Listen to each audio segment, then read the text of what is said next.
Okay, hello everyone. Welcome to the stream. We're gonna be playing one of those investigation games. It's very much like one of those type of Squid Games when you really think about it. Okay, let me tell you how this is gonna go today, alright? I'm gonna take you over to the main scene. Oh my god. Oh no, oh no.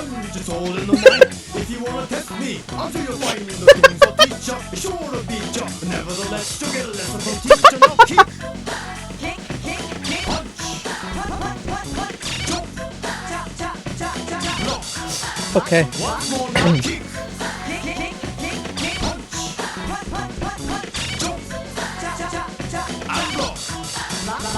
Audio doubling on the vid? Oh. Well, I'll fix that for you.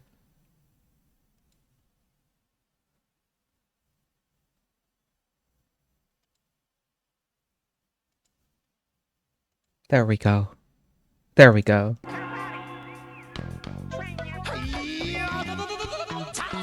Have we considered... If you wanna test me, until you find the things I'll teach ya, be sure to beat ya. Nevertheless, you'll get a lesson from teacher. Now kick, punch.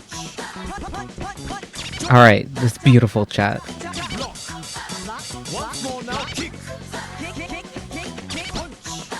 Stop. Okay. Hi, chat. Hi.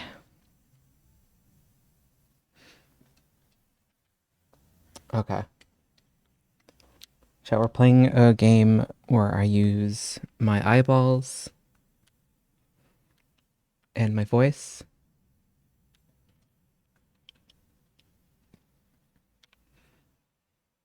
Ooh, was it you, Sin? Was it you?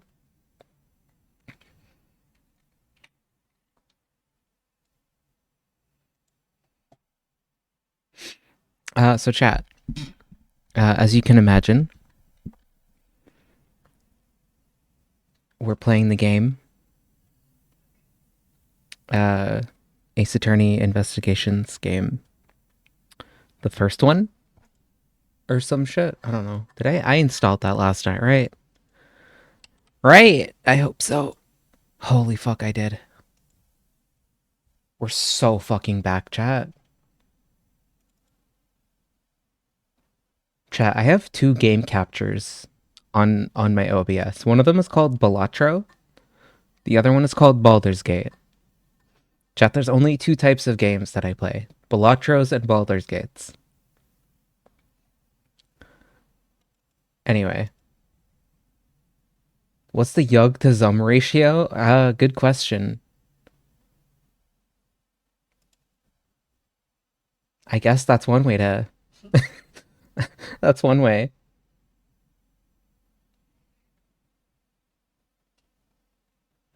Squid likes and Joker likes, and this one is absolutely a Joker like. That means you already know which capture it's using.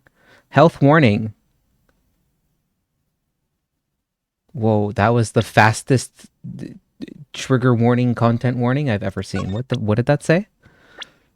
Is my computer too fast for this? Select the language. Français. No shit. Suivant. Okay, hold on. Okay, hold on. Hold on, chat. We have to...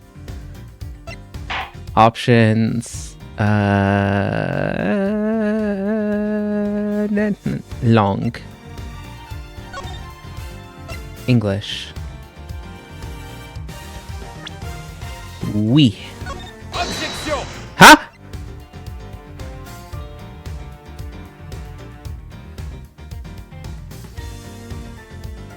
Huh? Oh my god. Why did I get flashbanged?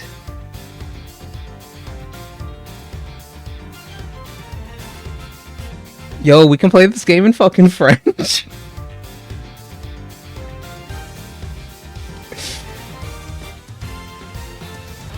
We could play this in French.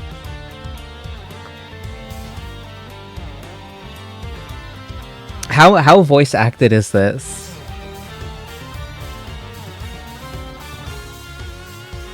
Yeah, you can play as Benjamin Hunter. That's the name of a guy who's addicted to the grind set. And he's addicted to making hundreds of dollars. That's the $100 guy, right? Who is that? It's just interjections and limited other VA? No, well. Objection! Screen shake, flashes, vibration, text skip.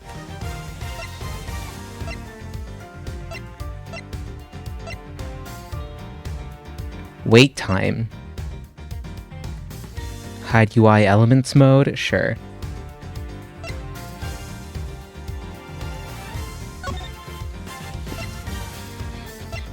Oh shit.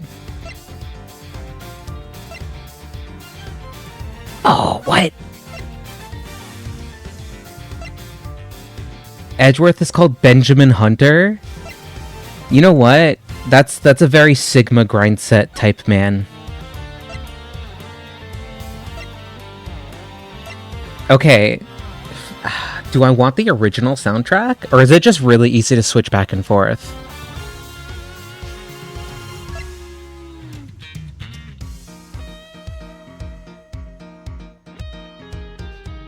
Because, like, I could be into the OG soundtrack. You know what? I'm sure we can switch back and forth. PC settings, mouse control. Yeah, sure.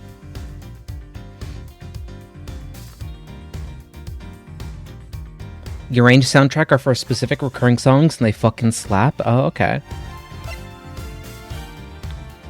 I think I want this a little bigger.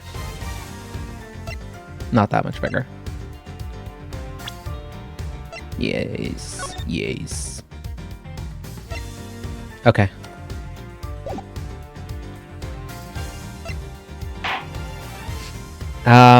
So there's this one and this one, but I've never played this one. I mean, I've never played this one too. Did we ever finish Apollo? Okay.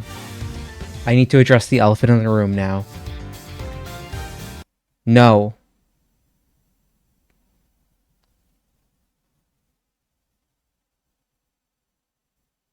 But why? I honestly just kind of forgot about it. And then by the time I remembered it, I was like, man, what the fuck was I doing? Not enough Zumshu? There was 0 Zumshus. Anyway, we'll eventually come back to Apollo Justice. Oh, I know what happened. I switched machines. A lot of games I just never reinstalled, so they were just not on my radar anymore.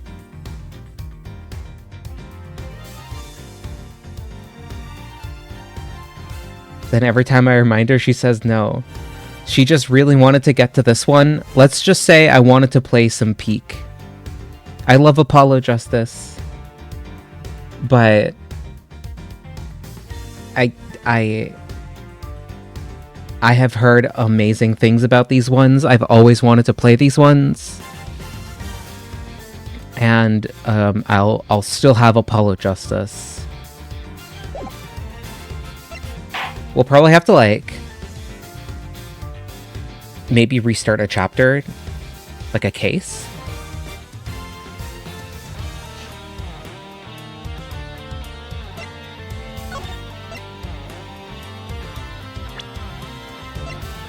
So I made it bigger.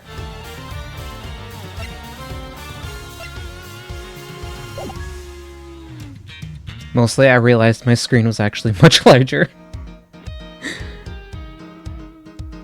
Okay. Let's do a tittle selection.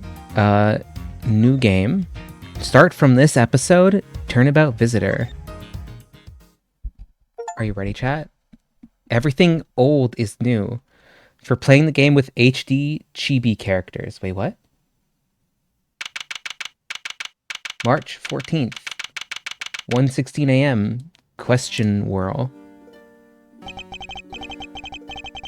To make sure the defendant is found guilty. What other choice do I have? that's the job of a prostituter, after all. That may be true. But why? Did I make this read correct? Prostituter? Why go this far? That's neither of these men. Sorry, maybe I wasn't clear enough? Oh, No, but a guilty verdict is all that matters, no matter the cost. holy shit, that was... It's Von Karma. I fucking knew it.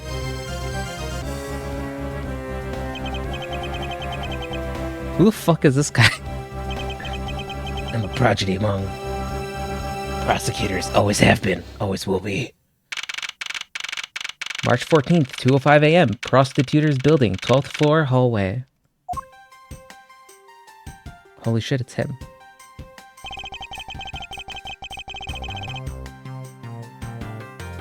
It's hard to believe that I've been away from my office for a whole month. I hope Detective Gumshoe has been keeping an eye on my office and keeping it clean. Huh? The door's unlocked. Wait, I thought Von Karma was already dead? Most likely, yeah. There's the other Von Karma. It could have been Girly Pop. Detective Gumshoe? What's that smell? It's very familiar. Blood? Blood. I smell it. What the? Is that fucking Phoenix, right?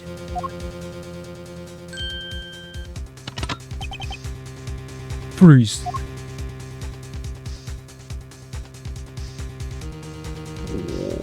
Look at him. Look at him. Look at him, chat. Identify yourself. Shut up! You've got some nerve committing murder in a prostitute's office. Is that a threat?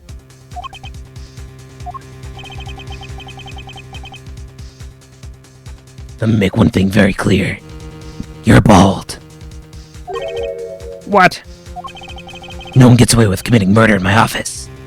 No one.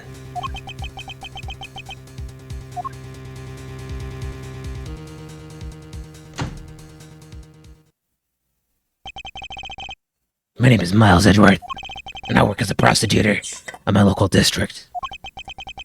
Little did I know that upon my return home after a month abroad, I would be thrusted hard in the back at gunpoint. I mean, into a multitude of cases. It's some very frantic and busy days.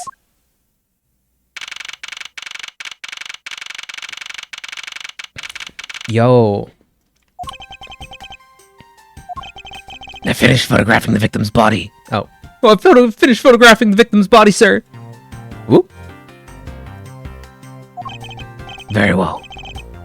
Please continue your investigation. Yes, sir.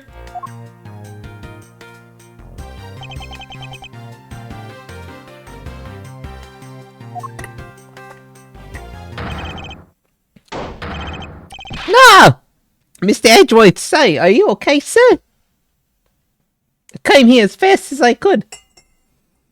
I got here as soon as I could. Oh, thank God I'm here.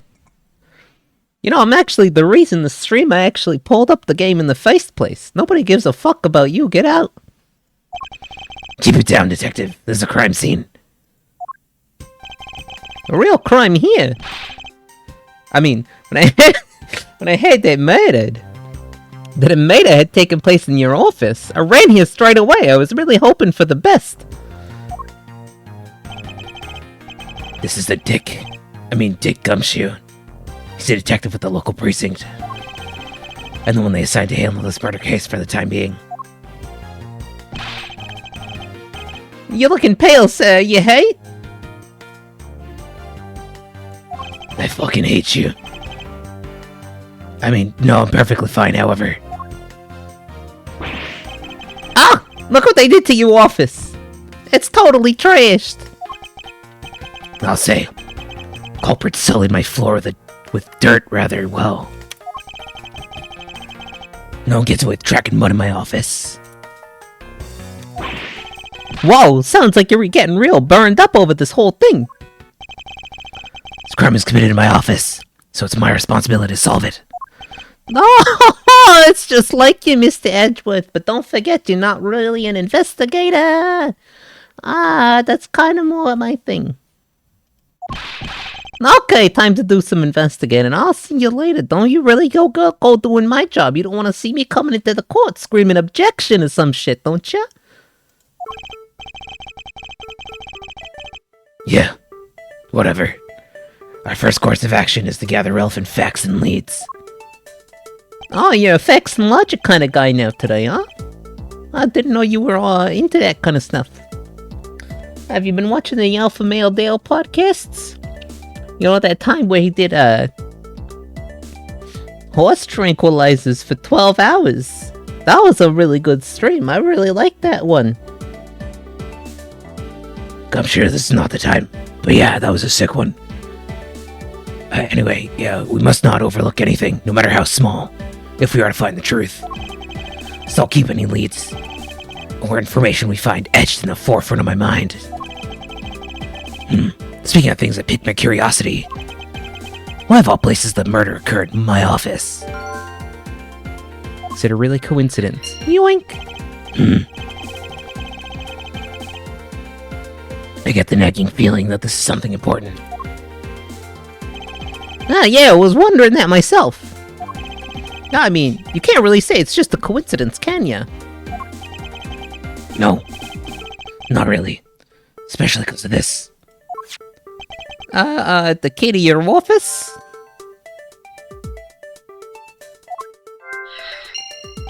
What do you mean? If you think about it carefully and use logics and facts, listen up, liberal. It'll become real clear to you.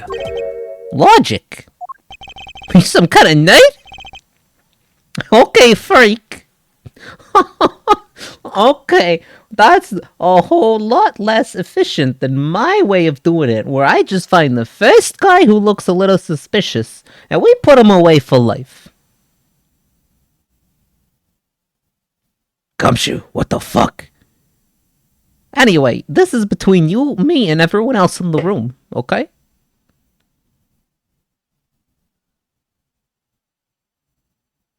Are you telling me you're just bringing random people? Is that why I keep losing to Phoenix? No.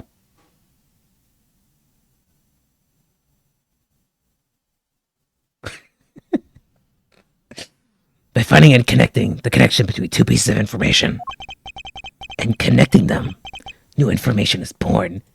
Are you gonna have sex with your ideas? Okay, you're a real freak today.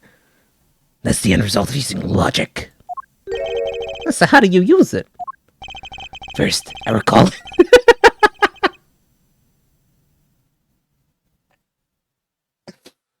I recall information I've gathered with Q, and then I connect them together with T. Are you calling me a cutie? Okay, you know, you're using a lot of facts and logic here, Mr. Cutie. Oh, I see what you're doing. Nice try, nice try.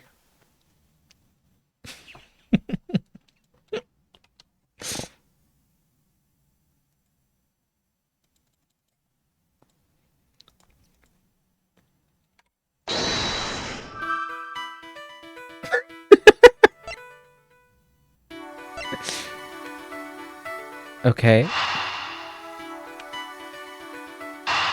Wow, yo, they fit just like a puzzle, chat.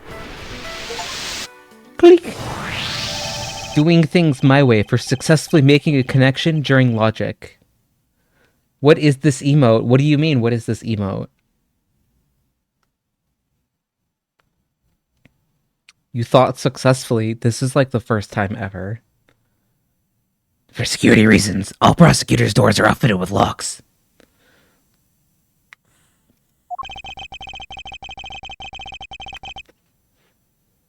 Which means it should have been hard for the murderer to get in, and the victim to get in here. Ergo, it's impossible to dismiss the location of this crime as a mere coincidence. Oh yeah, that's exactly what I was thinking, sir. There must be a reason why someone infiltrated my room. What was the killer after? Chat, is he gonna be Batman the whole game?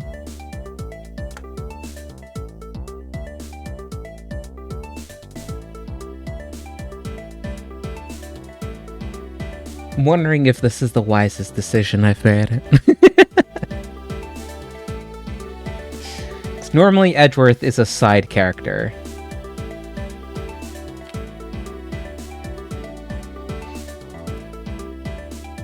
You know what? If we have to soften him up, He can become a little bit more, like, Armando or whatever. Diego? Y'all looking dada again? What does that even mean? He was less Batman in the previous games. Like,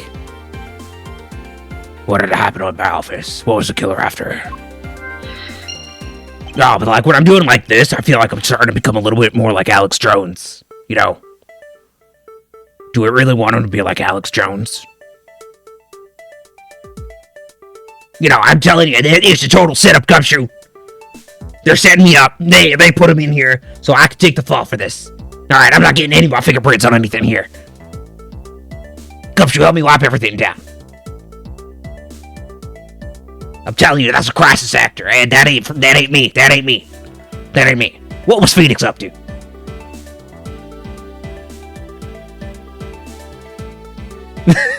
Edgeworth selling the water that makes him pink on Edgewars. Yeah, you want to go to edgewars.com, okay? You want to get high up in your edge rank, okay? I take super male vitality to super edge vitality, so I'm edging all day, okay? That's why I'm called Edgeman. All right. Anyway, I'm gonna be on the next podcast with Alpha Male Dale, and like we're gonna be fighting the globalists. All right. I saw them at the Watergate Hotel. All right. I knew that shell came through the window. Then they replaced the window. Okay. Anyway, you really want to drink this water, all right? It totally clears your mind. It lets you use facts and logic to cure all of the crabs going on in your region. I think that's actually worse than Batman. You missed these streams?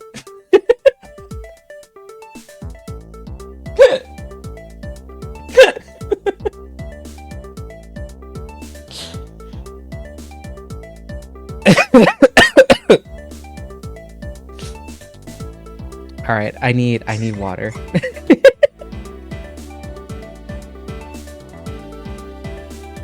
I missed when Noop had fun. I was having fun like a few months ago. Chat. I had fun a few months ago, once or twice maybe.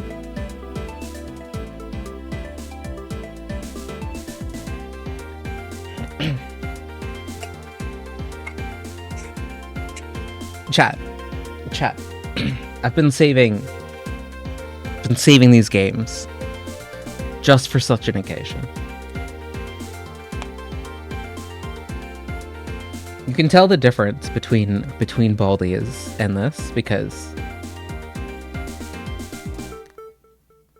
I don't even know. I'm just having fun. You're really on the ball, Mr. Edgeworth. That's some beautiful logic. Yes, well, when you follow your leads to their conclusion, yeah, that's the only truth that remains. However,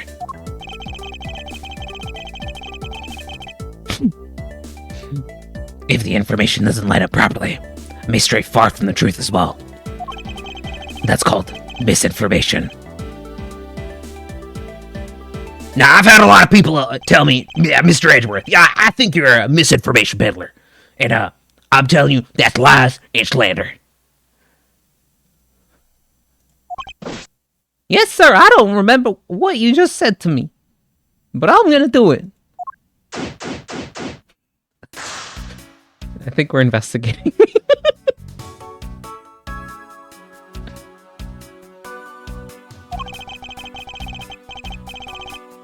Oh, the basis of any good investigation. What if Edgeworth has a different voice for his internal monologue if you need some breaks from his normal voice? That's fair. Yeah, we could definitely do that.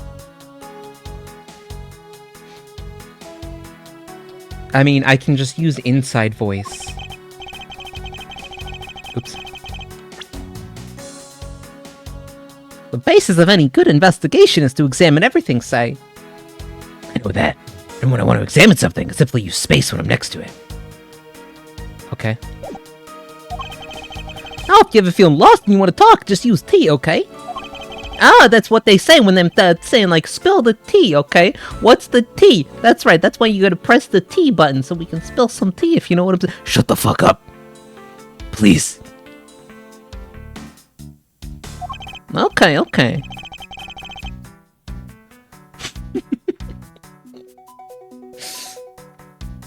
Something to try later if I have free time, I suppose. Oh shit, you move?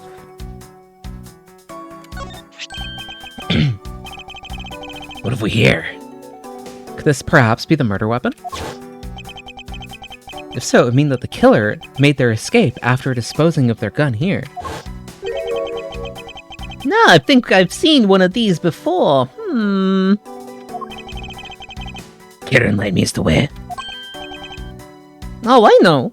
Nay, careful with your accent. It's starting to spill into you. Are you okay? I was issued the exact same model. I think. Detective. I don't really like guns all that much. How did this end up here? Is that something I did?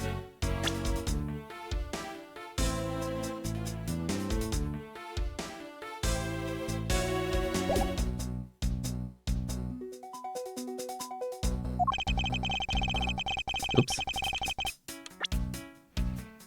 Now, I don't really like guns all that much. I mean, they're really dangerous. But now that I think about it, you do see this model kind of around the precinct a lot, sir.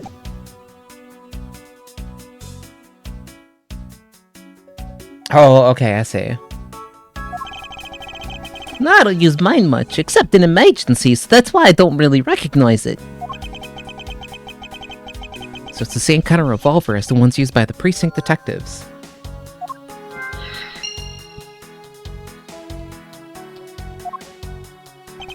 No, you called? Notice anything? Nah, just that I rushed over here as soon as I heard there was a med in your office. You know, I was really worried about you. And the investigation's just gotten started, so I guess there's not much else to say. So, were you the one that found the body, Mr. Edgeworth? Unfortunately, upon my return, I found my office door to be unlocked. And when I waited inside, was this whole messy affair. Oh, that's rough. Even though I left the security of this room to a certain detective. Oh, sorry, sir.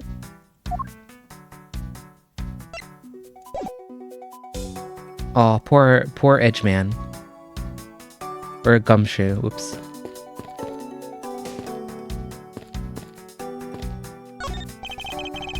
They finished photographing the body, so it should be alright to examine this area. I won't rest until I've inspected every suspicious nook and cranny. Well, what do we have here? What do we have here? No, hey, I think I've seen one of these before. It's a police badge. Detective. Oh, hey, I have the exact same thing, actually. Oh, what a coinkydink. Let's take a look inside.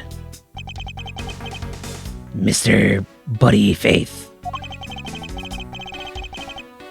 It would appear that our victim was a detective just like you.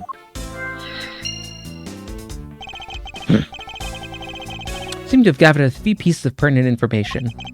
Now to calmly use some logic.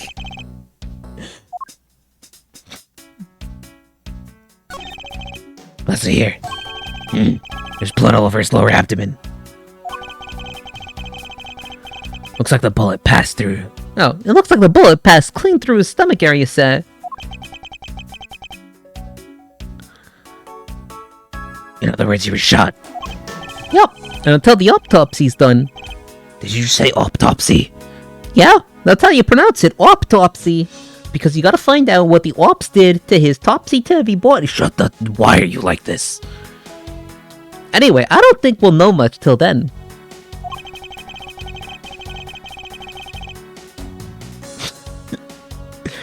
Okay, just have the body sent to the morgue. Once they're done here. In the abdomen, I sure hope the baby's okay. Hey, Edgewood, do you think the baby's gonna be okay? Does he look pregnant? Well, you know, I was reading this Omega Vice stuff. Well, you gotta be a bit of a bitch to get shot dead if you're a cop. So, I'm guessing he was one of those Omega types, if you know what I'm saying. So, I don't know, maybe we gotta rush him over to the whoops. He's literally cold.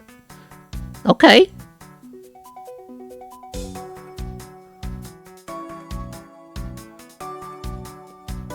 I don't know what that's supposed to mean.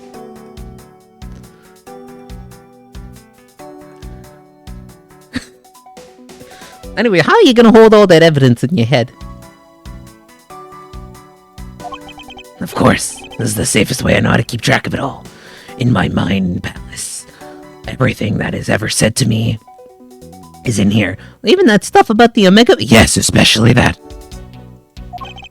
Alright, if you say so.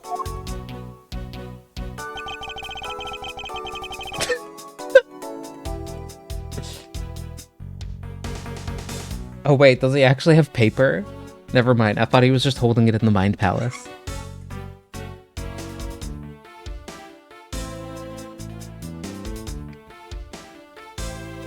Nootopsy? He's remembering it because he's gonna tell Feeny later? Yo, true.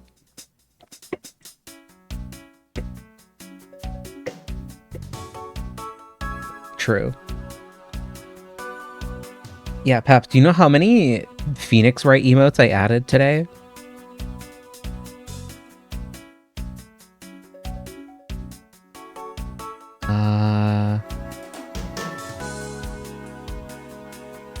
What else? You just saw them all? Oh, okay. So I don't have to do that?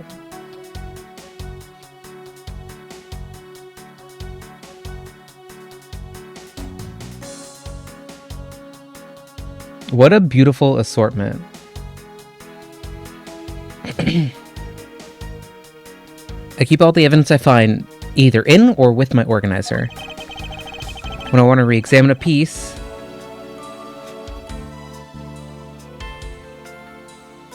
oh, Dick Stomp? Oh shit, I could just rename it to Dick Stomp. When I want to examine a piece, I press E to open my organizer.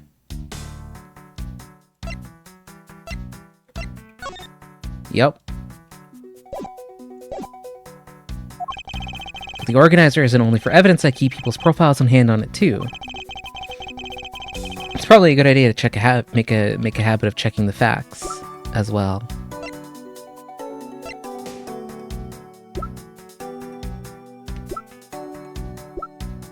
Uh-huh.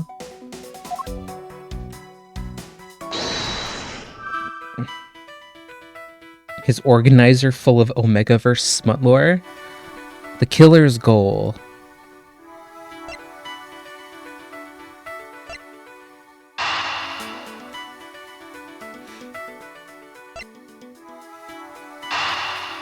No.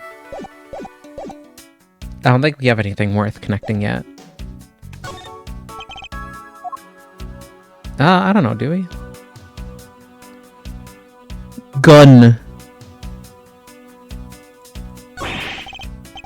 No, I don't believe it. Pack those files. No, I don't believe it. I packed those files on the shelf so tight that not even an earthquake can make them fall off. But just look at them now. Now, at this rate, the rest of the files won't be able to withstand an earthquake at all. A problem to be sure. Well, once the investigation's over, we'll put them back on the shelf. Okay, that literally says gun. Right?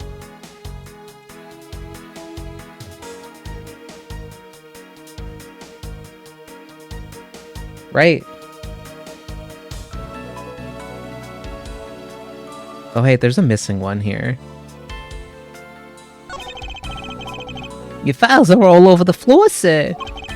They probably fell during the struggle.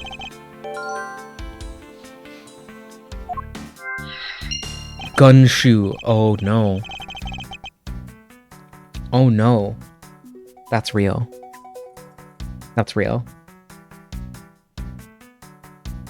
Oh, and I tried to keep and I tried so hard to keep this place spotless while you were away. I mean, this just rendered all the time and effort I put in pointless.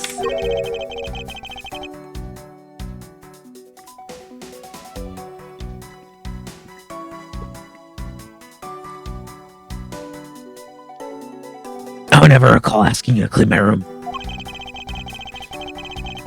Well, I watered the flowers every day, just like you asked.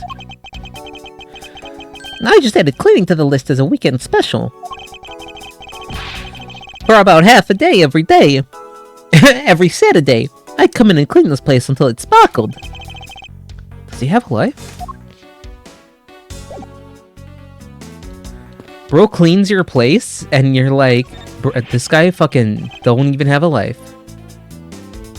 Oh no, ouch, they even knocked over your chess set. No, I had it all set up, ready for you when you got back. I figured we could play a few games. I had no idea you were interested in chess. I'm actually pretty good at checkers, so I thought I'd give chess a try. In that case, I suppose I can set some time aside. Though I don't expect the games to tax my mental acuity that much.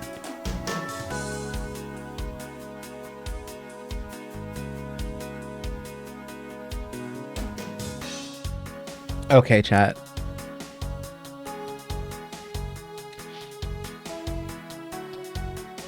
Okay, chat. I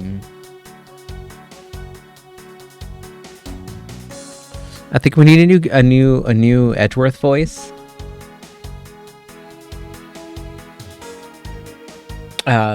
But well, okay. Here's what we're gonna do. Since this is the chat, I can't. I want to take a break already.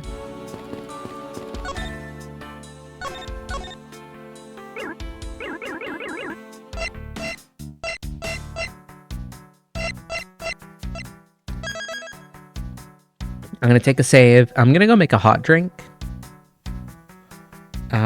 Chat.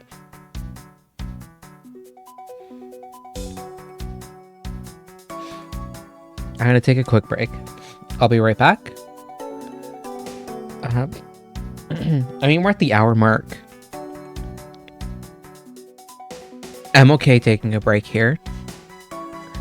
But we'll probably take like hourly breaks with this game because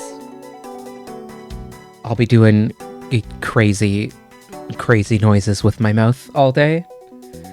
and I know that is gonna be more taxing than I expect. Anyway, chat. I'm gonna go make a hot drink. I'll be right back real quick. Enjoy some music. I know you'll enjoy it. Enjoy here.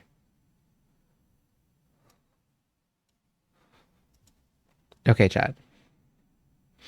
One sec.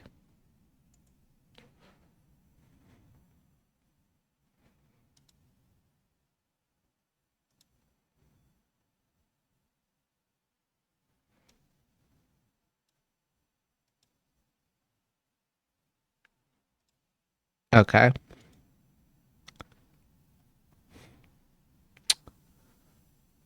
Shh. Oh, you know what? I won't do that.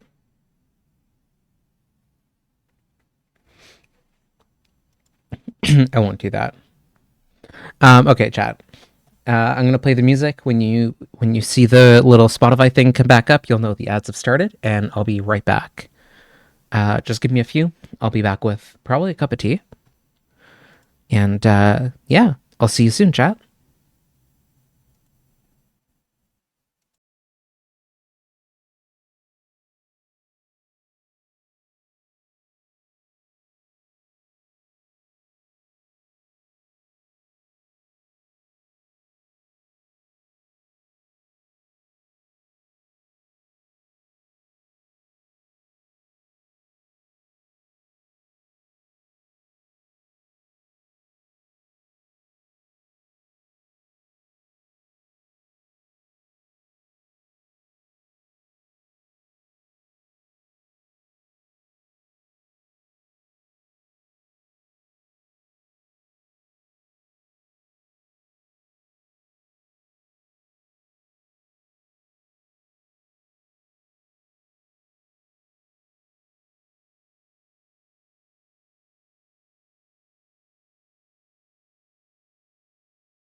Hi, chat. Hi. Welcome back. Holy fuck, please. No, please, please, please, please. Enough. Enough. That was enough for today.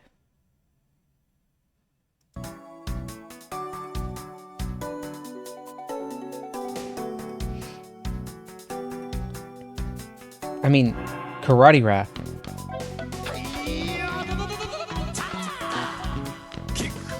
It's fine, I guess. Karate Budgie... It's not redeemable anymore. If you want it, we can have it for a bit. I know you all love your Karate Budgies. There you go. Chat, new mem, new mem.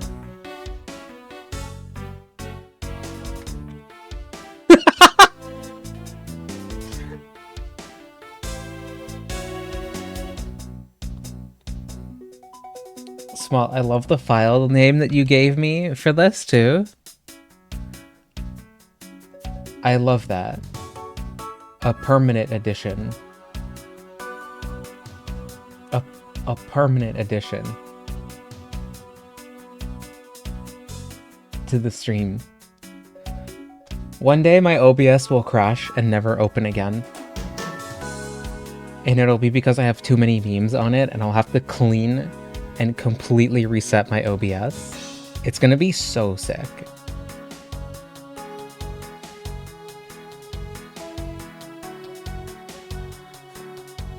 It'll be unfixably broken.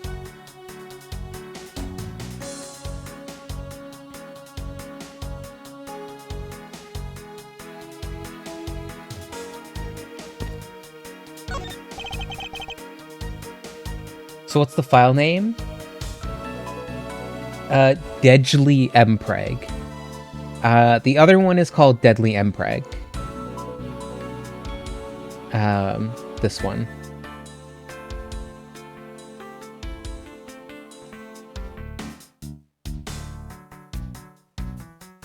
It was from what? Deadly Adoption, I think it was?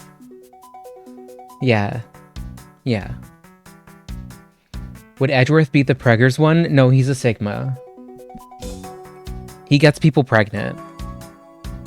He goes online and he pays women on the internet to get pregnant. He's got like 600 kids. But like, he's a gay king. He never fucks them. He just mails his semen to them. He's pretty based about it.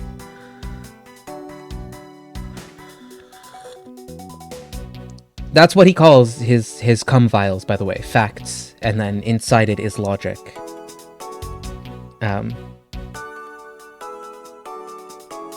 This bit sucks. We should keep going. We should canonize it from here on out. Edgeworth has 105 children. Okay? I was gonna say no Edgeworth would be Preg, but we all know that Peony would be an Omega.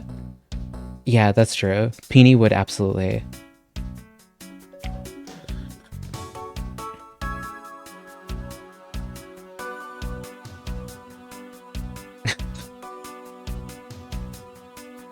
Isn't this why we have Alpha Lol and Omega Omega? Isn't that why we have these two?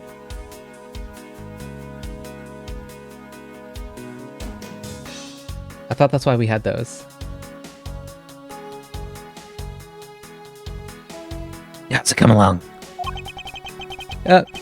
Please, I need absolute silence. Fingerprinting is a delicate art. Well, I never. Well, we really nevered, huh?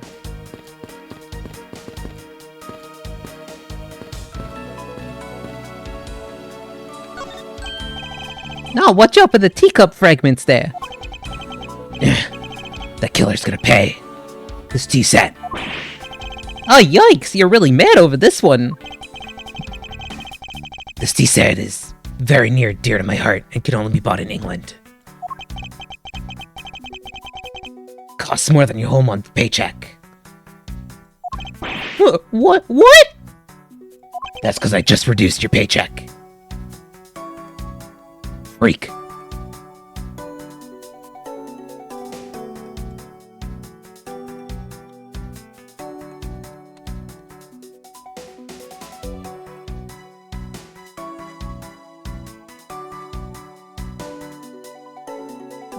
Hold on. Is this the video I want? I love how this just opens. Like, here, hold on. Is this the one? Actually, objection, dumbass. Haven't you heard? You absolute failure. No, I'm not quite. gonna tell you. Your garbage excuse of a hypothesis. Because it's fucking wrong. Why? Well, you little bitch. If you could take a look at this motherfucking updated autopsy report. Not quite, but close enough. Not quite, but close enough. Not quite. Not quite what I was hoping for. That's so good. I was just hoping for that dance, but with the song. That's okay. The song that is from these games, is it?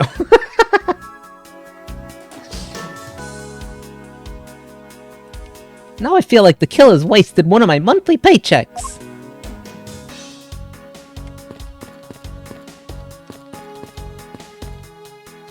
Yo, Steel Samurai? Yo, the Steel Samurai is back.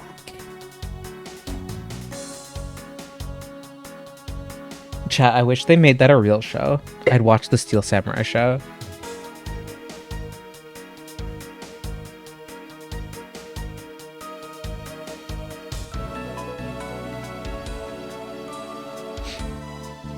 Well, it's a good thing my Steel Samurai doll was unharmed. Now, speaking of which, I still haven't actually sat down and watched any of that show.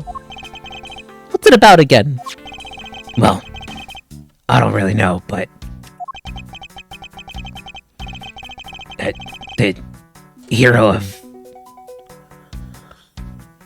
the Steel Samurai warrior of Neo Old Tokyo is the Steel Samurai. And its goal is to defeat the evil magistrate. It's a show geared towards kids. However, its high production values and riveting plot draws in a number of adults as well. Spin-offs like Pink Princess, Warrior of Little Tokyo, and the Nickel Samurai. Along with a deluge of merchandise and even a new stage show, gives a presence. You should know a lot. You sure you're not some kind of rabid fanboy? Yeah, of course I am. I live in a society. And that conversation lasted longer than expected. Let's return to the investigation.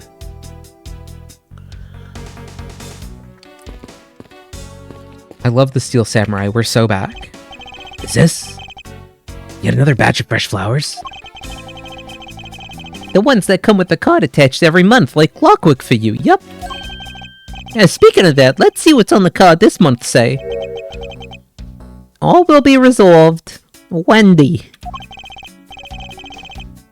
Oh, Miss Irony, how painful are thy thorns? No, Wendy. Isn't that the name of that old lady with the whiny voice that stalks? That's enough. You don't need to remind me further. Yo, she's still alive? Wendy Oldbag?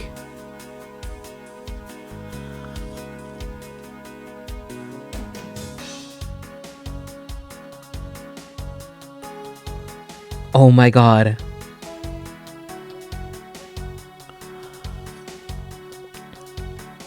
I like how it sits next to the flowers.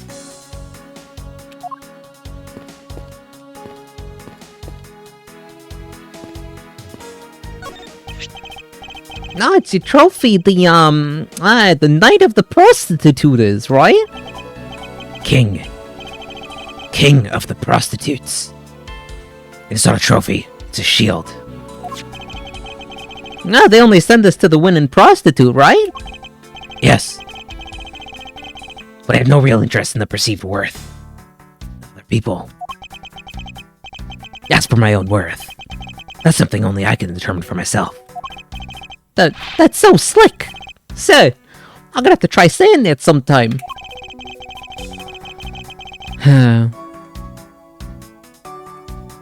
My edge worth.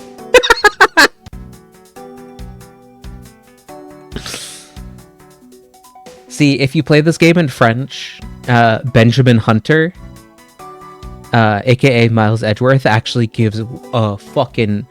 He cares exclusively about how many monies he has. Hi, welcome back, Larcy. Or hi in the first place, Larcy. How are you? Ace Attorney if it was made by Marvel?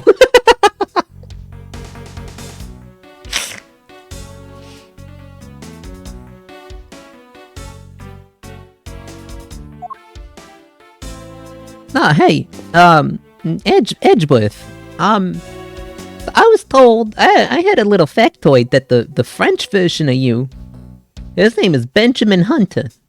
Are you telling me that you absolutely are not interested in hunting Benjamin's fat stacks of dollars? You're talking about the tea set that costs a month of my rent, a month of my entire paycheck, which I know is only like $5 because you keep cutting my paycheck. But maybe you're so rich because you're defunding the police like crazy, if you know what I'm saying. So, like... I forgot what I was trying to say. Yeah, are you sure you're not Benjamin Hunter, the guy obsessed with stacking up the bills? Gumshoe, what the fuck are you saying?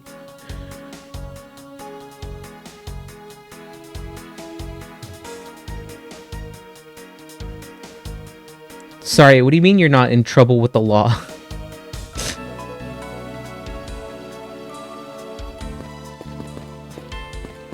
Gumshoe brain rot arc? Did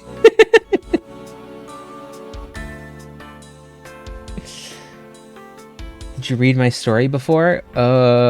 Wait.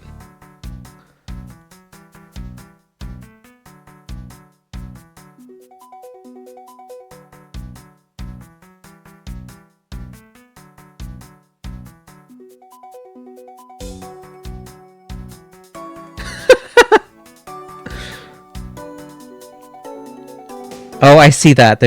There was an envelope from the police.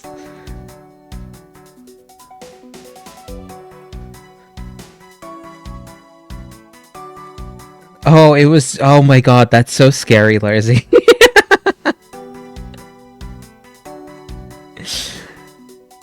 You thought the HOA was giving you a restraining order because of how much you complain? No, that's base. You should complain always to them.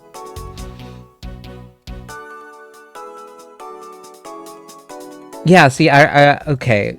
I apologize, Larzy, about this morning. You were texting about the toilet leaking, but like I in the group chat, I was talking about the weed store in the gay village in Toronto.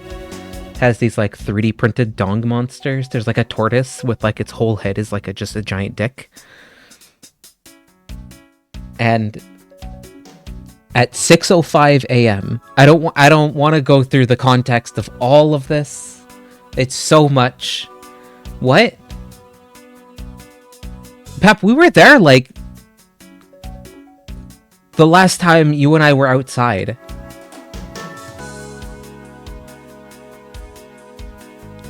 I don't remember what day that was anymore, but like anyhow, I didn't see the dong monsters. Peps can't see penis. No. She's got Beepus blinded. I love getting drive-by'd by these insane stories. Anyway. Larzy texts, bruh, I just woke up to this today and I thought Larzy meant the weed store story. So I posted a GIF of Doug Ford being like, "Whoa." It was. I think this GIF is specifically from the pandemic at his cottage, and he's being filmed talking about like the new Tim Hortons donuts or whatever. He was doing like random product placements for Tim Hortons for a while during the pandemic. Anyway, this GIF lives forever in my like meme folders. Here, chat.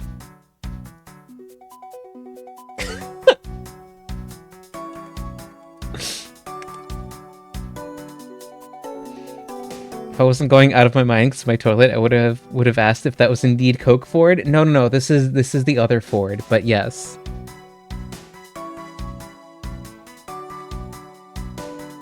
Oh, what is this tiny GIF?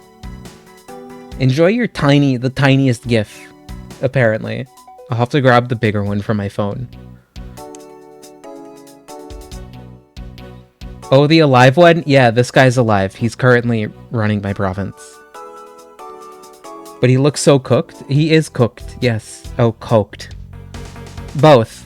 Let's go with both.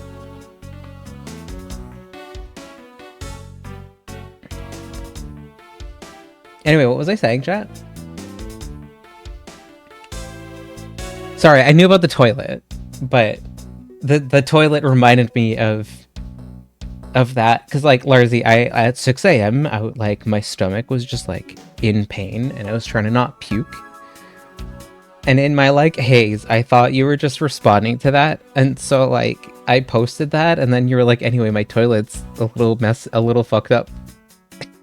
And it just looked like afterwards I was like, oh, it looks kind of like I'm just like extremely pleased at your toilet being destroyed.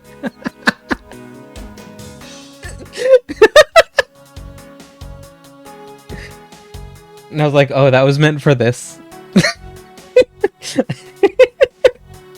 And then I fell asleep for 6 hours. And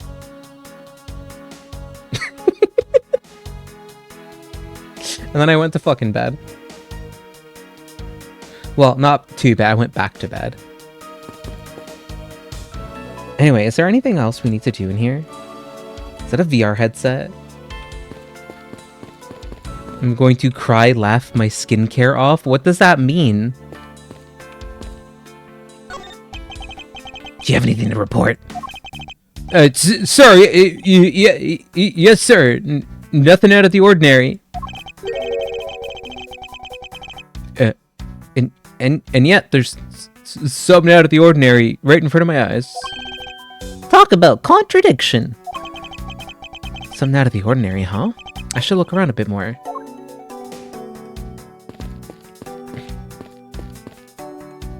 Oh, the story thing made me giggle. Oh.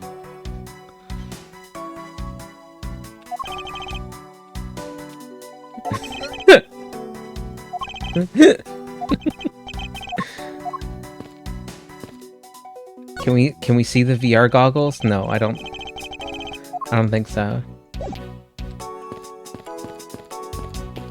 Are I know these are the story. Yeah, what are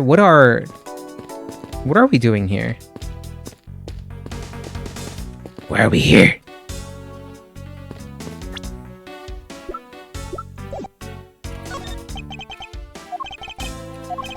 And yet, there's something out of the ordinary right in front of my eyes. Is it... No, oh wait, that was new lines. Was that? So the detectives at the precinct all use the same model revolver. No, I guess I don't really like guns, but at least I do know the different types out there. At least know something. No, I'm a bit of a gun freak, if you know what I'm saying.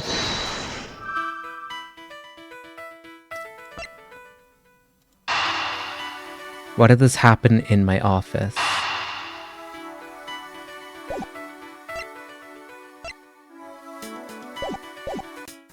Okay. Whoop.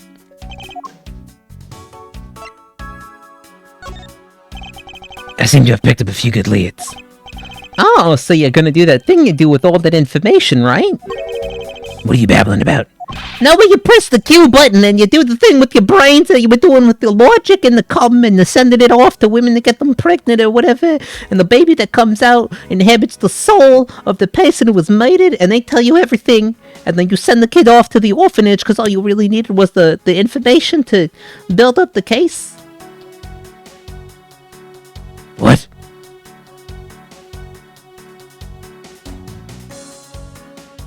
What are you talking?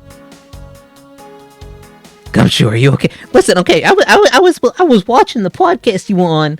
And you mentioned you had 105 children, and that you were using facts and logic to impregnate them. But you said there was a euphemism for the cum and semen vials. Oh, you saying like the logic?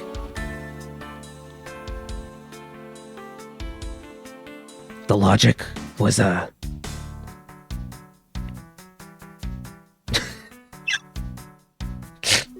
the logic was the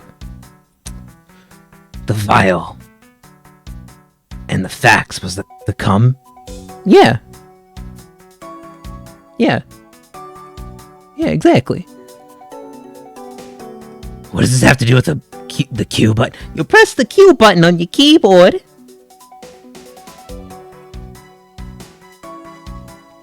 And that opens up your brain shit or whatever. I don't know how to go and look inside your brain, alright? Just, you press the button and you do stuff in there. You sit there, you can look at all your leads and info by pressing Q. You see? I was just about to say. And then you pick the ones that seem related with space and you connect them with T. And then we could talk by pressing T, but it's like spilling the tea.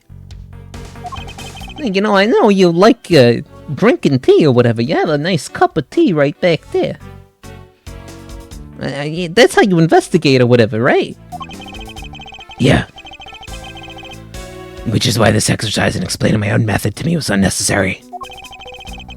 Okay, and how about I explain my logic to you next? Are you gonna tell me about how many cum vials you have? No, I just use my brain for stuff. What's wrong with you? Now you're making a lot of assumptions here, Gumshoe. I mean, Edgeworth. You're making a lot of assumptions here, okay? Some of us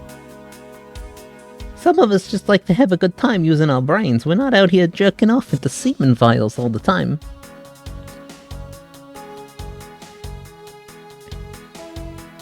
You know? No, I don't know. Chat, we're never gonna get through this screen because I keep, like, doing this. Is that it? Time to use my fucking brain. The killer's goal. Why did this happen? Because it was a detective? Can I save? I tried to press F5 to save. Some of us aren't as Omega as Edgeworth, that's true. Huge brain.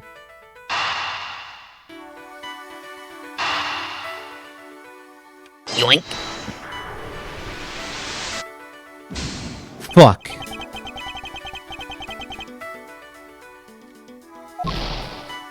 Ouch, my brain. What was the killer's goal?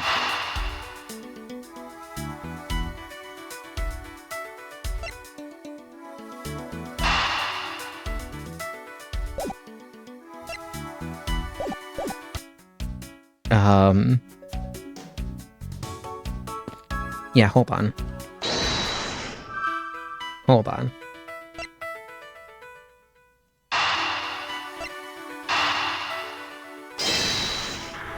I'm having a feeling it was that.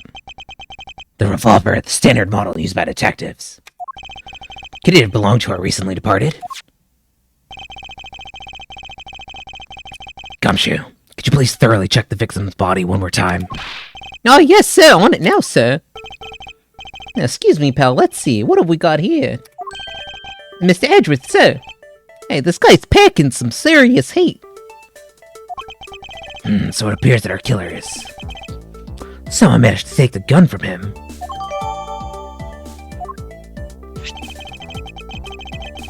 Let's see what else we can find out about this revolver. As I always said, you gotta really look carefully at every piece of evidence. You can use the arrow keys to rotate an object. There's no such thing as a bad angle. You use Q and E to zoom in and out to get at the nitty gritty. Okay, Gumshoe, but I can also use the mouse and keyboard.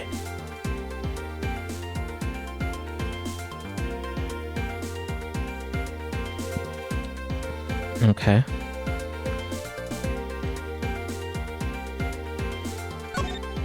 Uh-huh. To think that it's so easy to take a life with just the pull of a trigger. You know, I can never really see myself. I can't ever see myself really liking guns. Oh, but I love the ones that they use at the track and field meets to start races. If you take off before it's fired, everybody ends up following your lead. They chase you down for a false start. Now that you mention it, even when I finish first, I always wind up in last place.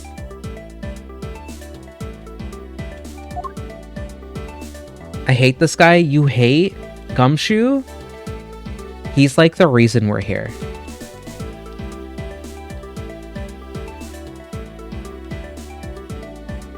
Hey, Edgeworth, you're not supposed to really hold it that way. Okay, I'll point it at you then.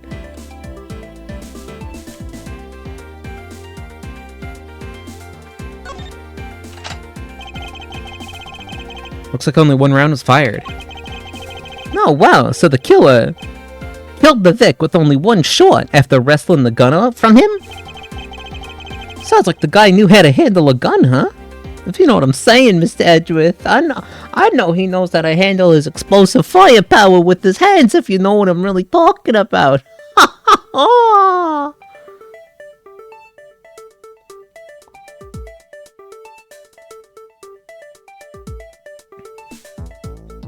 If you haven't seen Zumshoe before, wait, what?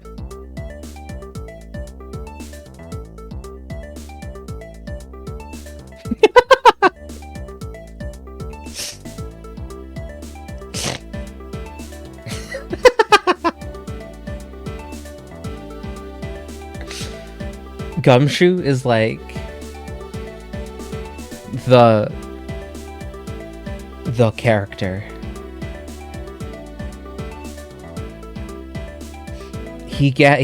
Nobody, but I won't because he's not as bad as that guy from that T game Pep played the demo for. Who?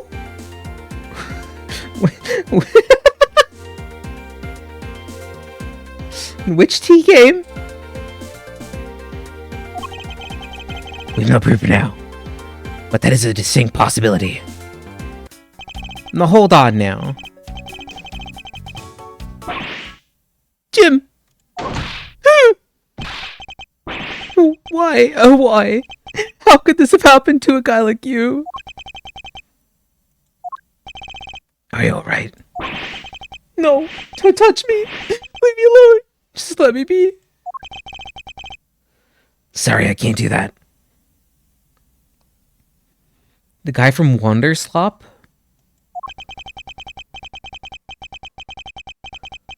The investigation. The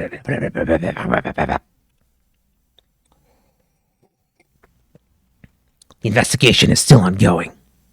Please refrain from touching the body. The body! The body! Don't talk about him like that! Look at him. Jim just looks like he's turned in for the night.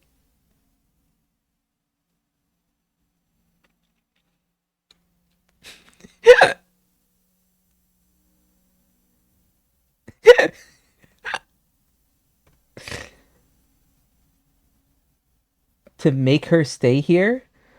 Her? I don't think we've seen a woman yet. I think that's Buddy, right?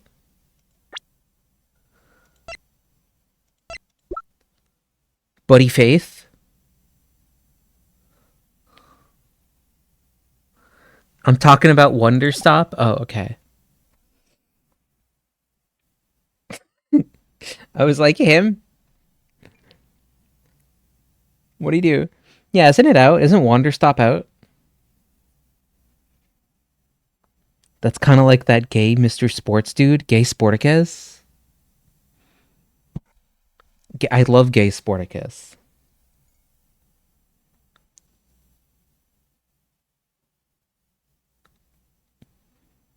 Which is magical sus. Sus. Shush.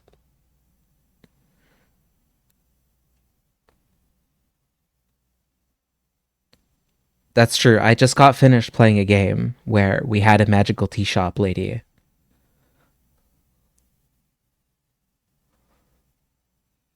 And she was evil.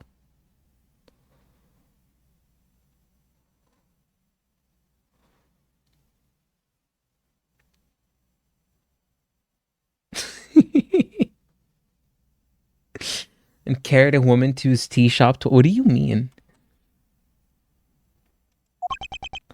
I'm shy, just in a bloodstained suit, pal. No. Where are my manners? Aren't you that prostituter? Hey, didn't you literally shoot? Yes, I am. Jack Softman. Prostituter. Wow, what a crazy name. My name's Miles Edgeman. Nice to meet you. You know, real recognize real. My dad shot a guy too. No. Something about an earthquake. No, that was Von Karma. Shot my dad. In an elevator. Yeah, you okay there, Edgeman? Jack Softman.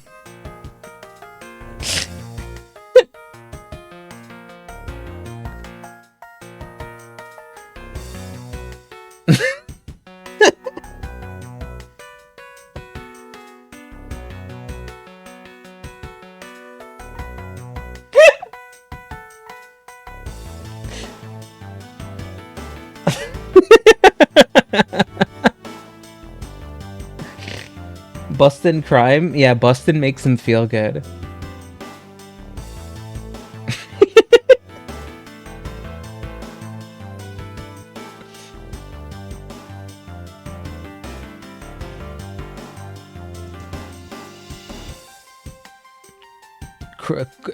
Custon Brime? Yo, the Brime.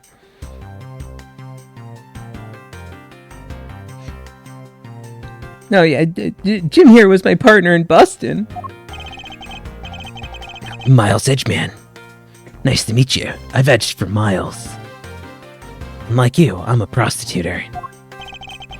Detective Dick Gumshoe, sir. You know, I'm noticing a pattern between all of our names here. They're all kind of foul. You know, I'm Dick Cumshoe. Looks like cum in your shoes. You're Jack Softman, cause you jack off. I guess. And then you have Miles Edgeman, cause he edges for miles. So you're Miles Edgeworth. I guess this is your office? Yeah, that's correct. Then it was you! You're the one who killed him! Oh, hey, don't go jumping to conclusions, pal. Just calm down, okay? I will not. I know how things work around here. High prostituters' office doors all have locks built into them. And only the owner of the office has key to his or her own office door. This is peak Ace Attorney right now. We're so back.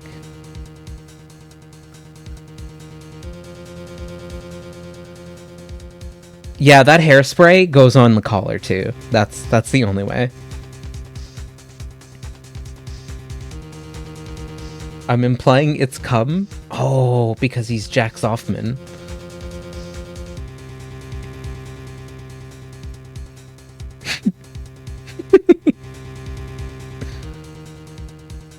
However, I was not the one who killed your partner. Nah, yeah. Mr. Edgeworth has been overseas on a business trip this whole time, pal. And the key to the door was with me the whole time, okay? So the only person who could get in there was me. Wait. Now hold on. That means... Nah, I'm not sure what that means, cause let me check here. Oh, I've got a gun right there. No, it wasn't me. So it was you then? You're Jim's killer? He calls himself Jack Softman. But does the man jacks off? Well, maybe it's like a double entendre. Like, he jacks off men, and he also jacks often. You know?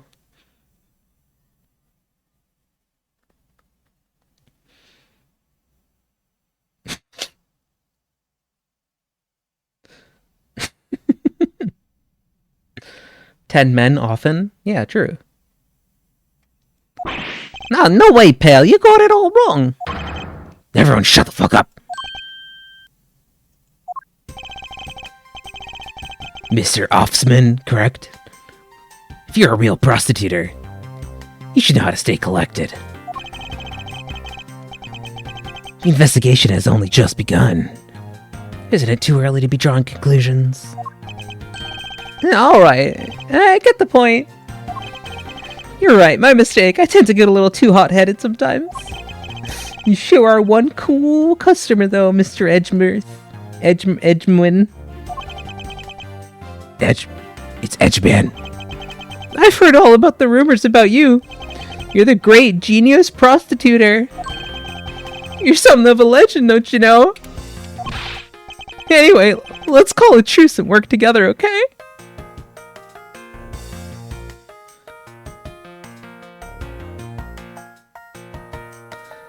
Is every prostituter assigned a cop at birth?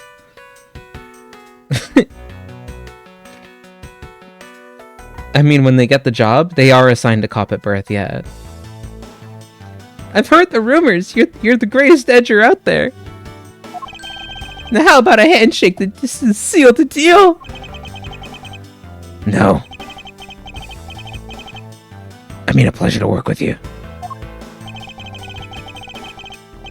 You guys are conducting your investigation, right? Sorry for barging in. Carry on then. It's your room after all. Thank you. I intend to. I just wanted a little more time to say goodbye to Jim. You there? Sir! Clear the room for me. I want you to capture the scene on film for me. My final farewell to my partner. Whoa, whoa, whoa, whoa, whoa, whoa, whoa.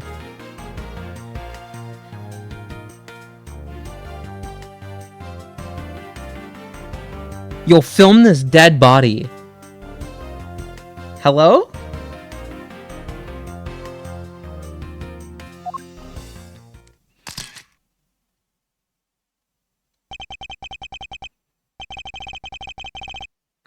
I should give them some space.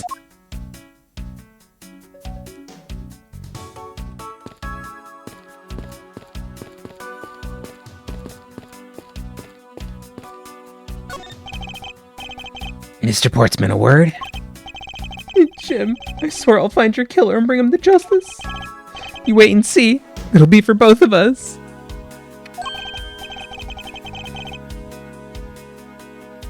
Now then, you want to talk? No, that's alright.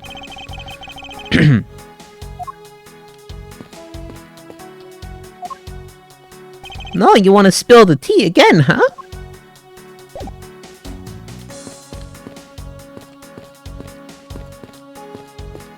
Okay.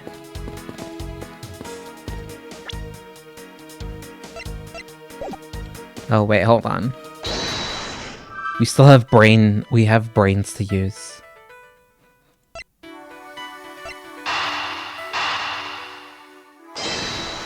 Yoink! Yoink! Fuck, dude.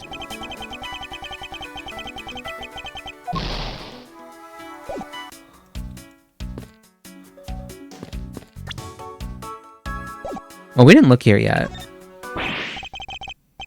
Now your jacket, sir. What's doing on the floor? Must have fallen off when the killer tried to threaten me by firing a round. So the killer not only shot the victim, but they shot your jacket as well?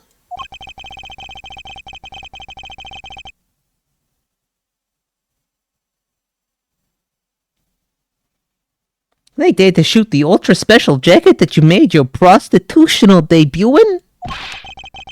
What if they shot through it, huh? It would have been a disaster.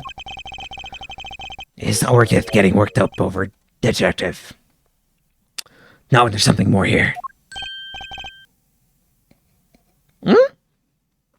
Like what? Take it you haven't noticed yet? There's a giant contradiction in here, right in front of us. No, really, you're obsessed with your fucking contradictions. Why don't you spell it out plainly? Or are you gonna be worried that there's not gonna be a game if you just keep yapping the whole time? Don't talk about the fourth wall like that. Did I say contradiction? Must be rubbing off on me. Starting to sound like him. That's a contradiction is a fucking edgeman word. Must be rubbing him off. I have my own methods, and I'll conduct this investigation my way. When the scene before me contradicts a piece of evidence, or seems off. That's why my deductive skills come into play.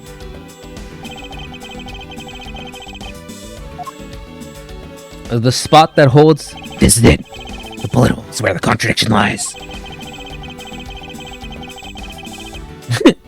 Yes, I should point my cursor at it and press T.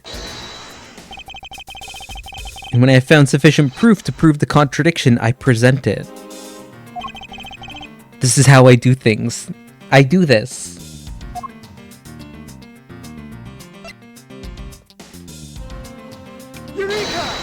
Eureka! Oh shit, that's crazy. This bullet hole is the contradiction. What do you mean, sir? He's so smug looking.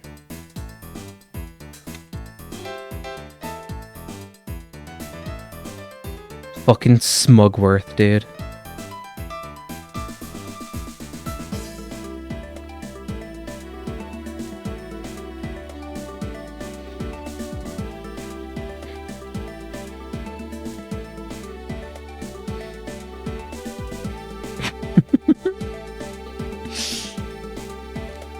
Where's the skeleton when you need it? You want the skeleton? Because him and Peony are rubbing off on each other? What the fuck is it?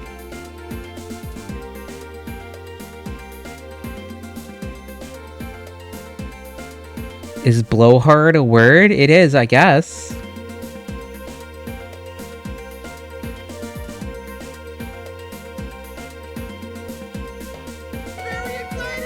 No.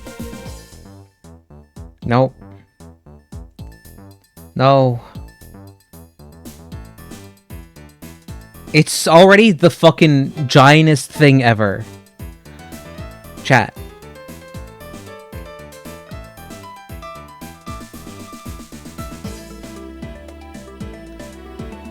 Chat, I'm gonna have to like keep an eye on this thing if you're gonna want it in play. You want the gay skeleton in play. I'm gonna have to keep an eye on OBS, because like you could just make that extremely large and you'll see nothing forever. Or until I notice.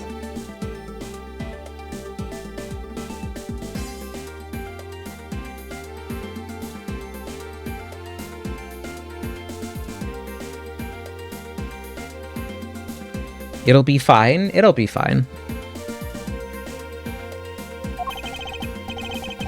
It's elementary. 2 shots were fired in this room. Were they? How do we know this body wasn't placed here later? Oh, maybe that's what happened. Because there's no blood pooled up anywhere.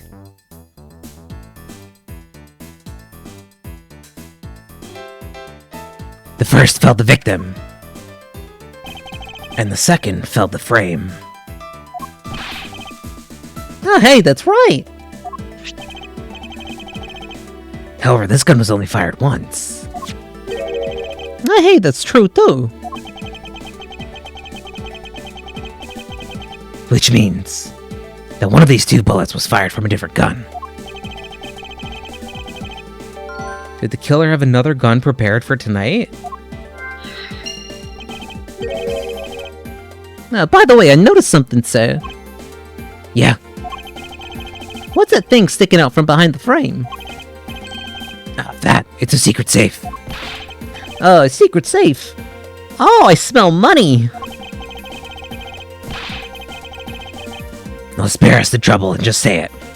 Nothing like what you're imagining is inside. It's the Benjamins! It's the Benjamins, I knew it.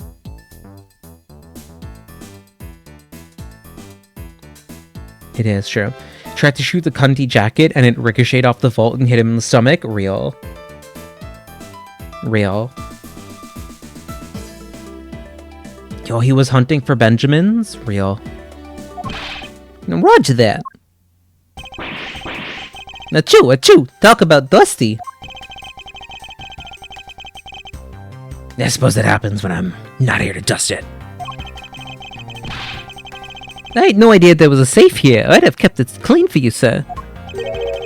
So why'd you put this thing in?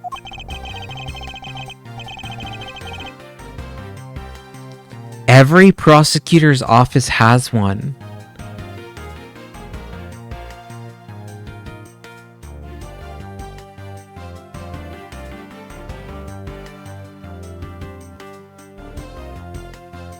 It wasn't something I had installed. Every prosecutor's office has one. Oh, really? I had no idea. Well, only prosecutors are supposed to have knowledge of their existence. So what's inside? Right now, nothing.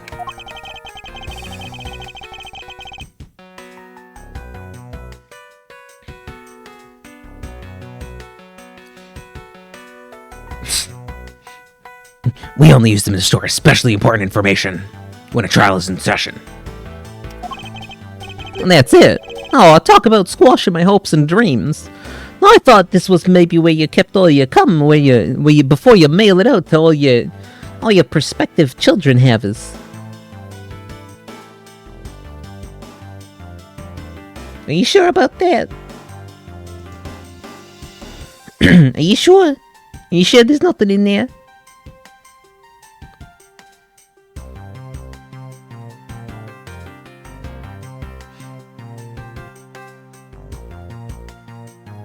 Refrigerated vault for Newt? Yeah, that's the Newt vault.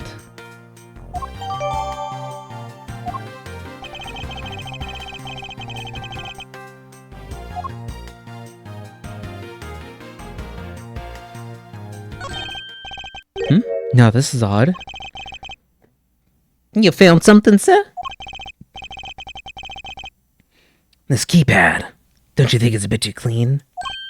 Oh yeah, there's a thick layer of dust all around it, but not on the keypad itself. Miles Edge vault?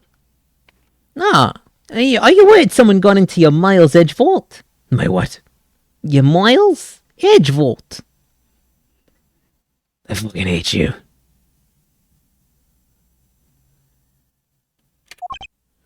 Yeah. Yes, sir. Could you please dust this area for prints? Could you dust the Miles Edge vault? Yes, sir. We'll dust the Edge vault, Mr. Edge vault man, sir. I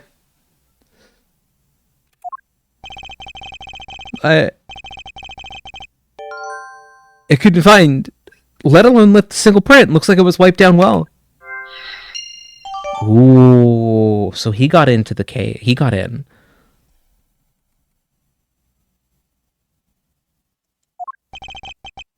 As I thought. It appears that logic is the only way around this. Time to rationally and calmly play connect the dots. Wow.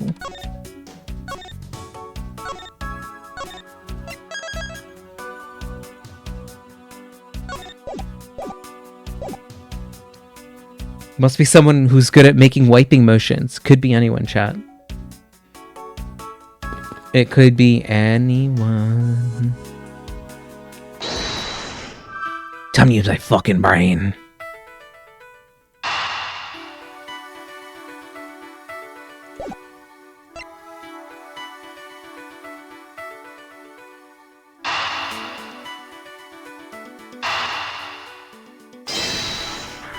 It's gotta be this.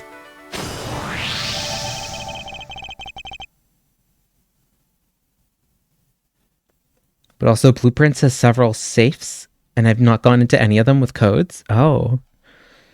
I need to play Blueprints. I've heard it's really good. I believe I figured out what the murderer was after. Well, what was it, sir? The fact that the safe was wiped clean suggests that the criminal at least attempted to open my safe, making the culprit's motive for breaking and entering theft.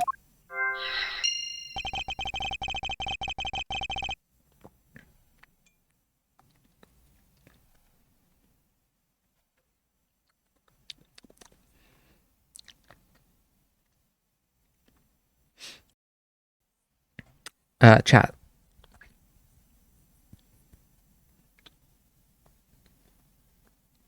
You're 25 hours in and it's still early game? Damn.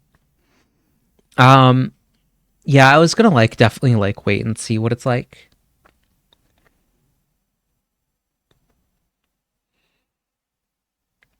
Yeah. Edgy just has a powerful brain. Phoenix has the crystal that lets him see the truth. Apollo can tell with the ring when you're having animations that are conducive to lying. It's very fun. I mean, isn't there one case where we play as Edgeworth for a bit and we have the uranium crystal?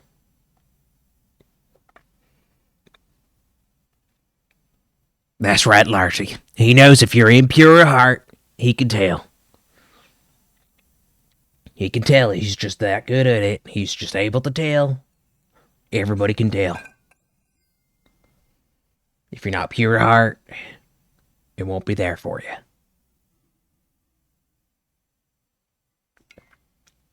you.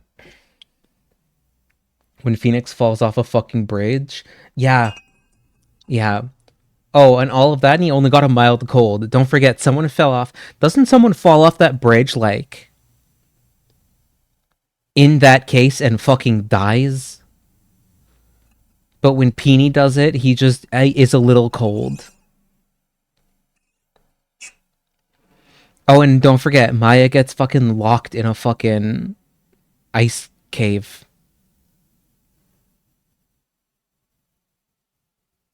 Yeah.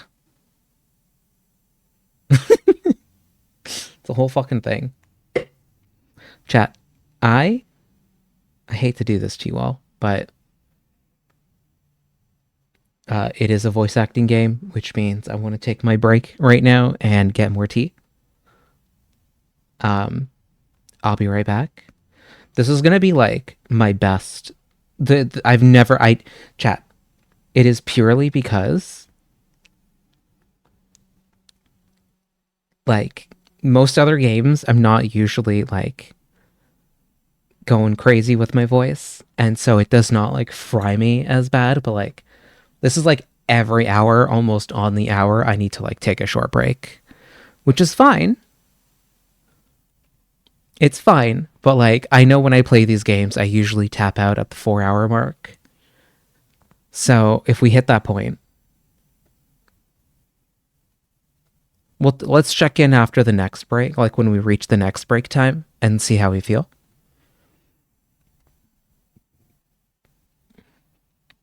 Because I might swap us over to watching something after. Anyway, chat. You know the drill by now. I'm going to play you some music, and then I'm going to go run away. I'm going to make some more tea, and then I think I'm going to just come back? Yeah. Might take a little longer than that. I'll say. We'll see. It'll be the usual 5 to 10 chat. I'm going to hit the music button right now, and that means I'm going to run the ads after that. So, you've been warned. Go take care of yourselves, chat.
Hi, chat. Hello. Oh, wait, hold on. Hold on, chat.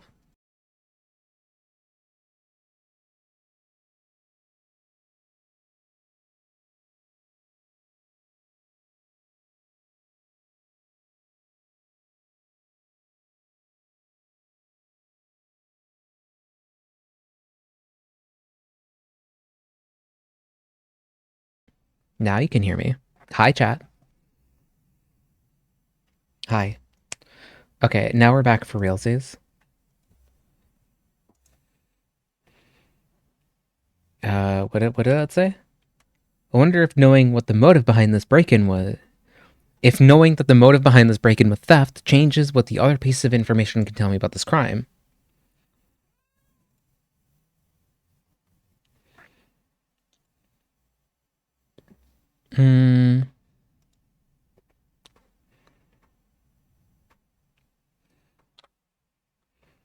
I just tried to save, like a quick save. You know what?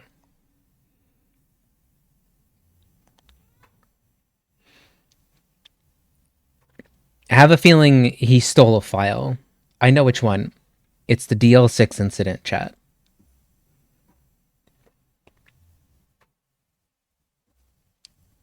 There's a possibility that the files split on the floor are not the result of a struggle between the victim and the killer.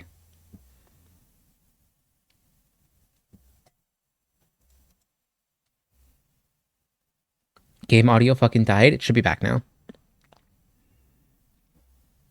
Oh, you mean like it could be from when the killer tried to find something, sir? Precisely. We need to figure out if any of the files have been stolen. Yes, sir, I'm gonna shelve files like you've never seen them before, even at a library. Sure, let's give it a try.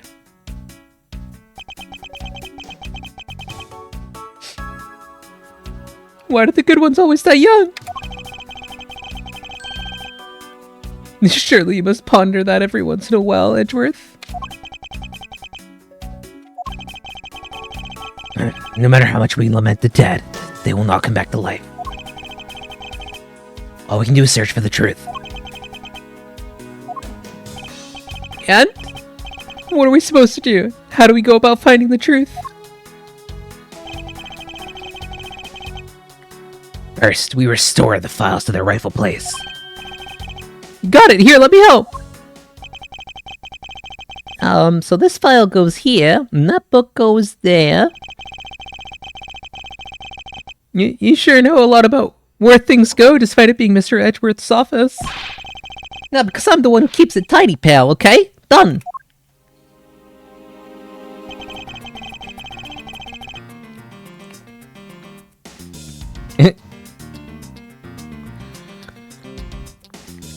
Okay, chat. Wrong answers only. How'd the handprints get here?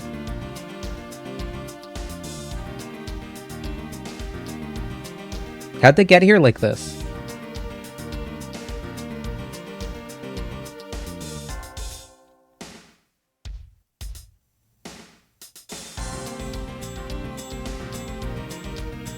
Why does it look like that?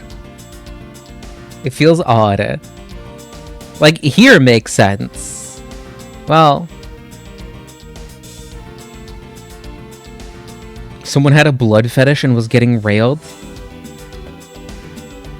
Like, upside down? But, like, 2 sets of handprints like this? Is this what they mean by fucking crazy style?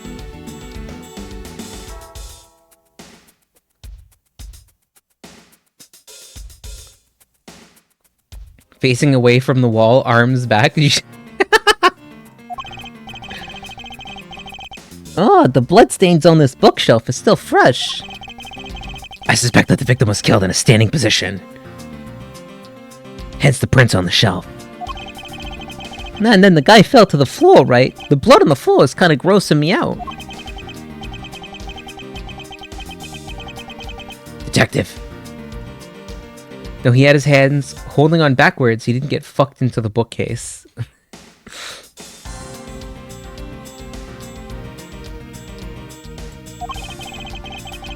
No, but I'm not good with blood set. Certain there's something wrong with this picture? Oh yeah.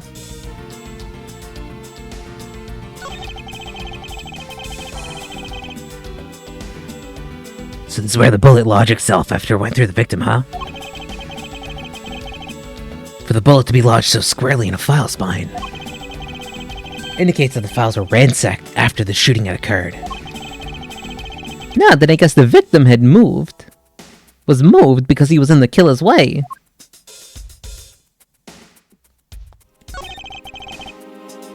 Can we see bro's left hand? We should check. And the victim's handprints. He must have tried to support himself with his hands here after being shot. There's some prints on the floor, too. Those must have been made when he was unable to stay standing and he dropped to the floor.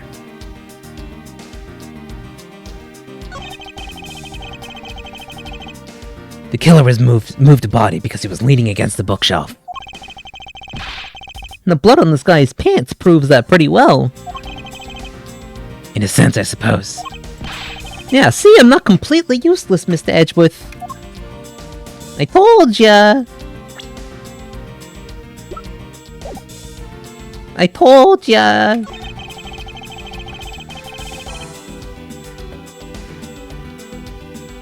It appears that the victim, was sitting in a position here after being shot.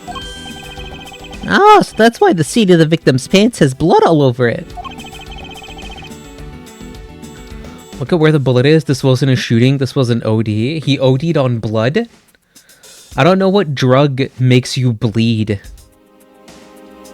out of your arms and abdomen, but I'll take one, please.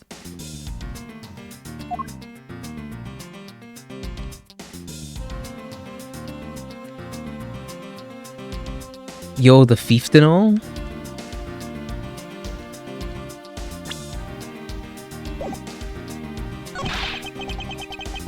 I put them all back, just as they should be, sir. Doesn't look like anything's missing. Although it does look like the killer moved the body to flip through my shelves. I wonder if they found what they were looking for.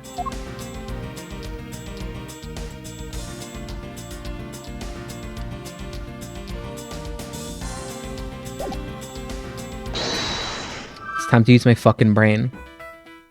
All the kids are doing it. Some as early as 8. Truly tragic.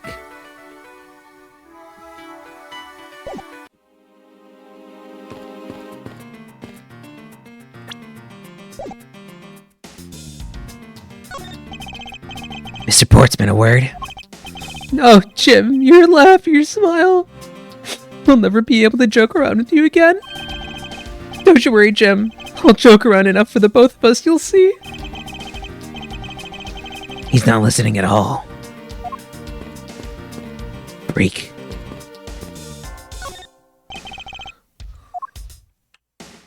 Is there nothing else? Oh, deduce? Is this spot connected to any of the evidence I hold?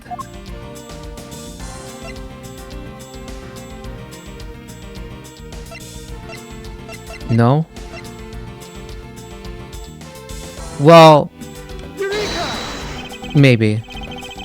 This is clearly where the contradiction lies. I don't really see what's so wrong with that spot.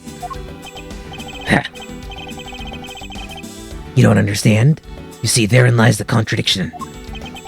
Mr. Edgeworth, it'd be nice if you just would stop talking in riddles and maybe just say what you mean. It's a mistake. Fuck.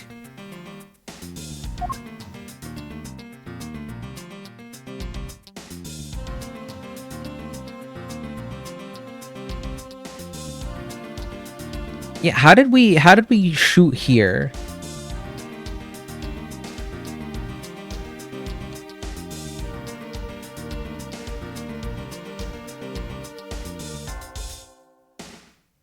Oh, you can just deduce anywhere. The bullet is so low, right?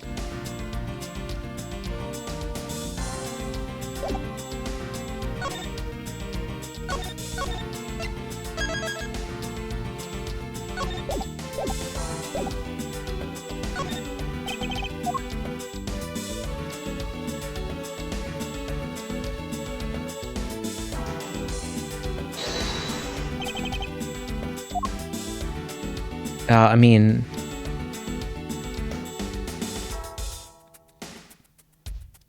Bounce back and hit him in the dick until he OD'd. Open and shut case. True. What do you mean, sir? You don't see? Quite simply, the bullet hole itself is too low. If the victim was shot in the stomach, the hole would be much higher up. And what if the guy was shot while he was sitting and lying down? That would be illogical. The victim leaned against his shelf here after being shot. Suggests he was standing when he was shot. And that means... Wait, what does that mean, sir? Means you need to use your brain. In any case, it means someone made a faulty assumption. It was from this mistake that our current contradiction was born. What is the faulty assumption that caused the bullet's hole position? The order of the files. Chat, watch this. I believe it's the order of files a bit off. Now, you mean I put him back in the wrong order just now? Hey, actually, I think the files are wrong, sir. Yeah, you see here how the files that we shot begin with the number O? What are those doing all the way down here after 1, 2, and 3? That's really weird. Actually, the way they are organized now is the correct order.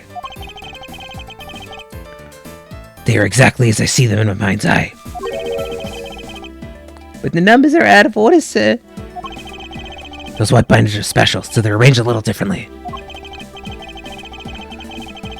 But from this, we know that the files were not in this order when the crime occurred. Ah, that's it. I believe the killer made the same incorrect assumption as you just did. Let's rearrange the files in numerical order and see what we find out.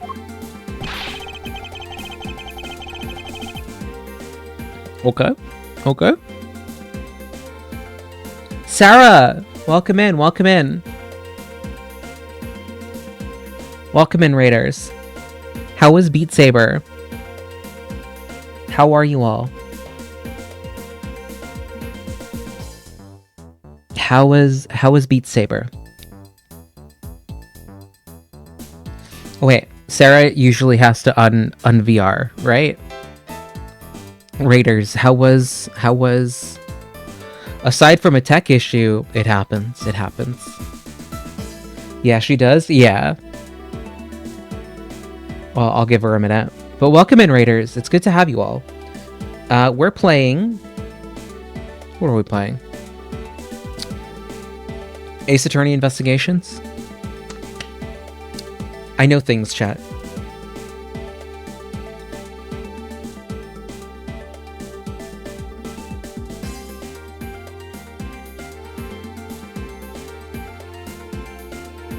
You had a lot of technical difficulties. It happens. It happens.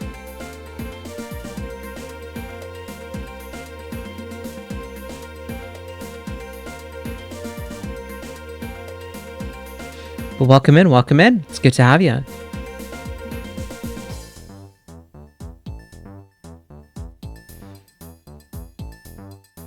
Yeah, we've been playing Ace Attorney Investigations. It's our first playthrough of it. I do also have life news. Oh, huge. What's up?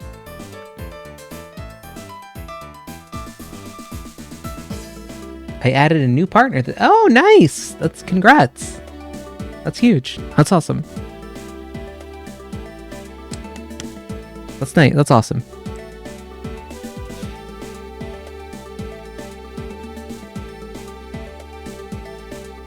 That's dope. I'm glad. I'm happy. Sorry. Happy to hear it. There you go. Sorry, I picked up my tea and I like stopped speaking despite not sipping. Anyway, that's awesome. That's dope. Chat. Welcome on in. It's good to have all of you here. We'll be playing this for a little longer. And then we'll probably be switching out to something else in a bit. But I usually try to do all the voices in this game, which leads to my voice getting tired out pretty quick here. The only positive about that is that you get breaks every hour, which we just got back from. Ace Attorney streams or cinema, they're mostly me sitting on one screen for very, very long.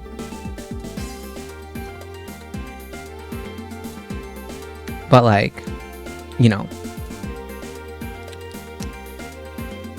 You and Sin eat yet? Oh yeah, we ate. We actually ate before stream. I also ate some food in between the break and now. No, I also snacked during the break. Yeah, we actually ate food today, don't worry.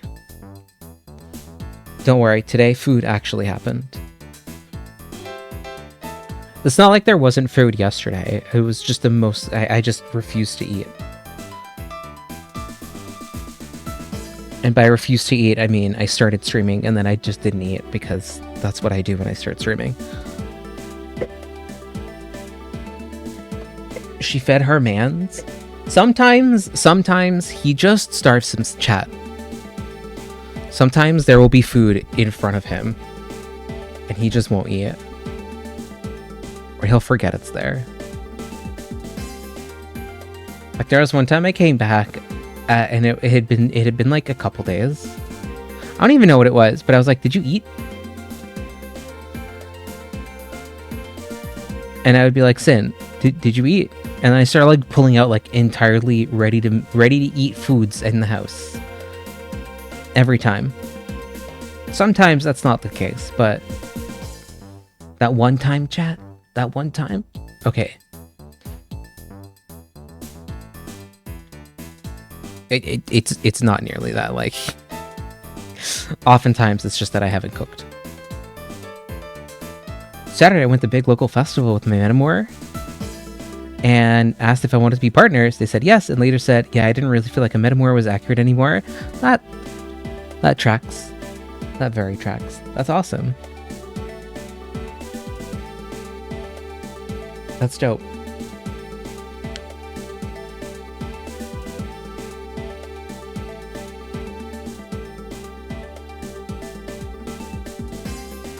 That's dope. Oh, you did actually explain what a Metamor was, but I knew. I understood. Our polycule map got more complicated. Do you have one of those, you gotta get the animated graph, the node graph. Gotta start connecting nodes to it. It's gotta be data driven. Oh, you got that?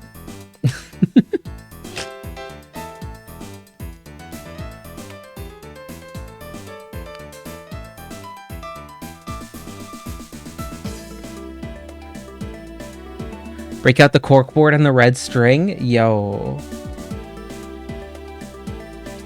the pepper mage,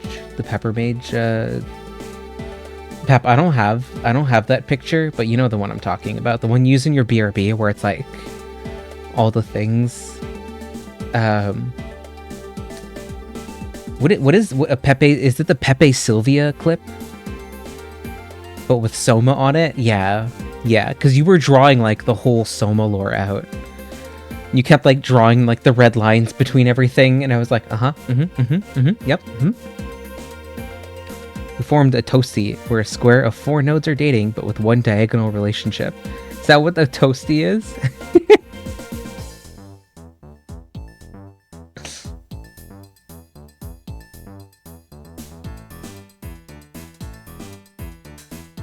So it's a tessellated. It's a nice tessellated triangle. It's a nice tessellated square. I don't know who came up with that name, but I love it so much we used it. It's a good name. Oh, N. Oh, okay. Welcome in.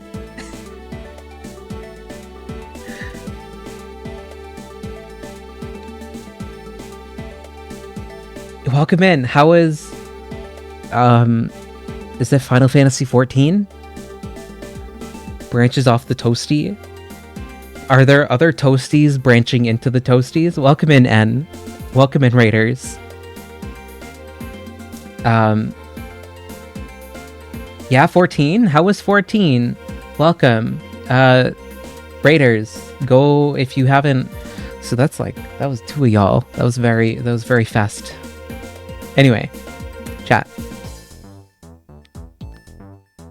Sarah chatters and Raiders, y'all should go follow yourselves, each other.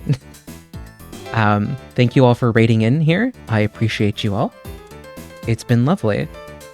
How is FF14? Go follow yourself right now, chat, if you aren't following yourself, if you aren't your own biggest fan. The best time to start is now. The second best time to start is after inventing time travel. But yeah, chat, go follow these both lovely people. Thank you both for thinking of my channel. And yeah, and how was Final Fantasy 14? Did you get up to... I actually don't know what goes on in Final Fantasy 14. I know it's an MMO, and that's actually the whole thing. That's actually all I know about it. But I hope you had a good. You're replaying the base game's main story to see if the changes. Oh. Wait, is there an actual story? I guess even like other MMOs have stories, huh? They exploded the world and then rebooted it? They what? It's a huge story? Oh, yeah, I didn't know. I thought it was just like Minecraft if it looked like Final Fantasy. No, jam.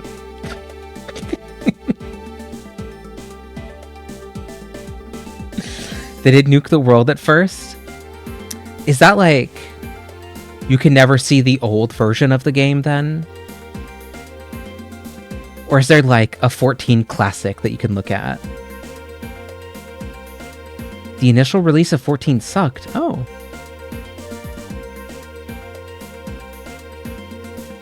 So they just nuked it and rebooted it. Oh, the second expansion story has won awards. Okay. Okay. I'm learning things today about Finally Fantastic. People have rebuilt it, but you can't ever actually play 1.0 anymore. Oh, is it like rebuilt from like data?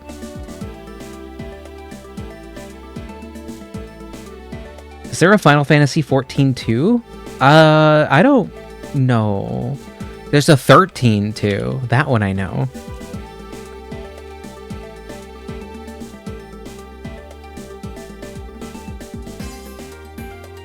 I don't know. That's actually a good question. It's probably not something I know because I'm not a Final Fantasy. Stillman says there's a reason it's called A Realm Reborn. Wait, FF14 is called that? There's no 14.2? Could you imagine if there was 14.2? I feel like they would just make another expansion if it was on to 14 and it was already a live service. I feel like you'd rather, right?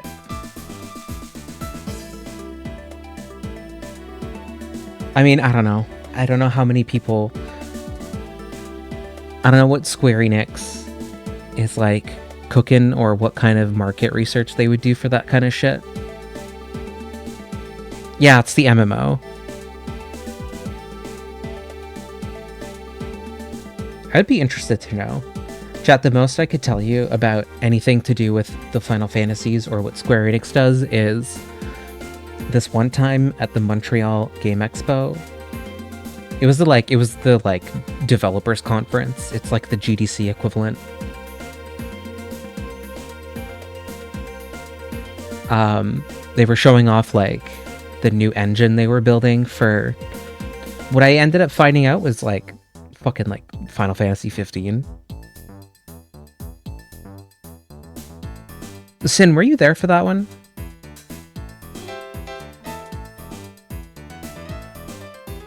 Remember that year? That was the year Peter Molyneux showed up. Well, showed up. In that he called in from Skype. He Skyped in because he couldn't get into the country on time. He was supposed to fly in for the conference, but then he couldn't. So we just called and then did like a really... He gave us like a house tour. He like showed us his apartment. No, I don't think that was the year I went.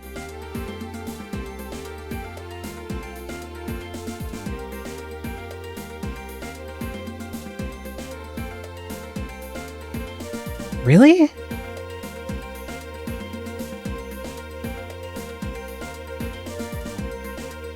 Because I thought we went for the Peter Molyneux one. I could have sworn I remember you there.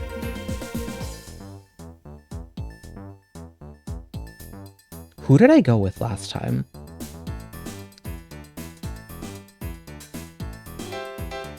Oh, the first time was actually like really weird and awkward when I went. Weird in that like my senior year classmates, like the people a year above me, were like, "Oh, you should come to Montreal for the expo. It's a really great networking thing." And like, not a lot of my year really cared about it. It was also like $400 fucking just to go. It's way too expensive now that I'm not a student and I'm not affiliated with the studio. Not worth my time.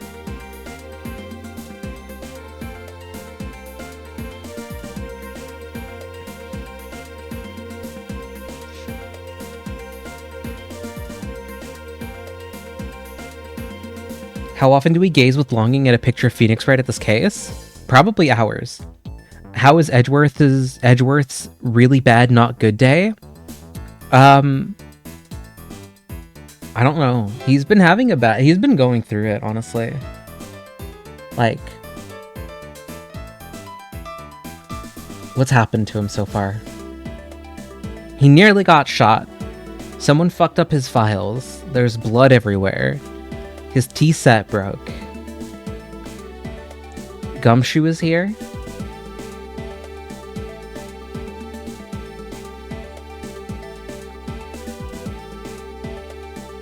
Jack Softman is harassing Gumshoe. That's true. That's true. So he needs to die. We'll make him perish soon.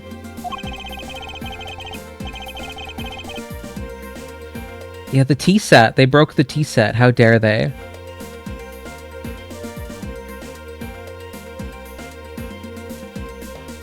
Oh, right, yes. I forgot about the Omegaverse Prego. Yes. Oh, and Edgeworth has 105 children. Not all with Phoenix, but he mails out like he impregnates women with all the money he doesn't pay Gumshoe with. Wait, what? I can't believe we're talking Omega. Yeah, we've been talking about Omegaverse on this today. Maybe more than normal, but about expected on this stream.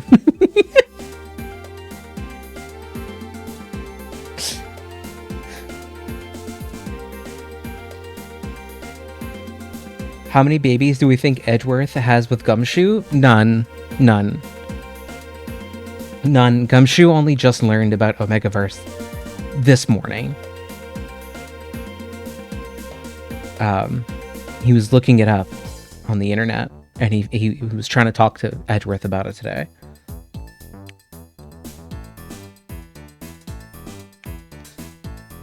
Someone asked me on stream about my monster fucker preferences. Who Who was I talking to the other day where I was like, what if I just do a fetish rating stream where I rate chat's fetishes? And then I was like, wait, hold on. Maybe I don't do that. Like, we put it on a board.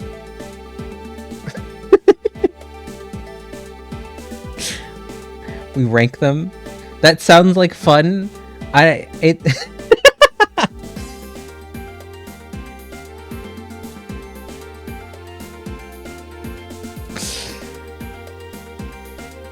Well, if we can work out a way to do this.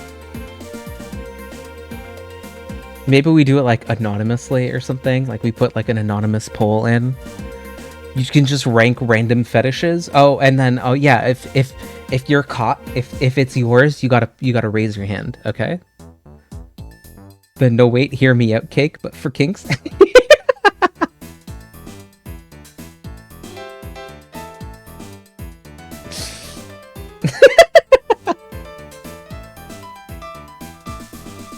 Have a good night, Alex.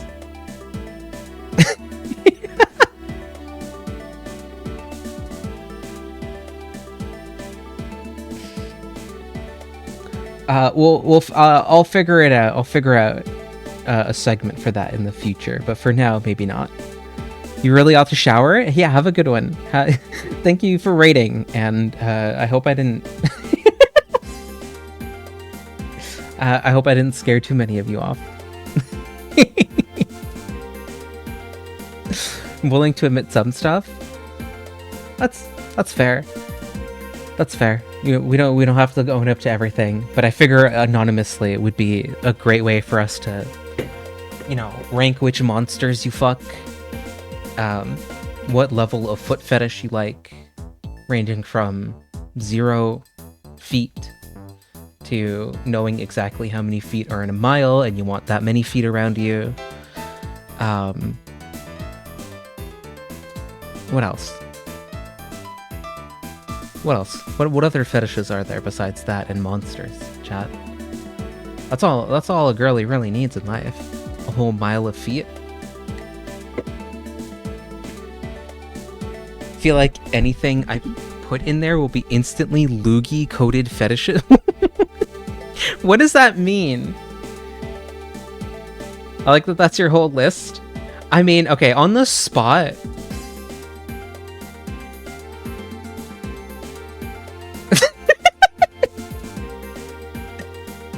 Inflation, feeding, and vor. Surprisingly, all of those are all... Okay, I did not ask... I mean, I knew Pap loved inflation. Every time she sees grocery prices, she's fucking bricked up in the grocery store. It's disgusting.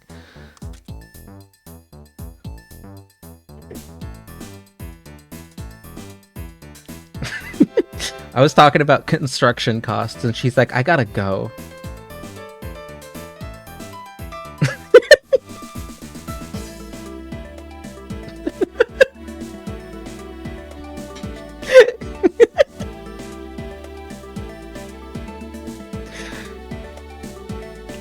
So anyway, if anybody needed an introduction for what we do on stream,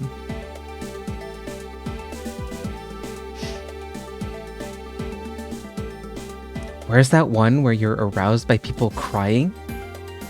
I know the one you're talking about. The cry roused or whatever. I'm literally planning a kink education site, so like I'm gonna write about all the kinks one day. Oh, that's awesome, actually. That's kind of dope.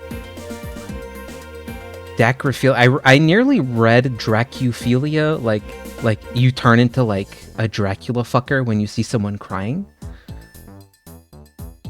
That sounds like a game engine. A game engine would get aroused at crying because that happens a lot around game engines, I guarantee it. Yo, new stream.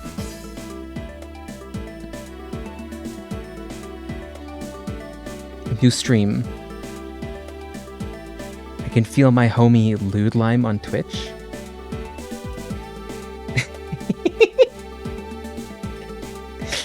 Okay, I need to shower, but apparently I'm gonna listen to whatever this mess is.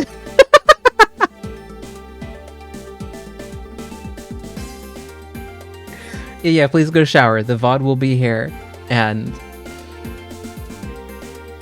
apparently we're gonna talk about gay mentions making us cry.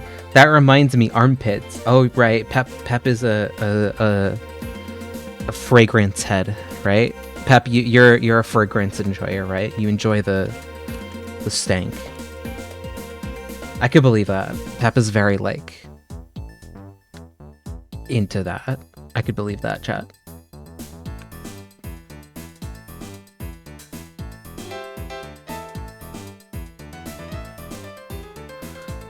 No, that reminds me. Oh, that reminds me, armpits. No, armpits are nasty. Okay. She's gonna be like, no, I hate armpits. But I'll be, I would love me some girl smell and boy musk any day. But and a lot of people tend to like it. Remember, if you scrub out, if you wear deodorant, and you want someone to lick your pits, make sure to scrub them good, otherwise they'll get an acrid taste. And I only know that from the internet. To Who fans? I guess there's like gore fetish. That's true, yeah. There are people who are like, oh, hell yeah. Hell yeah. And snuff? Yeah.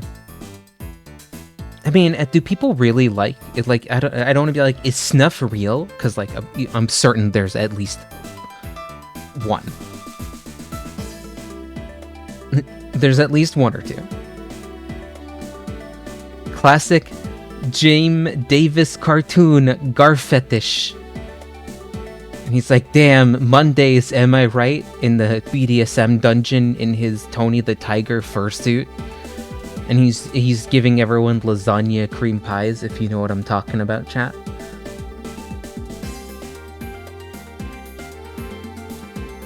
Girl, why do you think autoerotic asphyxiation exists? Well, it exists for snuff film. What, people stream themselves, jerking themselves, asphyxo style, and then they keep the stream on, and then someone clips and ships the VOD? Is that what you're saying, Pat? Garfetish would be feeder? Oh yeah, 100%.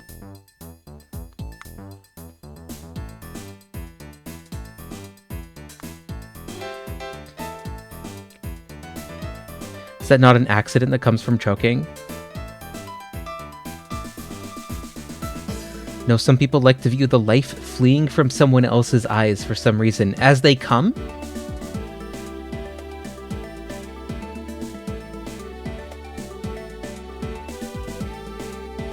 Like, okay, sorry, are you telling me autoerotic asphyxiation with a mirror so that you can watch yourself die? And then that, like, oh! Okay, no, I understand now. Someone choking someone. Okay, I gotcha. I was like, this is a contraption. This is a contraption I'm getting put in here.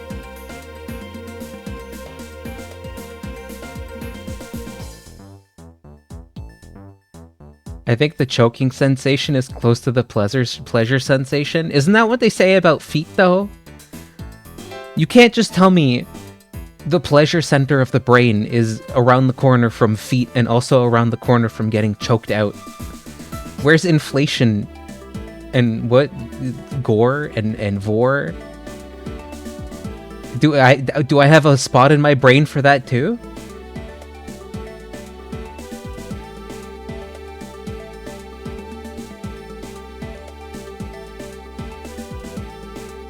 Okay, I've never put a lot of stock in the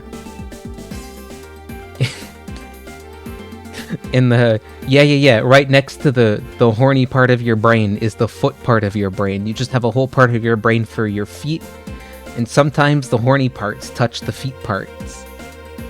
Like that only explains some things. Autorobotic asphyxiation, that's gonna be real in 5 years. Thank you, David Cage. I heard if you're deprived from air for a bit, it makes the orgasm better. Why don't you just hold your breath when you come?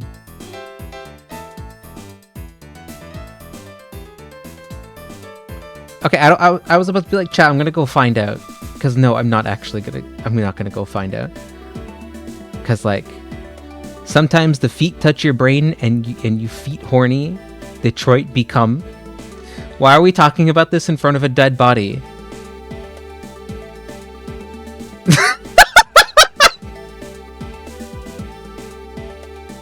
I'm gonna be honest, I haven't even been looking at the game. Okay. Stream? Game capture is on the left. On the left monitor. Chat is on the right monitor. I am facing to the right, looking entirely at chat. That's how you get the guy from That's how the guy from Kill Bill died? Wait, feet?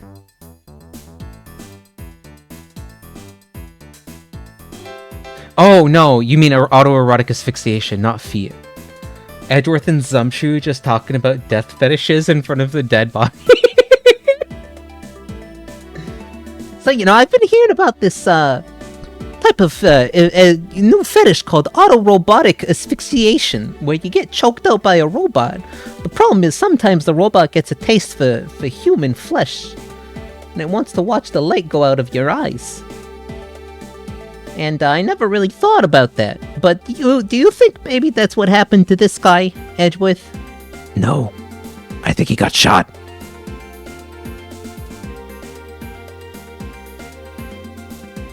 I think he got shot.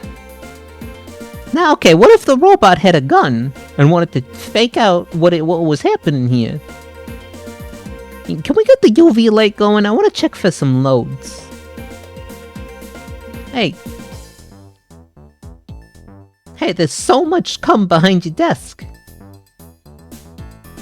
Do you think that's what was happening then? Do you think the robot...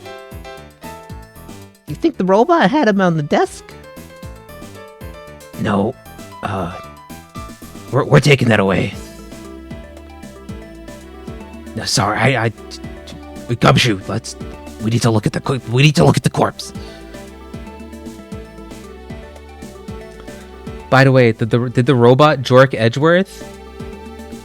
No, he's just leaving like stalactite and stalagmites of cum under his desk.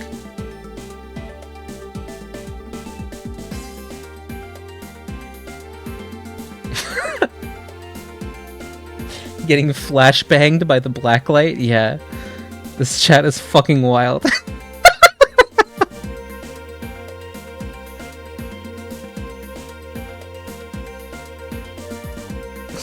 Rancid. Today is exactly as rancid as yesterday. At the same level, just in new ways that I didn't expect.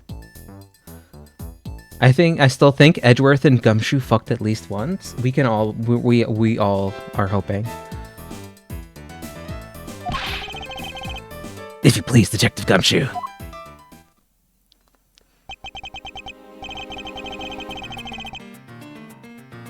Why does that say Gumshoe here?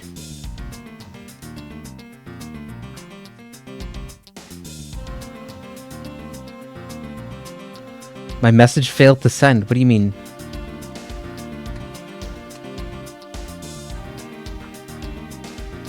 I see crack pipe. Yeah, that one sent. I see it.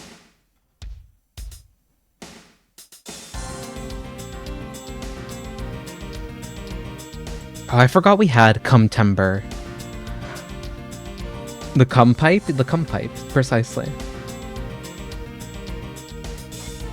What's that song where it's like, first the kiss, then the cum? I think it's just Cum Zone, right?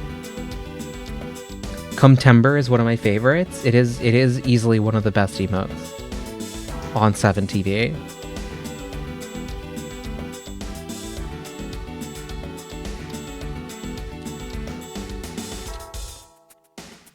So that's concerning. I thought that said gun, but now I see it says gumso. Gumso. This is so gumsoed. Can we get 100 gumsos? The killer went through my files first before shooting Mr. Faith. Then put the files back in numerical order, I guess. And then he proceeded to shoot the victim. Yeah, but why did someone kill a man and then look through your files one more time? Puzzling indeed. The files were thrown into disarray twice. Once before and once after the crime, but why? Yoink. Free brain. Free thing in our brain now.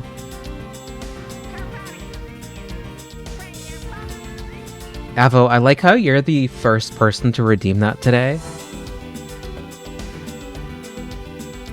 I'll have you know, I enabled that hours ago.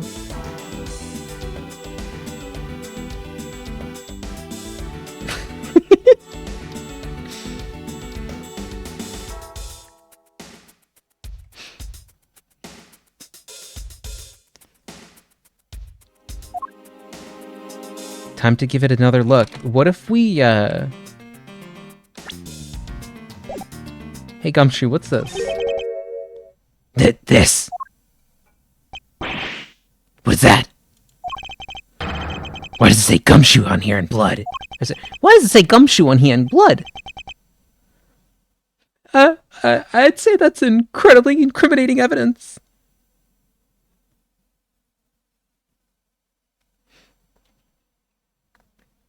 Hi, Newpid Chat.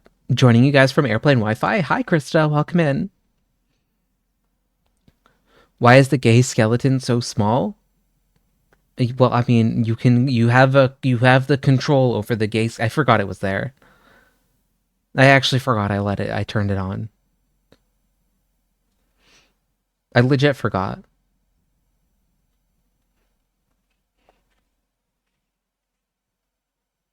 Now I can see Sin coming back to his computer.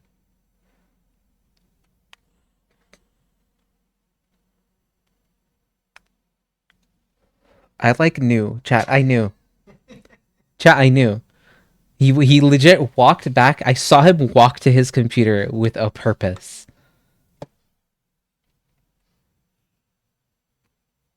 Yeah, taxes are sorted. That's why he's here expanding the skeleton.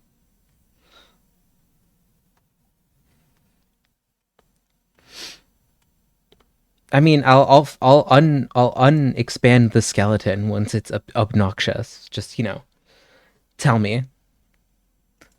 Well, chat window is also in the same window as OBS. So when I look over at chat, I usually notice.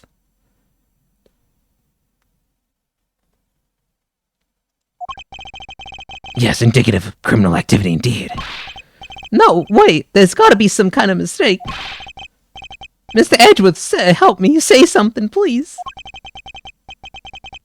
It appears that one of my files was stolen. I don't think there's too many games gayer than the series. I could think of some, but, this one doesn't,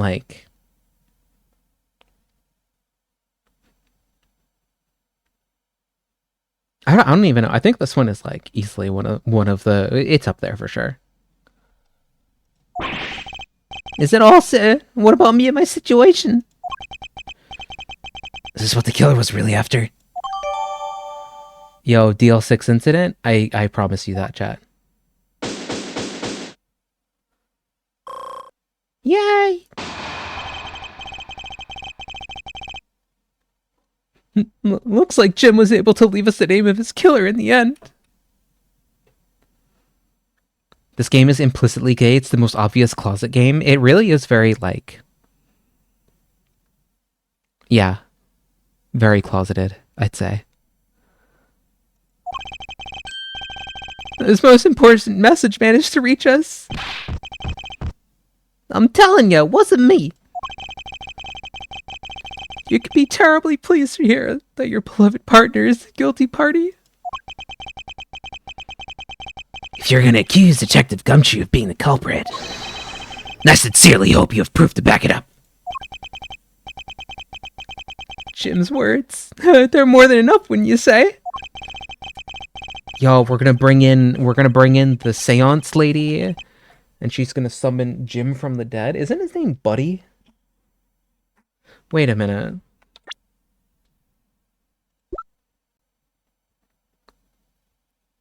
Jim. Where does the name Jim come from? Buddy Faith.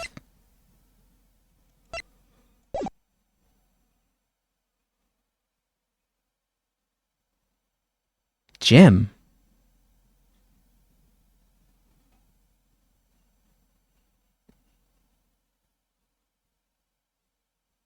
Why?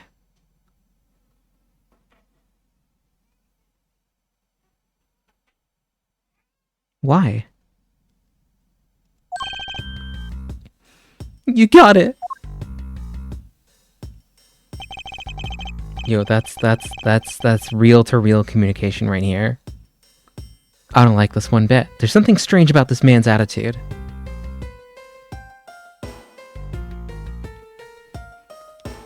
He's got gains on the brain instead of having gays on the brain like all the other good prosecutors. There must be some sort of flaw to his logic, waiting for me to dig it out. With my trusty steed, fact and logic. Mr. Edgeworth, what are you gonna do? What I always do in court, I'm gonna cross-examine him. One way or another, I'll expose the flaw in his logic with this technique. Now, how are you gonna do that? Can you explain it to me? Might as well. Alright. First, I listen to the witness's testimony. If I find a flaw in the testimony, something that contradicts the evidence,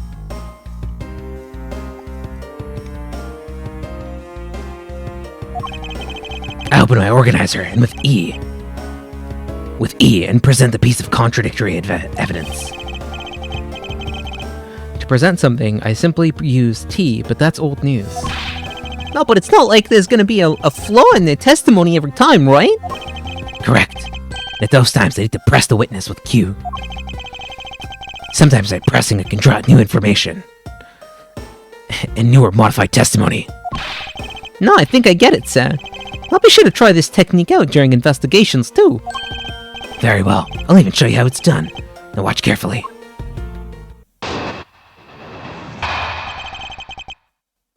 Yo, are we debate lording him? Okay, let's say, hypothetically, Gumshoe did kill him. Wouldn't Gumshoe then no longer have his gun? And wouldn't Gumshoe have a better shot than to have put a bullet into my personal collection? He knows exactly how much this tea set costs. And if he were going to have to fix it, after being caught by me because of my superior intellect, do you really think that Gumshoe would be so stupid as to sit here and be caught? No. Precisely. Jail, 100 years jail. No, I didn't know. I didn't know. Detective Gumshoe, you stole Jim's gun from him and shot him dead. Furthermore, you messed up the files to make it look like you'd committed theft instead. That's when you moved Jim's body that was sitting in front of the bookshelf. But thanks to that, you didn't notice the bloody letters his body was hiding. And it'll be his final words that you will be brought to justice. Straight to jail. You intend to argue that the victim's dying message points to the killer? I can hear Jim's voice and he's calling for his killer's arrest. You sure you're not mishearing the words? Your words? Are you sure you're not mishearing his words, Mr. Boardsman? There's no way Detective Gumshoe is the killer here. I will find the flaw in this man's logic and expose it with credible evidence. The rebuttal.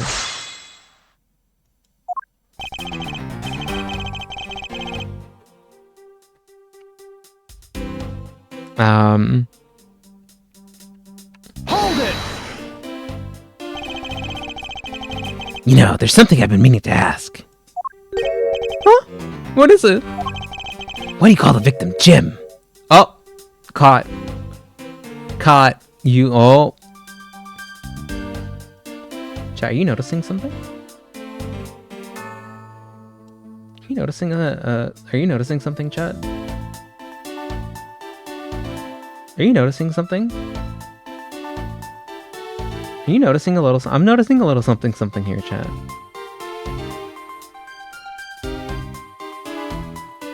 He's literally doing the gay point. Gay? Hmm?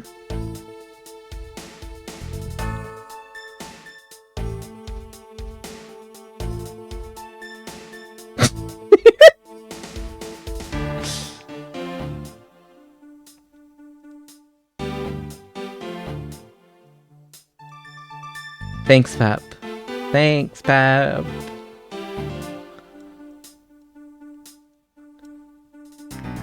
You know, I'm noticing that, like, the more I give you all weird things like this... I mean, I'm gonna probably continue giving you all freak shit like this. What? I don't know, but we'll figure it out.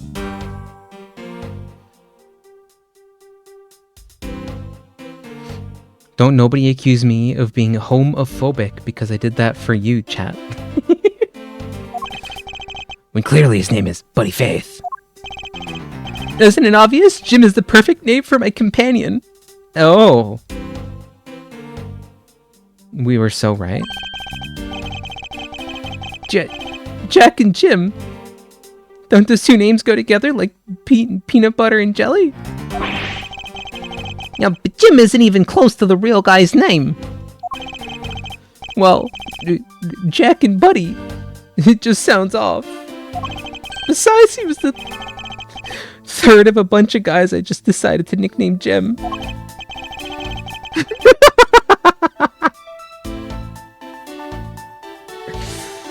He talks about the victim like he's his pet. Oh, maybe it's pet play. You know, Jack and Jim went up the hill. Hold it! Do you really think it was necessary to shovel my shelves twice? To do that? That's true. Okay, then maybe his real intent was theft. Hey, are you accusing me of stealing something from Mr. Edgeworth? It's a possibility. God, I forgot about pet play. Ugh, need me more of that in my life is what Pep is saying right here. I'll have you know that I eat 3 square meals every day, pal. Sometimes I have one that's nice and round. Sometimes I eat a triangular meal, but you'll never hear me talk about it because I don't really like it. It's too pointy for me. A square is nice because you can cut it up into smaller squares and you can eat them.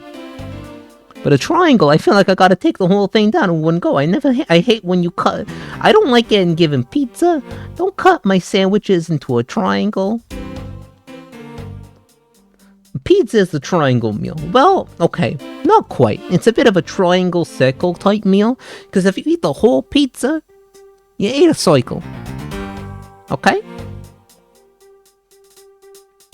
If you only eat a couple slices, you ate a triangle. Now a calzone, that's beautiful. I love that.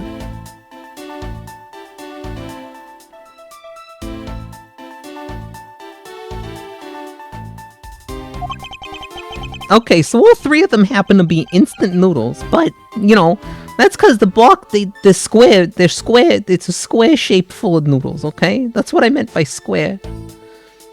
Add sushi dance? Is there a sushi dance? I would do heinous things for a calzone. I kind of want one. Maybe I'll do calzones tomorrow.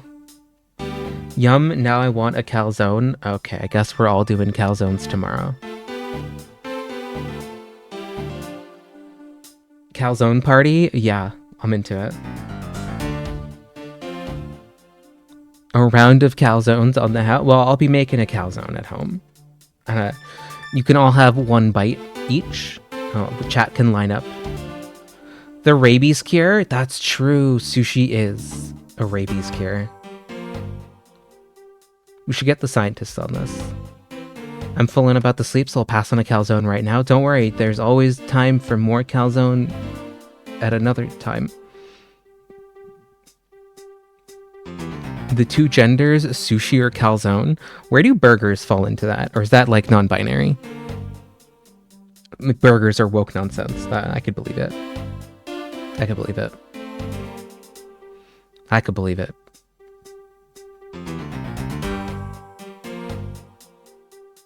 I'll keep that in mind, thanks, Snoop. About the calzones or that burgers are woke. What sort of hamburger? Oh, dude, how can I even find that easily? Both?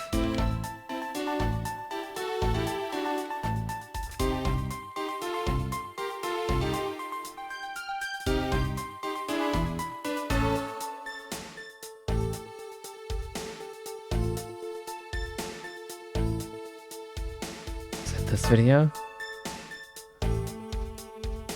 Oh, come on. I found it. I found it. I found it, chat.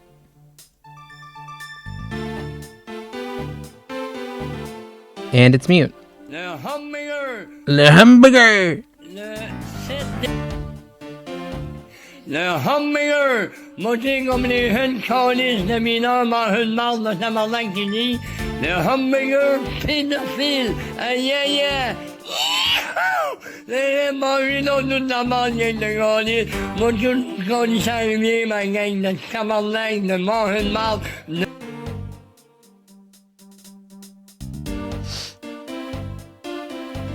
Oh my god, I forgot about this guy. Le hamburger? No, he's...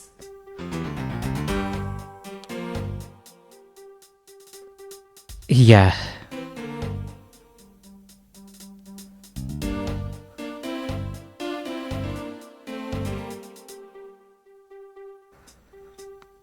Not normie enough to conform to the gender standards, not woke enough to escape the 1D gender spectrum. Sag. Is this really Quebec French? That's the equivalent of like Dale Gribble from King of the Hill.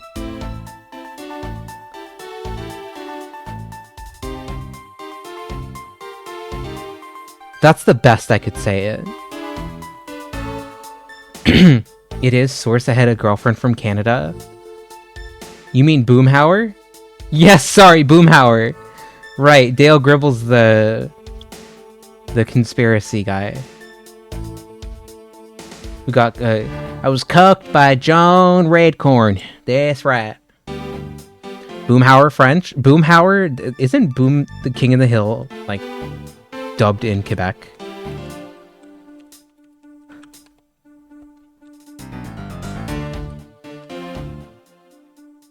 Yeah, hold on, is this real? Ça serait facile, simple et agréable. Oh shit, is this real? Hold on.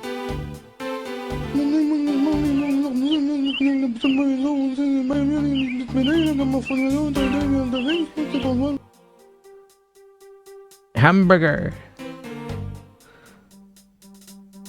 That was practically the same.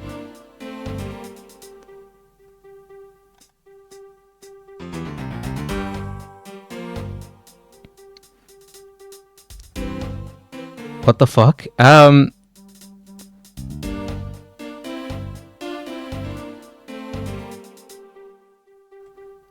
Oh, here. There's an actual official Boomhauer. Here's the official. That was a fan dub, apparently. Oh, that's the quietest thing I've ever heard in my life, chat.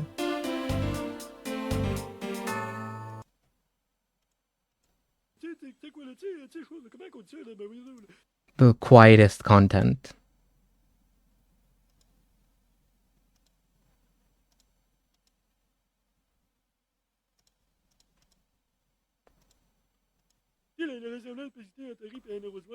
Et quoi? Les 2 pièces de l'eau.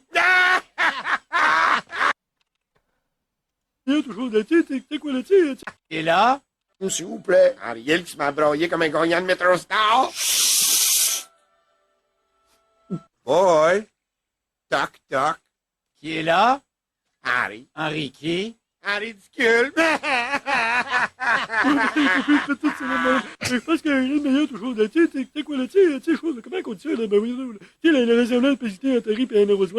C'est quoi? Holy fuck!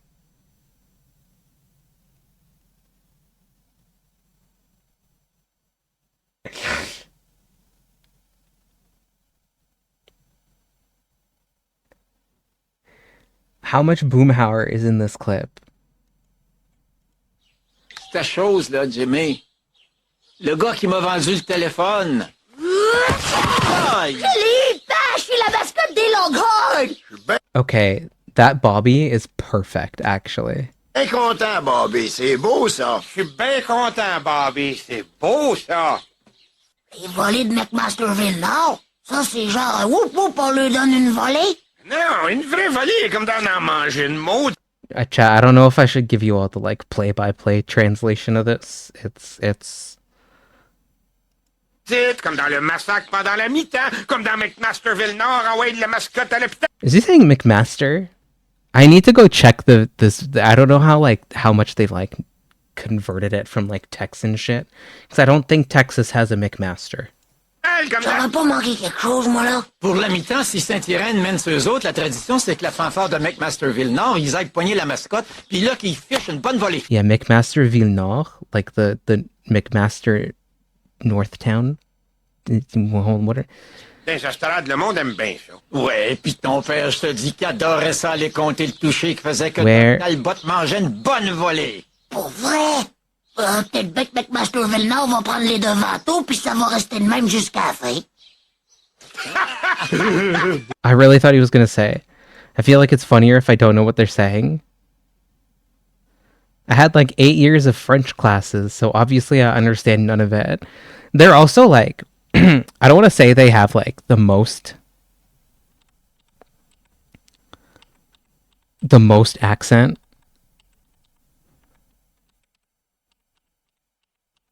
But like even this is a little like Eh ben là, je te parle de ça en ce moment, ouais. Et c'est correct, on se rappelle tout à l'heure. Bye. bay. Like it's so like they're very like Quebecois about it. To the point that like even hearing this is a bit of a novelty for me. Because I don't live in Quebec. I'm gonna go find... I need to find more of this.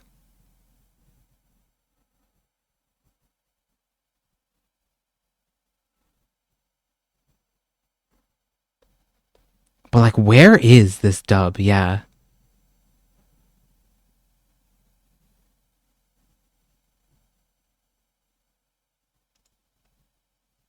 Chow, we got so fucking distracted.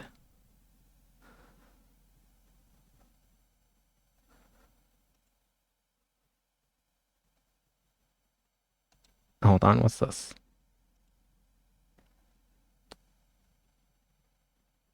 Okay. Yeah. I think it's called Henri P. Sa Gang. That's King of the Hill. King of the Hill is Henri P. Sa Gang. Henry and his gang. Who the fuck is Henry?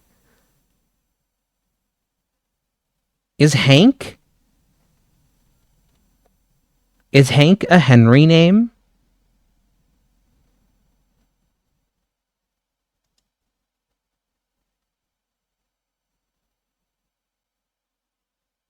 Hank is short for Henry?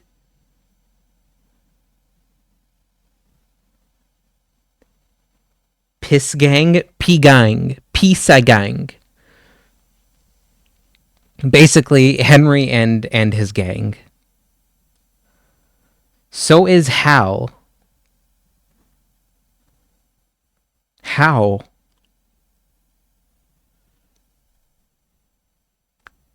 How? How? I'm gonna turn down the audio on my headphones before I unmute Ace Attorney. 'Cause I don't want to blow out my eardrums.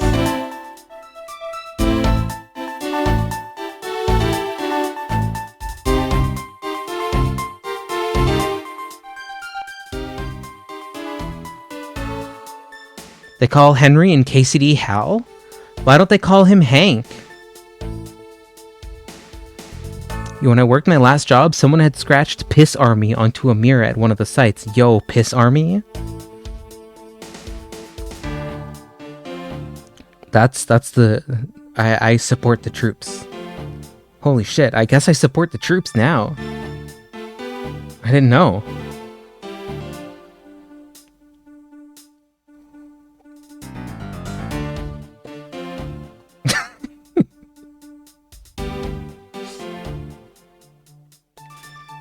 Girl, I questioned at the first stream I did of KCD if you were fucking there. I was literally not home.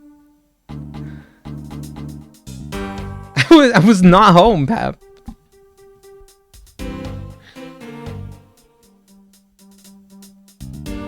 I was legitimately not home for that one. Yeah.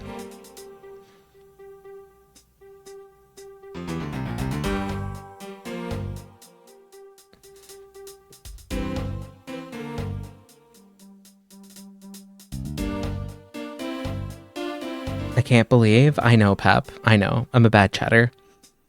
I know. Every stream you miss, you spend 1,000 years in the Mist Dimension stream realm. You have to learn about Hank and why his name is Henry and Hal. And you have to learn about the cum chalice. I feel like I'm part of the Piss Army. I pee all the time. Yo. Welcome to the Piss Gang. Welcome to P Army. Okay, so all three of them happen to be instant noodles, but the cum chalice? Yeah, they're, Kingdom Come Deliverance. I've been calling the King's Come Chug Quest Cum Chalice. Or something like that.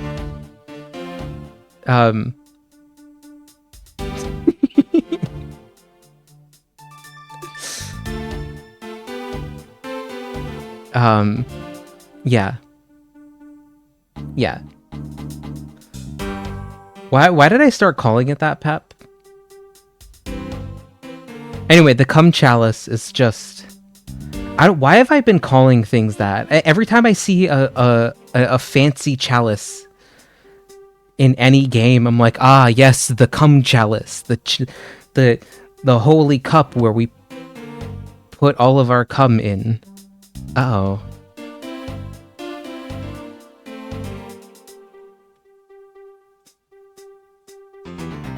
Java.lang.out-of-memory exception. Uh-oh. Bye, chat. Okay, alright, nobody panic. Chatty crashed.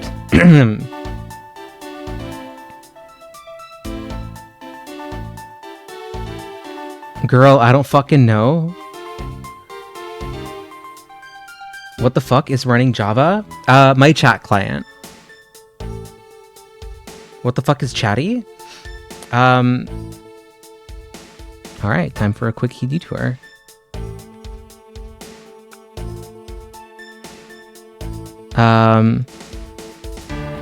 It's this. I use this theme though.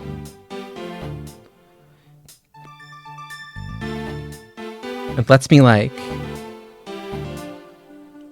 I use it for lurking and emotes and all that. I will recommend Chatterino. I actually use Chatterino on Linux because I I couldn't get the JRE to run properly here. Meanwhile, Chatterino was easy to get running.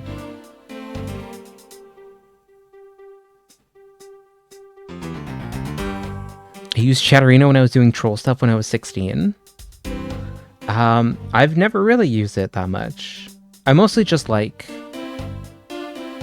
what Chatty does. I've just been using it for way ever, like...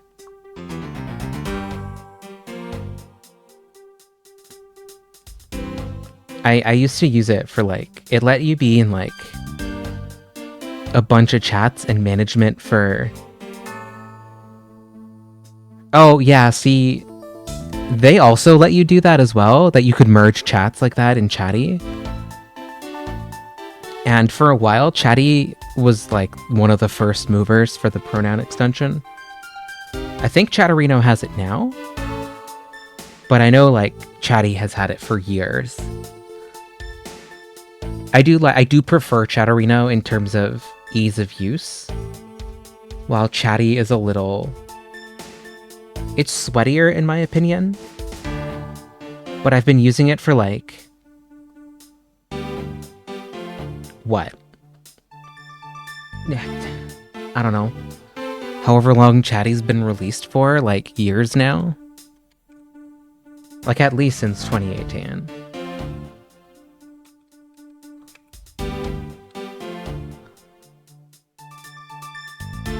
Like, I don't remember how long this has been going on for. I think this is like a 10-year-old project, like 2015.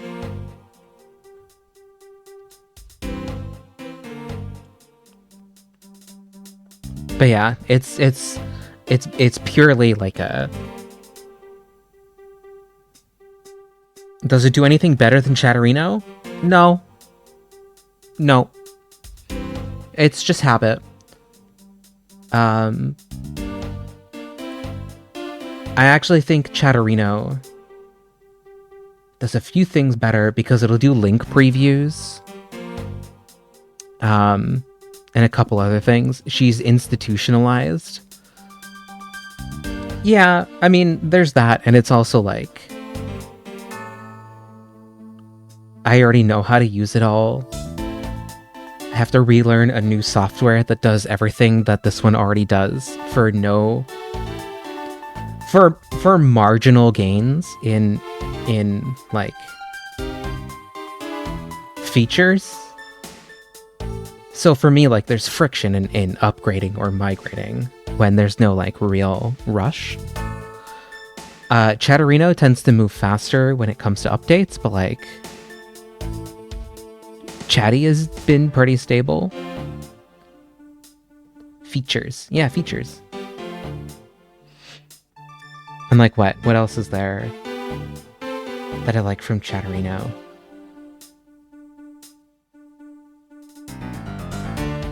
I think I like their, they have a better notification, like an @ system. Cause like, I don't want to say like, if y'all ping me in the in chat, like I get a little highlight that's like a little pop-up. It's not like obnoxious or anything, but like like if I had 1 million people in here like doing @noop, like it would be flying off the fucking wall. I know I can turn that off. I like it because it usually lets me know that like I need to pay attention to something or you're trying to get my attention. I also like it because I get pinged in other chats. This is what chat. If you ever wonder how the fuck I'm everywhere and anywhere, if I'm at my PC and y'all write noop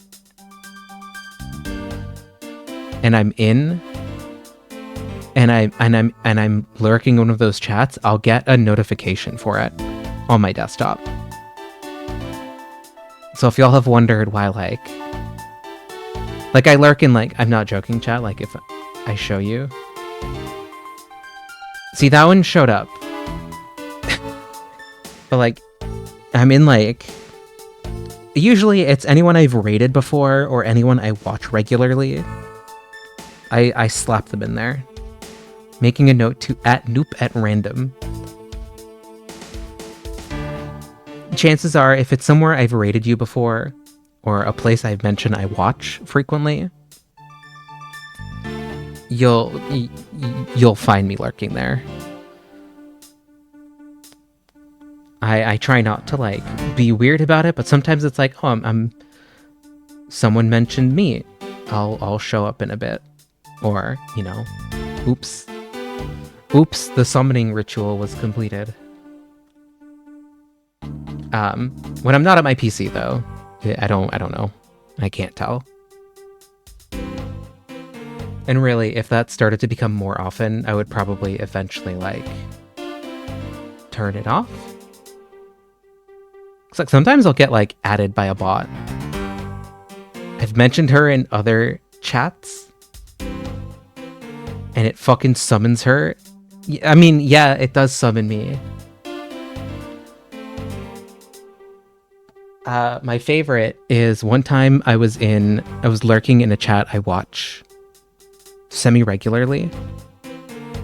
And there's an emote like titled like no, but everyone was typing NOO and then hitting tab. And it was filling in a username first, and so I got like a bunch of fucking ats. And like I wasn't there that day either. I was literally doing something at my PC and I just see like noop noop noop noop noop noop noop noop noop noop. I'm like, oh my god, what did I do? Oh no, I'm in trouble. I show up wondering why I'm getting like roasted or talked about so much. No, they were just trying to exclaim their distress about a different thing. And I was just catching strays like crazy. It was fucking hilarious in hindsight, but like in the moment I was terrified. And that's how I know that the notifications just start like flying up my screen, because I'm like, oh no, what happened? I'm scared. Show up, it has nothing to do with me. Everything's fine. People just autofilled my username instead of an emote.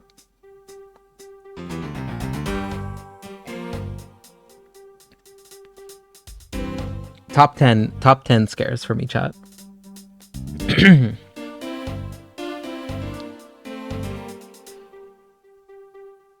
Friendly fire, pretty much. I mean, it was fine. It was funny. I think of it fondly at this point. Summoning kink? Is that a thing? Oh, you know, I guess like you could summon a kink. What are the succubus? A succubus, chat. You could summon a kinkubus.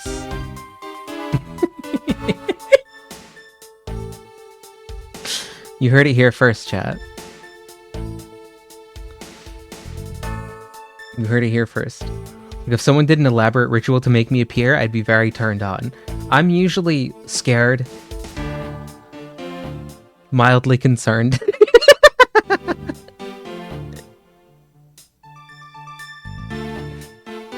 I go by succubus in many circles.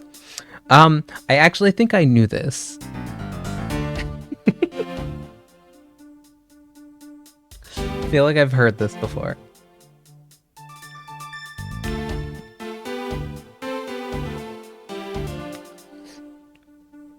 Wait, okay.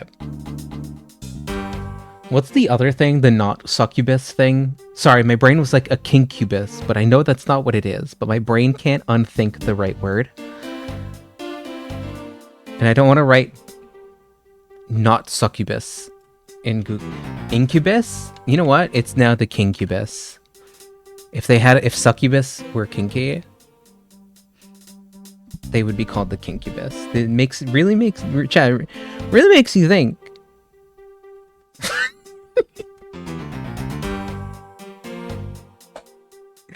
Remember when we were playing a game? Succubus? No, I know that's the joke.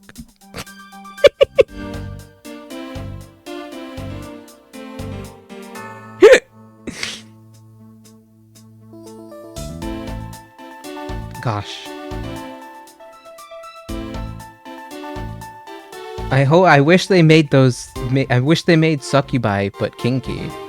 If only. If only it was in the name.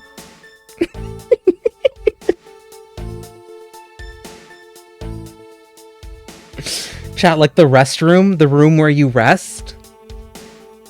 Yo, David Cage would have a kinkubus. Why am I like this? Chat, I nearly played Omicron today. I should just finish that game. I really should.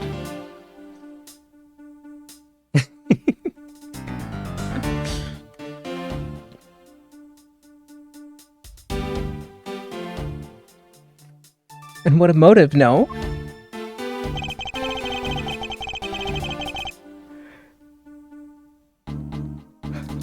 Hold it! And why would Detective Gumshoe do such a thing? Yeah, because of the body was getting in his way. He had to mess up your bookshelf somehow, right? Anyway. Thanks to that, you didn't notice the bloody letters the body was hiding. Hold it! Why did you think that the killer didn't notice the bloody letters? The body was covering it quite well, wouldn't you say? That's how he missed it. But judging by what I've seen, it doesn't take much for your detective to miss something.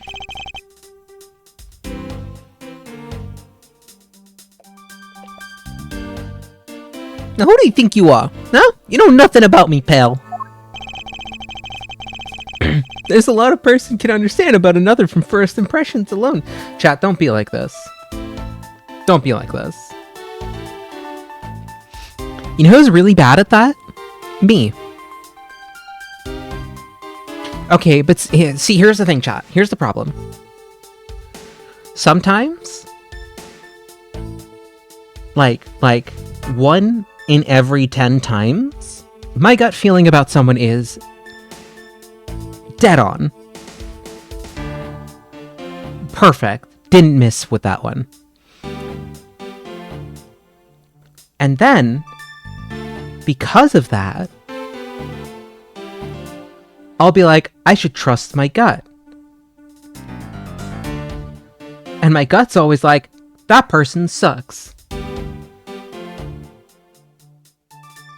Not every time, but like, I intentionally skew first impressions of me as a filter.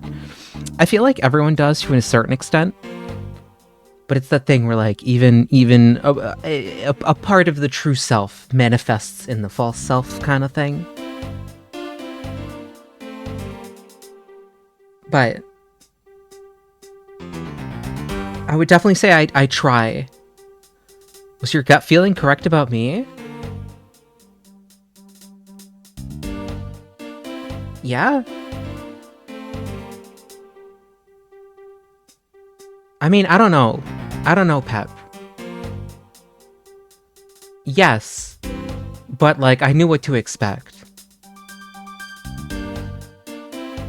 There was a moment in, like, 2015 or whatever,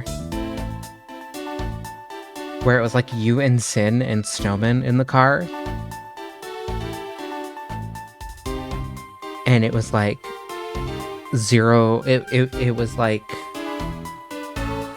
there were 2 Sins in the car, and so I was very much like I'm aware of your game. I am aware of how you two are similar in ways, but also not. You're very much your own people.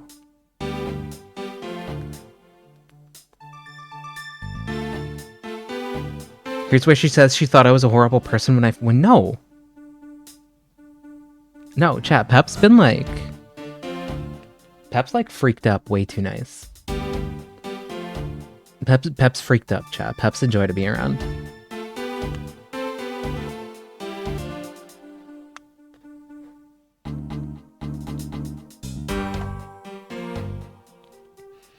It's okay, she thought I was an asshole too.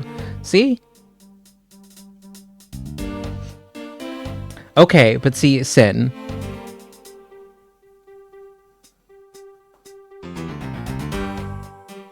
like I said, I'm wrong a lot of the time. And I trusted my gut a few too many times, and I've been burnt. But I've also been burnt where I've told myself, no. Remember that time your gut wasn't right? Which is why, like, I go by, like, a multiple. I try and feel people out a bit better now. Like, I don't want to go into too much detail.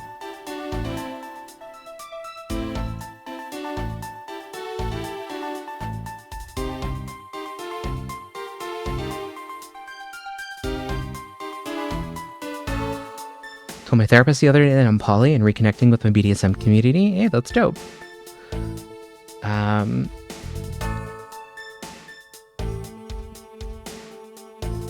Make myself look a bit worse, and I'm showing all the controversial opinions I have, half jokingly. So if the person thinks it's fucking up, they just leave me alone, and I don't have to have you talk with that later with that person. Oh, I get that. You try and, like, you want to filter people who don't, like... No, I totally get that. I have people, I wouldn't say people in my life, but, like, I have known people where, like, in my opinion, I should have been slightly more, like,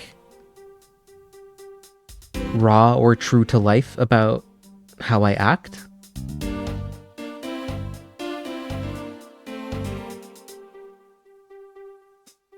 I wouldn't say I'm, like, the openest book, because, like, I feel like every couple streams I'm always like, hey chat, ever tell you about that time? And then it's the most crazy lore I've ever told you all, and it's like, why do you always have a story, Noop? And it's like, I don't know, I can't help it.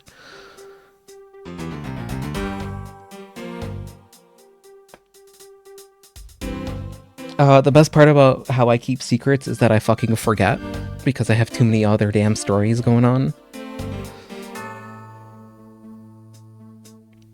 But yeah, I feel you, Sonia. I feel the, like, trying to filter people.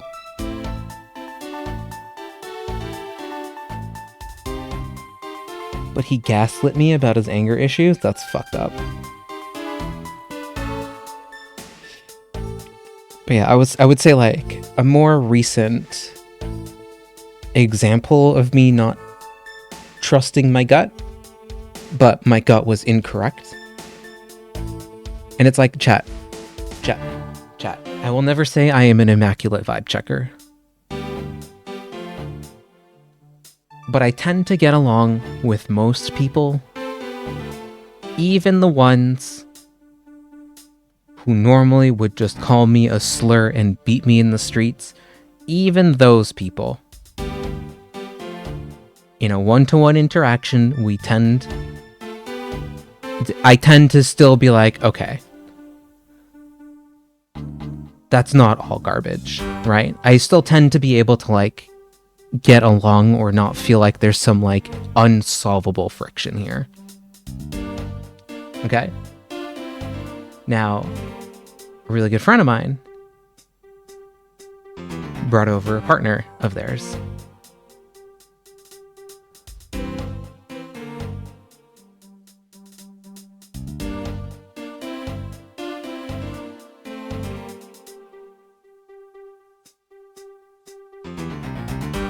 Without the filter, I get friends who would literally be anti-Ukraine self-defense. If I'm not using the name Ukraine and Russia, they just copy the popular leftist options and pretend to be empathetic.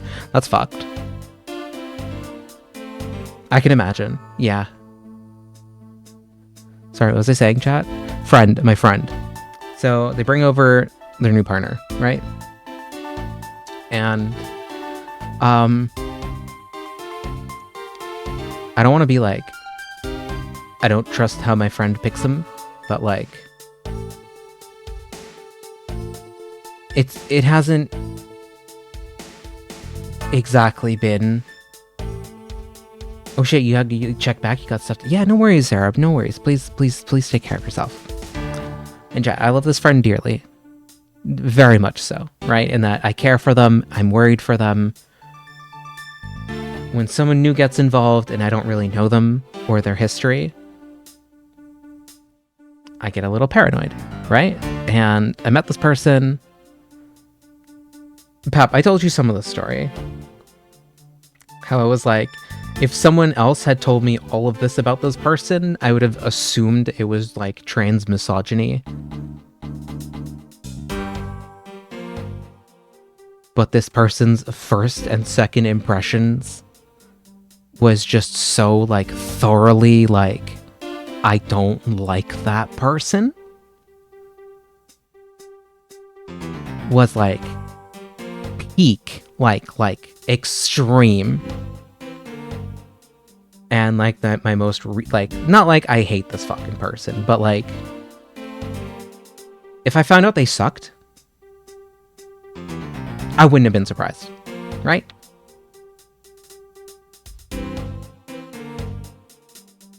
Right, and like, I'm probably showing my whole ass here. But my most recent interaction with them, I'm now realizing it was most likely the awkwardness of, hey, you're about to meet some of my closest friends in life, and if they don't like you, then it's just not going to work out because these people are going to be in my life probably after you are out of my life, because let's not pretend everything's forever, right? And I just know how that conversation would have gone, because, you know, I know how it is. I know the first time we met, it was a vibe check. And if I had to sit through a vibe check, I'd also be fucking anxious. Hell, I met some of Sin's friends for the first time, and they all pulled me aside and they went, if you fucking hurt him, we'll fucking kill you personally. And I went, wow. Holy shit, I think they hate me. No, they're lovely people, chat. But yeah, you know, it's been a few more times now since we've met, and we've had a pretty good time. And I now realize that what I assumed to be their personality was purely just nerves. It was nerves. It was nerves, like, you know, that's not how someone acts. That's not how they act when they're not freaked the fuck out, right? That's how they are. Like, I saw how this person acts like when they're comfortable and familiar with someone, right? There was very much a difference there, and I was like, no, I think I was wrong. We're friends now, but if you ever set a foot out of line, yeah, I know, Pep. Pep, you'll have to get in line. You'll have to get in line. You'll have to get in line, Pep.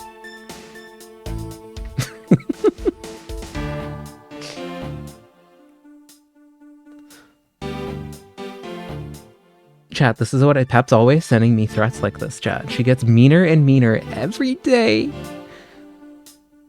She knows I'm lying. She gets eviler every day, not meaner.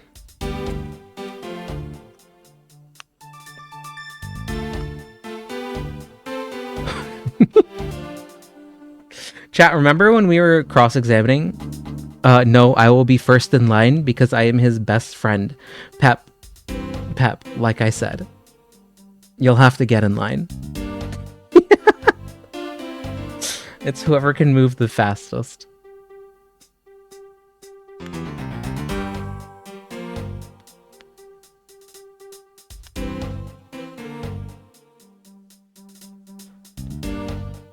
Anyway, I don't see that happening, Pep.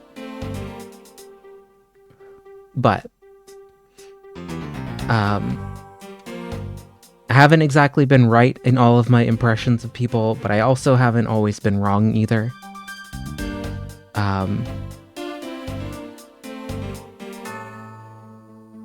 But I'm always ready to concede when I've been wrong, because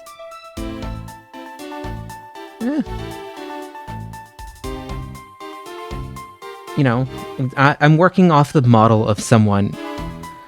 What's that? You know that picture, chat, where it's like you have a version of someone else. Like, okay, here, I'll use a different example because I don't know how to word that properly. But like, and I don't like to say that I'm flexing or whatever because it makes me want to like die when people are like, I wish I could be you, Noop. And I'm like, why do you want to do that? There's already so many. There's already so many Noops. Even just the one is too much. Let's be honest with ourselves here. But like, I've had people be like that. Or they want like my confidence, or like,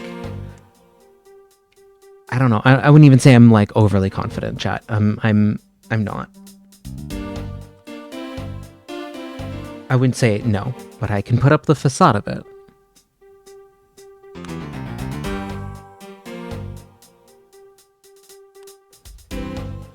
But yeah, chat, for me, I've seen like okay, I had someone ask me for some career advice, right? Purely because like they didn't really know what to do with their life at a certain point, and we were both in similar fields. And chat, if you know,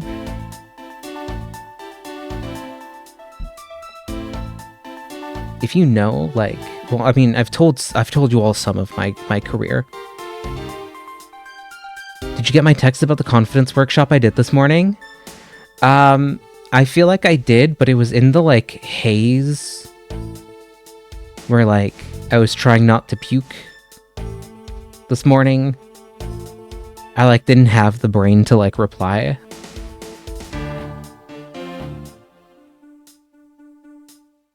I don't want to be someone else, but growing up, I definitely didn't want to be me. I mean, agree, same mood.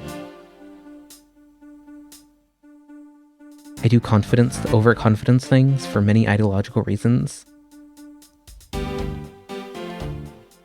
Yeah, I would say like, I can definitely present myself overconfidently.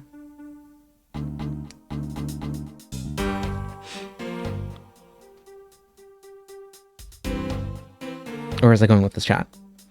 Right. I've mentioned a lot of what I've done in my life, chat. Like, you know, games, mostly. I taught for a bit. I worked on some Rail. What else have I done, chat? I'm asking you what I've done with my career, which is incorrect. It's incorrect to say. I've done a lot of things. I've almost done a lot of things too. A lot of people almost do a lot of things, but what I mean by that is like, I nearly started an arcade in 2019. I got so far as to just about to pull the trigger on signing the lease and everything. Some of the irony of it, though, chat, is that I nearly rented out the old place where I had my first tech job. I nearly rented that place out. So it was I kind of for like a Noop lore story, like if I had to like embellish my life, it would be like 5 years after leaving that place, I started an arcade where the old studio was. And like, if I had to embellish my life, I would embellish it that way. But I did not, chat. It was a bullet dodged. We were looking to open like early 2020, like first quarter 2020. Okay? I don't have to tell anyone. I don't have to tell anyone how fucked up that would have been for us all. But the Noopcade timeline must be crazy. I probably would have gone so gray from the stress of trying to salvage the studio turned VR arcade, where we were also going to make video games for our VR arcade, into just a game studio, I would have probably died from the stress. Real shit. Like, we would have just closed for the pandemic. We'd probably have to take one of the fucking CERB or whatever the fuck it was for businesses, and then run our business off that. But how long is that going to keep us going? We should probably release some VR games. Pandemic would have annihilated it. It fried everyone. I was at TwitchCon in 2024. And while I was there, I met some VR devs. Sorry, the crazy thing is that studio survived. We were working with them to license out their games for our arcade. And they had a booth, and I was like, holy shit, are the devs here? And they're like, oh, not really. Like, yes, the core dev team still exists, but like they sold the company to a bigger company that now does all the licensing and VR stuff. Basically ate our lunch because we fell through on the plan, and they were like, hey, you know what? Maybe that's actually a good idea.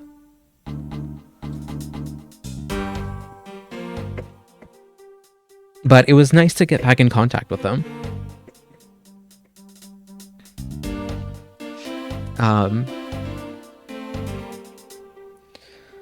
But yeah, the pandemic cooked that.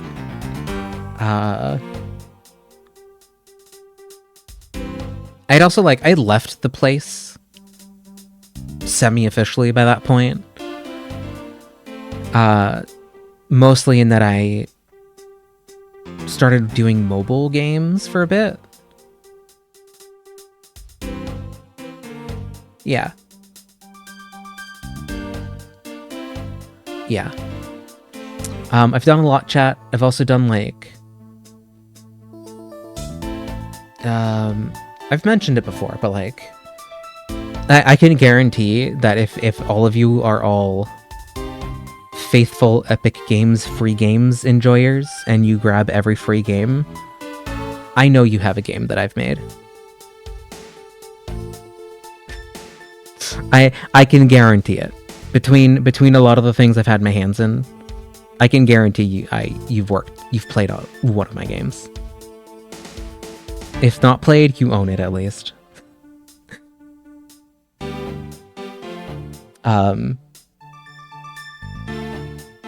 Yeah. You know, I say this and I'm also I didn't really do anything, chat, with my life. Freegamesforgirls.com. I think boys are allowed to get the free games too now. I think they made it illegal now. They made it legal.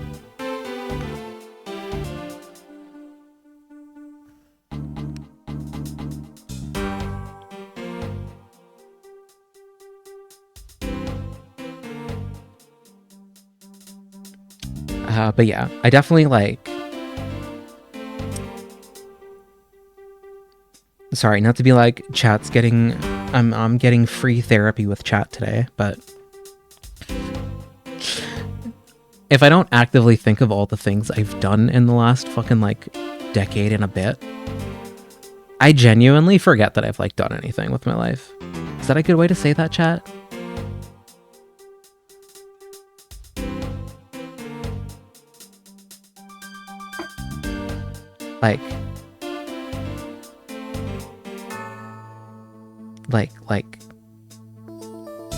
I've worked on some seriously large things. I even technically have, I don't think you can track this one back to me, but I mean, not saying feel free to try or whatever, but what's the movie? Was it The Meg? I think it was The Meg. That one I worked on quite a bit. Quite a lot of movies, chat. I've also I did editing for film for a bit. There's a whole thing. There's a whole thing. Do you save VODs? You could crop out the important rants for yourself so that later, if you want to restore your history, you can look up in your archive. I do save my VODs, yeah. I've considered it. I mean, it's also just my CV at this point too. Like this is the shit I've done with my life, you know? Like some of it is inherently physical, chat. Like there are rail lines that I can say like, I worked on that, I helped, I did that. So like, I'm gonna be real. Despite the fact that I am like, I would call myself a game developer by trade. I'm mostly proud of the rail work because it's a physical thing I can touch and feel.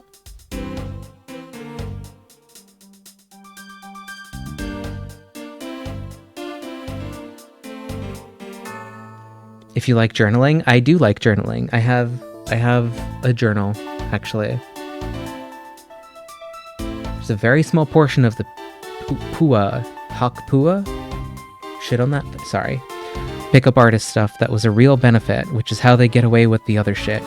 Talking to complete strangers and memorizing their eye color to ensure you make eye contact. Shit like that helps. Yeah, I try to journal. I try to like keep things up because like, yeah.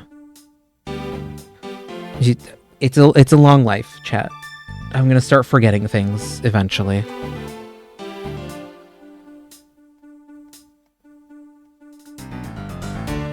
But yeah, for me,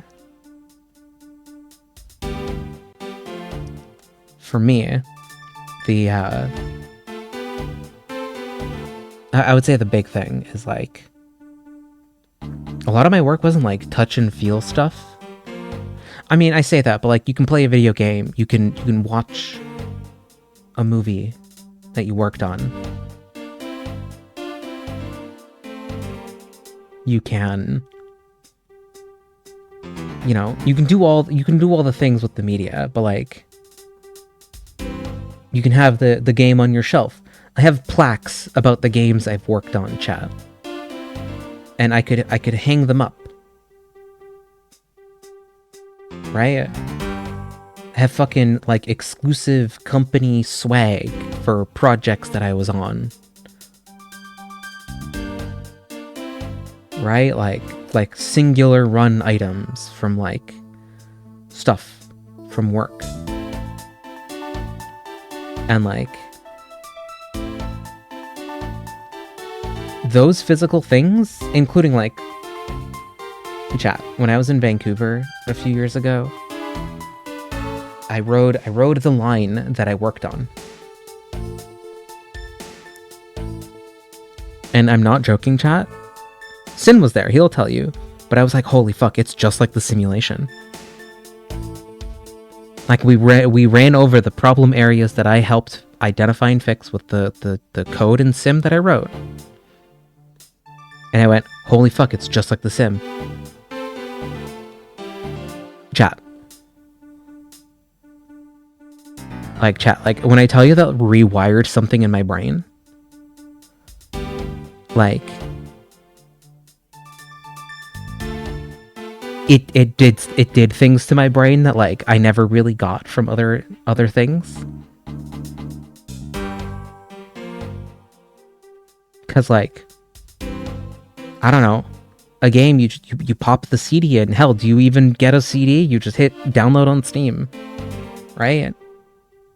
I could go play a game I've worked on right now that like I haven't made on stream or shown you all the dev part of it on stream, and it wouldn't feel like something I made because I don't know. It's on my computer. It doesn't feel real, you know. Like seeing my cousin get a copy of my game and being like so hyped for it also rewired my brain a bit. But like, chat, millions of people ride that train every day. And there's no horrible screeching sound that happens because of metal on metal anymore. And I can quite literally say that I'm responsible for that. And like, I don't know. That feels cool. That's cool. I did that, you know? Versus like,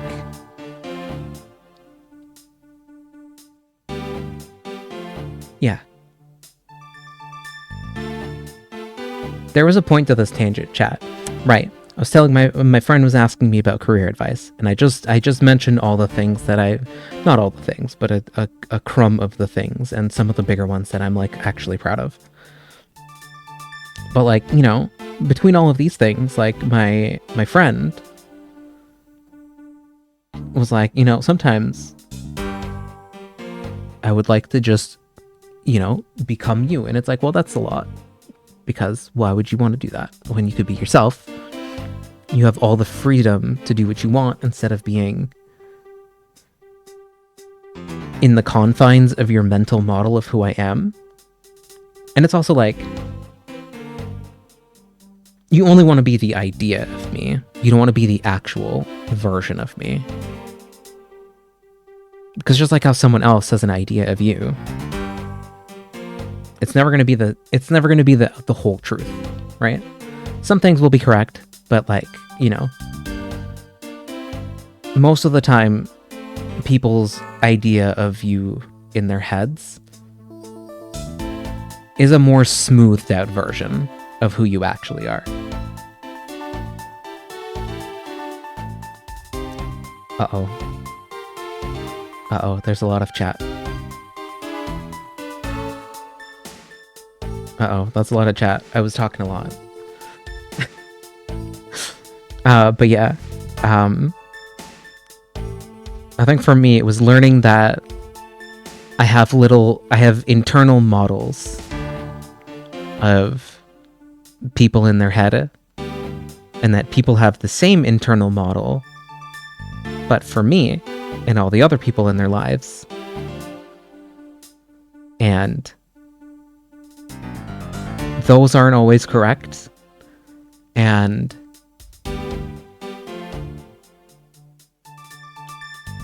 yeah, for me, like I've noticed like some of the disagreements in my life happens because I'm making assumptions based off of what I think someone's internal world is. Sorry, I'm yapping too much about myself. No, it's more that like I didn't really read chat for like 10 minutes. Pickup artist. Journaled for more than a year every year. For more than a year every year. Yep. For more than a year every day without a day missed. But I lost my streak after I moved to Moscow and shit happened. Now I don't have the motivation to write it every single day. Me and real. Every now and again I get a reminder when I do stuff. Oh, Pap, you want to know the hack for eye contact? Just stare in between their eyes. Don't look through people, though. People can tell.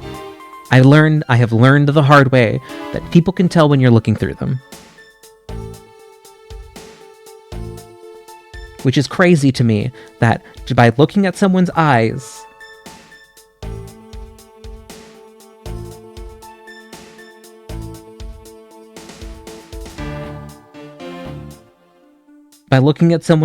you can tell roughly where their focal point is, which is freaky as fuck to me because it seems to be intuitive. I've mostly started to get a feel for that a bit better, but like, crazy. You can use streaming on your resume. You can talk about fostering a community, building a brand.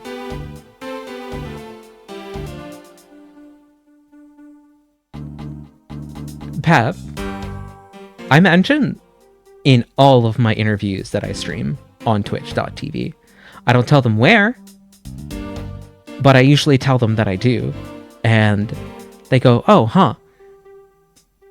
Tell us more about that. And then you know what I get to show them, chat?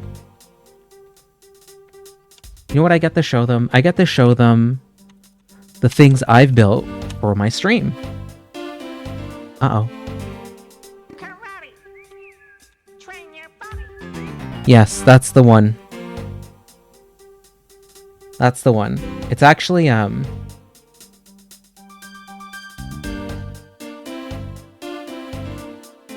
holy shit, I don't even have... Oh, there it is. No, hold on.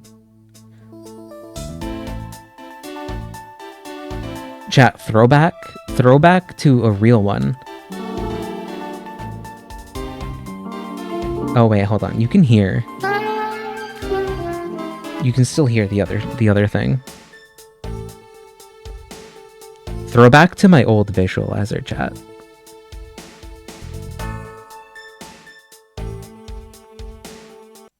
Throwback to my old one, chat.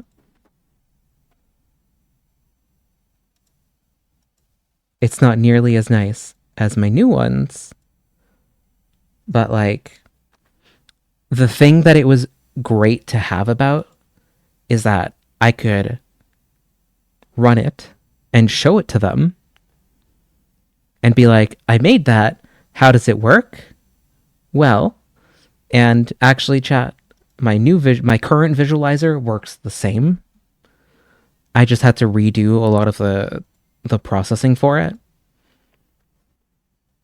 And like, a lot of that is like very mathy, like the Mel spectrogram, doing the fast Fourier transform, bringing that data into the shader, and then like into the like moving that data to the GPU as a texture, and then sampling that data and using it to create this is like, it's a whole fucking journey.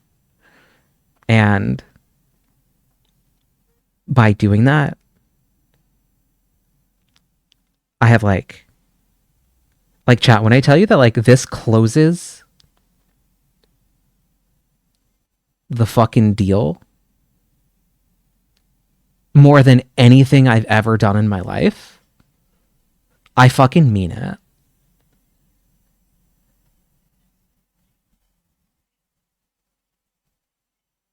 And like, that's not even this one, which is in my opinion way nicer, way more impressive.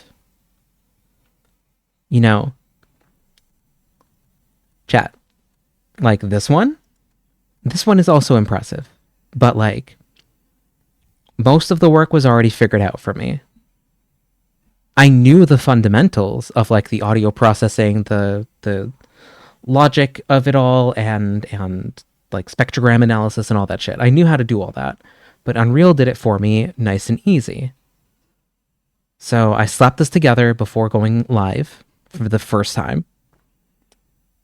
And that was that. Oh. Oh. Oh. Uh-oh. Uh-oh. Chat?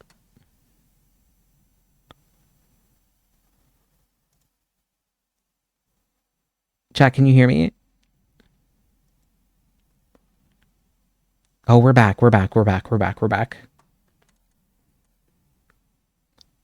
OBS just started dropping frames like it was its fucking job.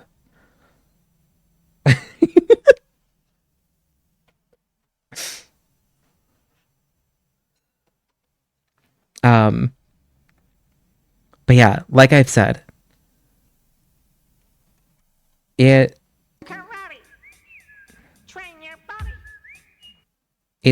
my stream stuff and the stuff I've done for stream has sealed the deal more than anything. I have a brand, I have something I worked on, and I have fully admitted that I have that visualizer that I just showed you, the old one. I slapped that together the day of my first stream. I am a little attached to it still, but like things have grown. But like I always say, like I built that the day before or the day of because it was easy. I knew all the fundamentals for what I had to do. I just did it. It's a little basic, but it gets the job done. It's reactive. It's something, right? That's tech jobs. I don't know how that'll work with non-tech. I mean, even with non-tech, if you show them that you can do branding, marketing, community wrangling, fostering a community, creating something, like you're making something from nothing. Like that's you're generating value, you know?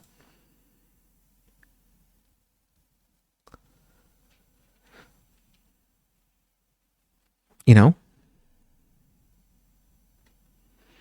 Very important and relevant to this. I posted it in Fight Club.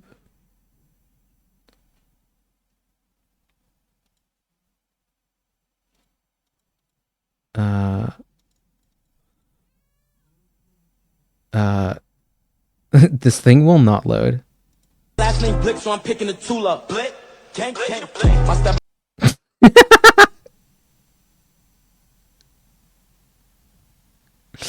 Why did that like flashbang me?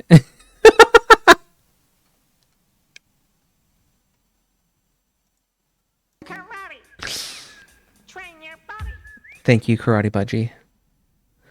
Okay, chat. I'm gonna be honest. I forgot we were playing a game.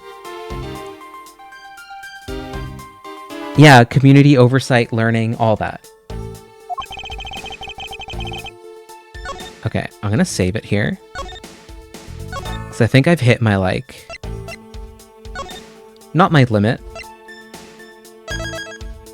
But, like, I forgot I was playing a video game. I forgot I was playing a video game, chat. And we're at the 4-hour mark. I was gonna, like, stop regardless with this for now, and then, like, switch to watching stuff.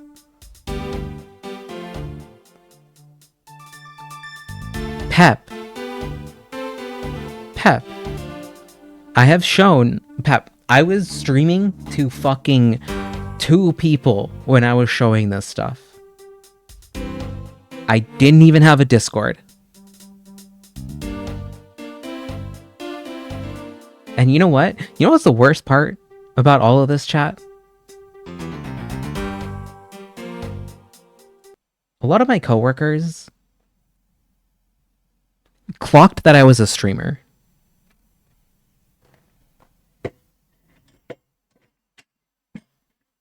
You want to know why? You want to know why and how? I'm switching to Mr. Ball in chat. That's not what I'm doing. Like, that's not what I'm trying to talk about, but like, I still stream to 3 people, but I still count that as an achievement. I add it to my resume. No, exactly. Like, I still count it. Like, I will not deny that there's what? How many of you are here? Holy fuck. Thank you all for coming. 15 people? Thank you. Thank you. Hold on. Well, I don't need to, I can keep talking while I take off my headphones. That's actually, like, I don't actually need to, like, wear them while I stream. Now that I think about it, I can just talk.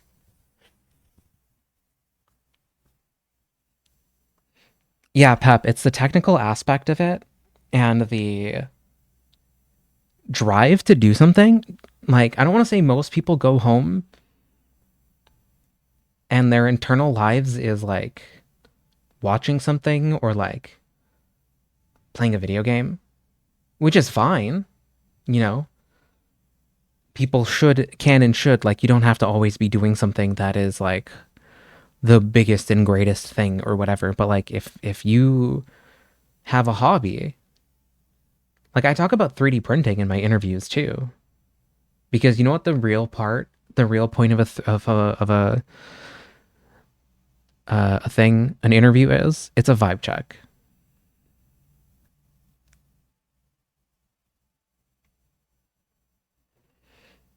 Most non-online people think you're a freak if you stream anything.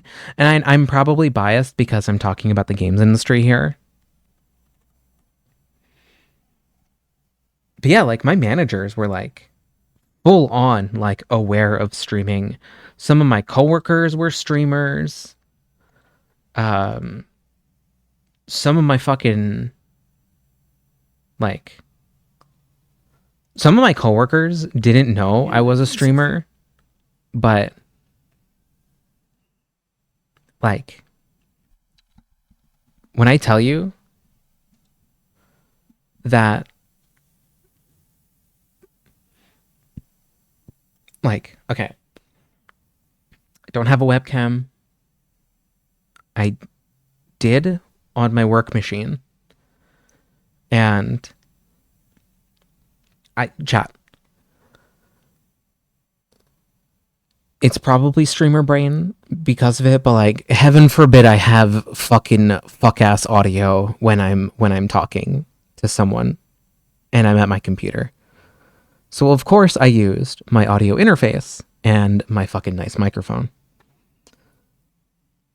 Anyone who doesn't know goes, wow, you sound like you're on a podcast. You sound really good. You know, everything you say is just so comforting. You're like pouring honey into my ears. It's just so relaxing when you talk. And, you know, that's great. But like, at the end of the day, like, I was being clocked because of the like microphone, and like, I guess my setup looked like it was a streamer setup. And like, I'm not joking, I have heard one of my coworkers say, chat, look at this, in a group in a presentation on Zoom. They called everyone chat. Who says that? Streamers. Younger kids too, but like, they're saying that because they watch streamers. But like, if you're 30, you're saying that because you're chit. Okay, chit. I can hear Kovu meowing like crazy at Sin, and it's because it's 10 o'clock and he wants food.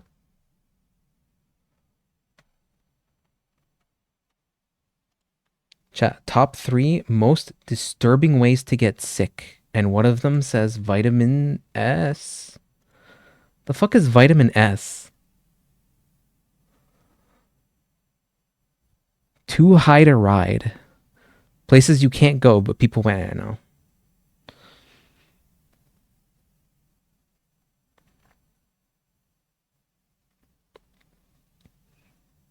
Streamer moment. Real. But yeah, it was, I will say, from a perspective of like, being a streamer is like, Pep, at the end of the day, you're actually like being self-employed. You know, even if it's not profitable, you're doing something that brings an audience. You technically have a marketing funnel. You know, there's a lot of things that you are doing that many people don't achieve, or also many people wouldn't even know how to start. And I don't want to throw shade on people I know, okay? But I have a friend who every few months messages me and they go, how do I stream? And I'm like, what do you mean, how do you stream? And they're like, how do you just like go live and do that? And I'm like, I downloaded OBS. I have some text on a screen that says starting soon. Everything else is not needed. My starting soon page used to just be this and some memes. Right? Right?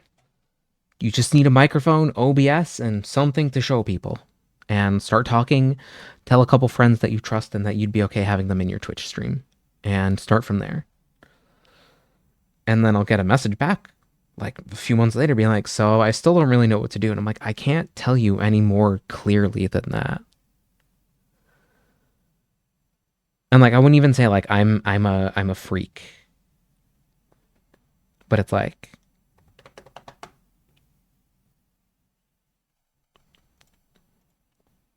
yeah, like I can tell that like this friend of mine has a hesitation to step out of their comfort zone. And like, I have considered quite literally being like, okay, why don't I come over? We get your computer set up and we go live. and I convince my community to come over or something. And that usually leads to a question a few months later with, how do I stream? Right? Now, I'm not saying I'm going to just leave this person in the dust or whatever, but Pap, consider that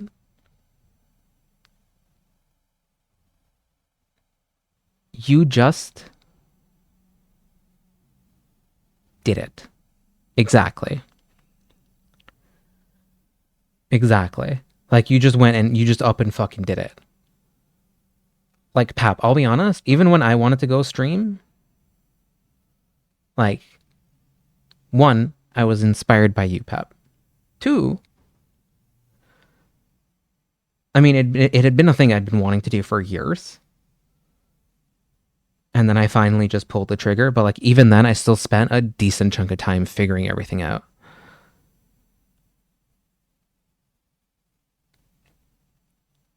Have the urge to stream Dishonored 2. I'm playing it for the second time after one shallowish playthrough years ago. Oh, I hope you enjoy it. You can't just fucking say that. Oops. Well. Yeah, the how do I become something more like its own end for attention-seeking blame shifting? It was, I told them, like, you're doing learned helplessness. And outside of quite literally showing up at your house and hitting start streaming for you, I cannot do more. And even then, I can only, like, chat, I've had this told to me before in my life.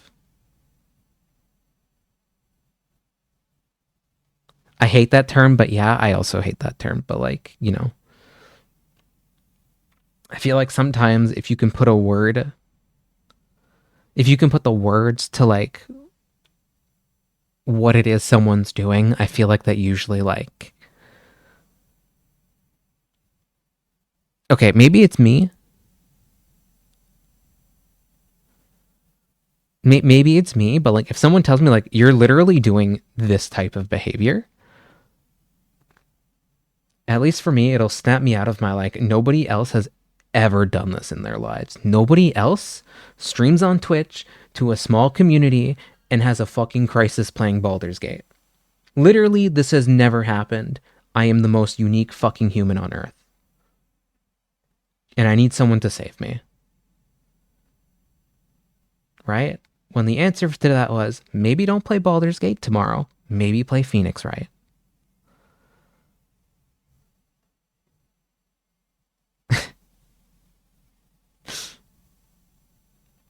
Yep, people are meat and electricity. The jank is part of it. Exactly.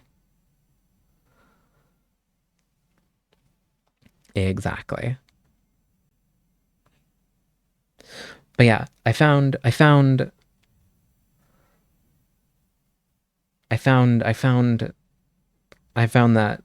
I don't have nearly as much of that going on for me like that. I mean, I do have learned helplessness for some things, right? I do feel like I'm not. Like, there are some things where, like, I'll very clearly be like, can someone bail me out? Ooh, woo. Right? Oh, okay. Today, we're going to cover 3 wild medical mysteries.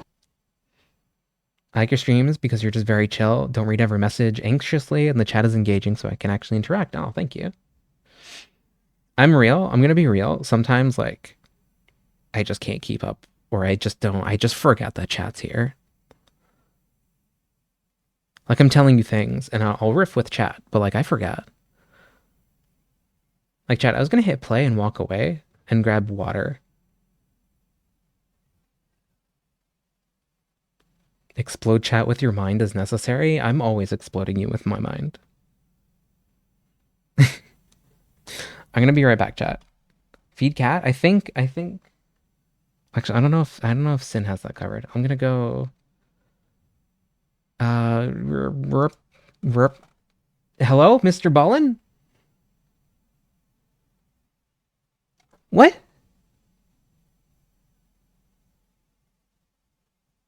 Okay. I'll figure it out in a bit. I'll figure it out when I get back. Yeah, why is there a corner Ballin? Oh, I loved that show. Anyway, chat, I'm gonna run you some music. I'm gonna grab some water and I'll be right back. It's gonna be a short break. Not even running ads. I'm just gonna literally like mute and play you some music so there's no dead air, and then I'll be right back, chat.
Chat, I don't think I muted the microphone.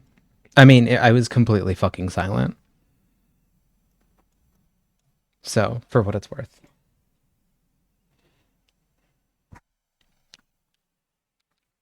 Hold on. Mr. O'Bowen? I am attempting to animate and I am suffering. Oh, animation is suffer. Have you ever written anything for any kind of project idea ever? Vibes, lore writing? I can probably give you some insight on that, Sonia. Artists love references. If you're looking about game design document or technical document write-ups, I've had to do those for my jobs, and it's my least favorite part of my job. So I can probably... Please. I can probably,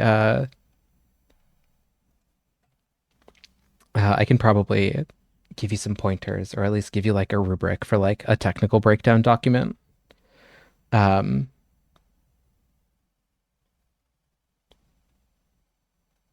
budgie haunts your OBS. If I don't hide it, it plays every time I switch scenes. I switch back to the main scene. It's funny a little bit. I would be lying if I said I wasn't having fun. I need a story and anything that would bring me closer to have a visual in my game. Okay.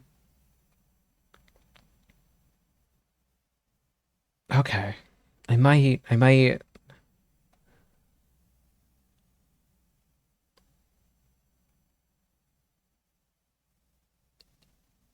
have to like dig around for some info on that, but like I can definitely help you with that.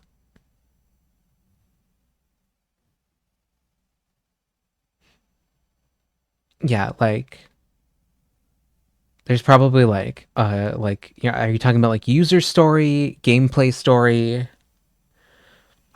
And then for visual, I would say the best thing you can do is have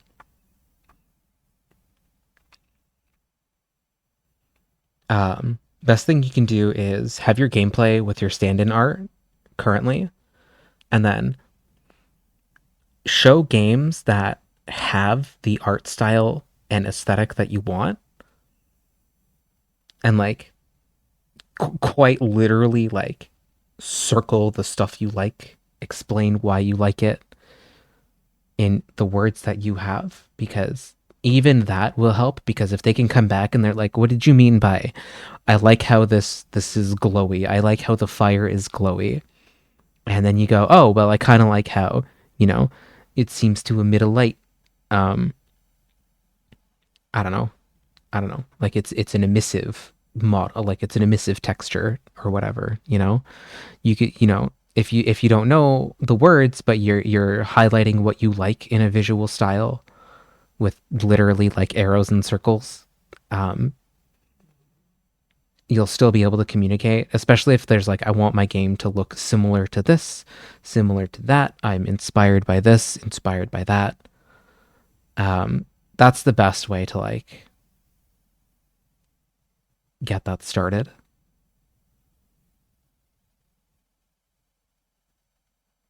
Mainly at this point, I need to know what to tell the artist, literally what to draw.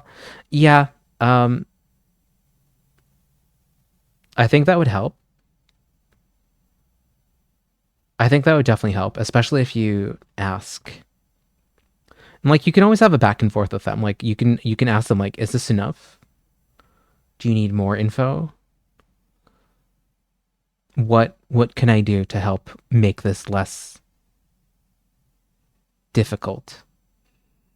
If there's like a shared document that you both can like work on and edit and leave comments, like that was the ideal way to like whenever I do like work in a bigger studio, like Google Documents or like Microsoft Cloud or whatever, or anything like that. Even if you're just passing a document back and forth, if it is the best you can get, that's the best you can get, right? But like,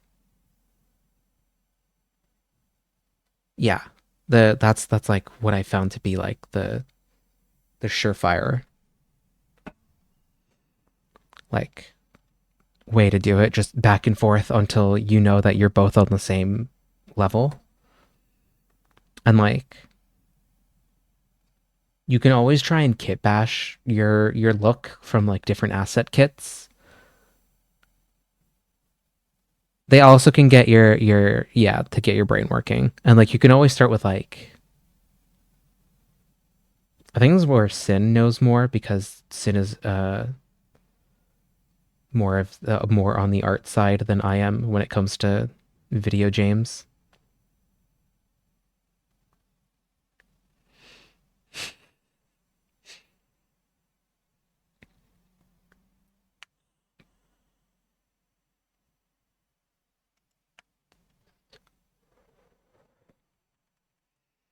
Speaking of, yeah, try to DM me. I mean, oh, if you're not able to initiate, yeah, someone else has to message you first then on Twitch.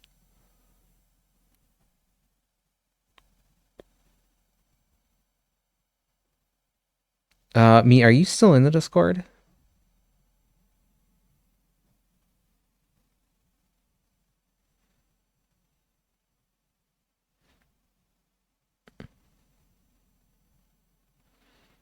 I'm about to not have Discord. Ah.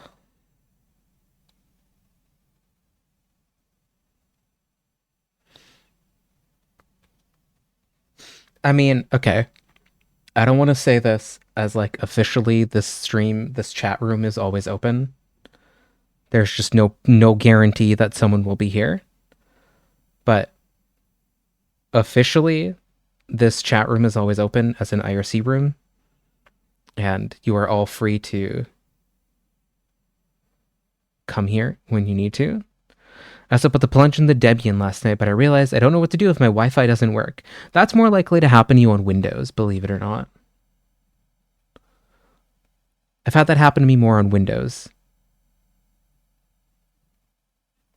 I was shooting the shit here with Pep after the stream for a while. Yeah, I saw. I was like, oh, y'all actually did what I said you could do. Yeah. So feel free to message here. There's no promises that I will see it. Yeah, Twitch DMs have a character limit. But yeah, if you have Matrix or Blue Sky, that's probably a good way to keep in contact. I'm also on Blue Sky as well.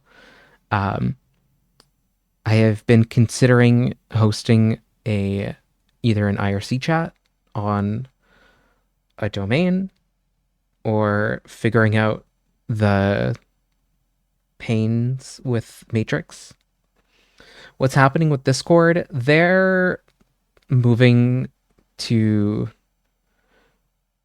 They're having an IPO, so they're going public. They're going to have more shareholders.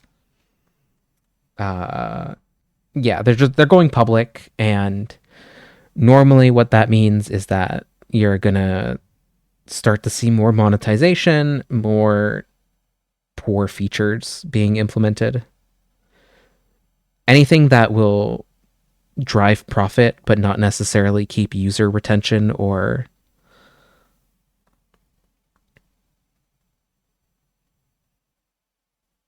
yeah.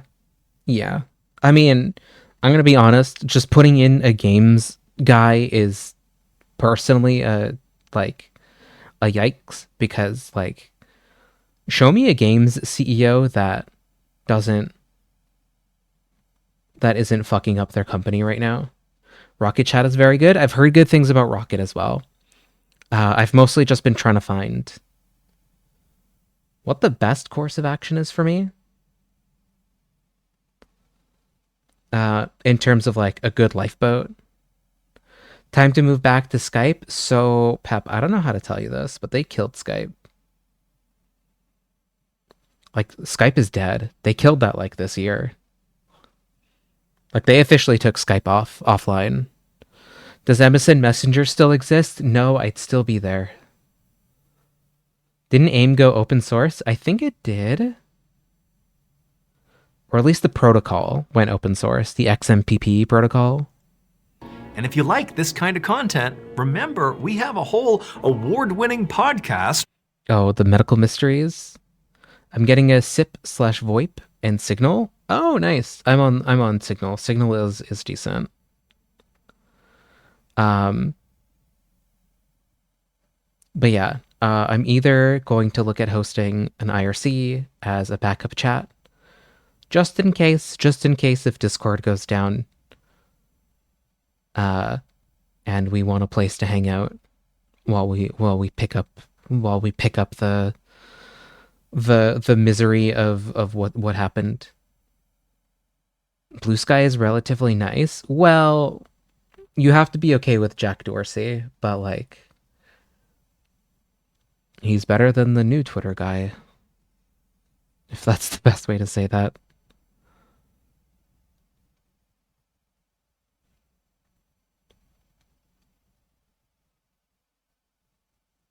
Yeah, I would say it's nice. Like, especially like, didn't Jack Dorsey fuck off? Wait, the worst part about Blue Sky left?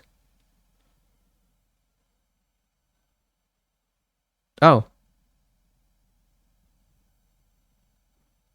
Well, I don't know then. I don't know if I have any gripes about Blue Sky then. He left in 2024. Oh. Well, all right then. Well, there you have it, folks.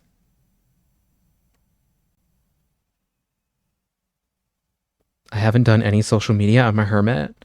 It's usually better that way. Real talk.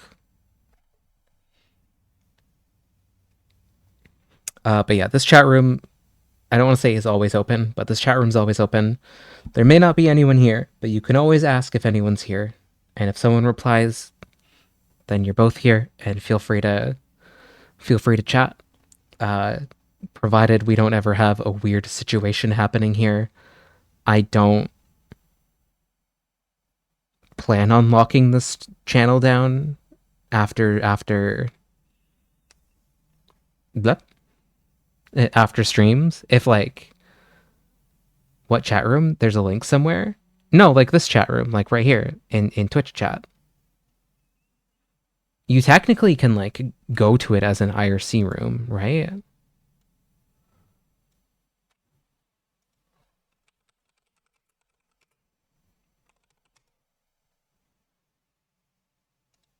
Like technically, like what? What? Where is it?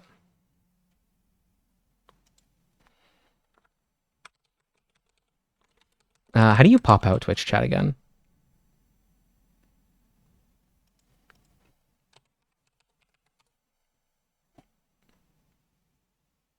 How do you do that? I haven't done that in 55 ever. Go to the channel, click chat, and voila. Well, you can also open any chat client and do that as well.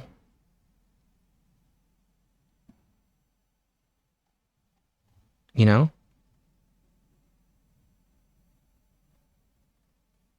You know? I don't actually know how to pop it out. I used to know, and now I don't.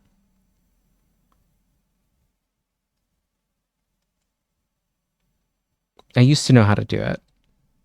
But realistically, chat, if you just use...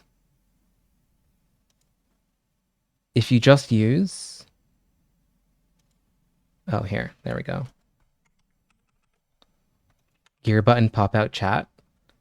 But yeah, like, if you go to, like, that on a new browser, like, on a new tab, that'll just take you, like, straight to mine. Right? Like, it'll only show the chat. And be safe. Yeah, be safe, please.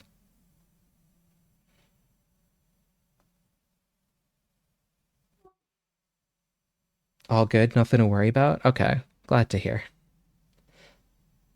But yeah, you can open, like, just the chat room. So, like, there's no, like, I don't want to say there's no... It's called Mr. Ballen's Medical... Chat, can you not see the YouTube capture? Or is that a me thing? It is visible? Okay, so it's just this, my preview? Oh, my OBS, my Twitch preview was cooked for a second. Okay, well, let's watch this, and then I'm probably going to end stream tonight. Tonight. Sometimes I don't end stream. Mysteries, where all we do is cover stories just like these every single week. So make sure you check that out. But before we get into those stories, if you're a fan of the strange, dark, and mysterious delivered in story format, then you've come to the right place because that's all we do, and we upload. But yeah, I wouldn't say there's anything scary happening with Discord just yet, necessarily, but like...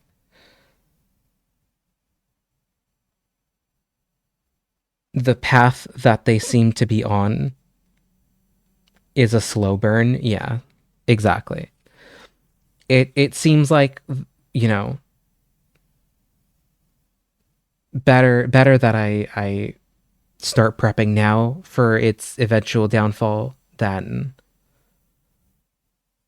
getting caught with my pants down and I have an even bigger Discord server I have to manage and migrate. Versus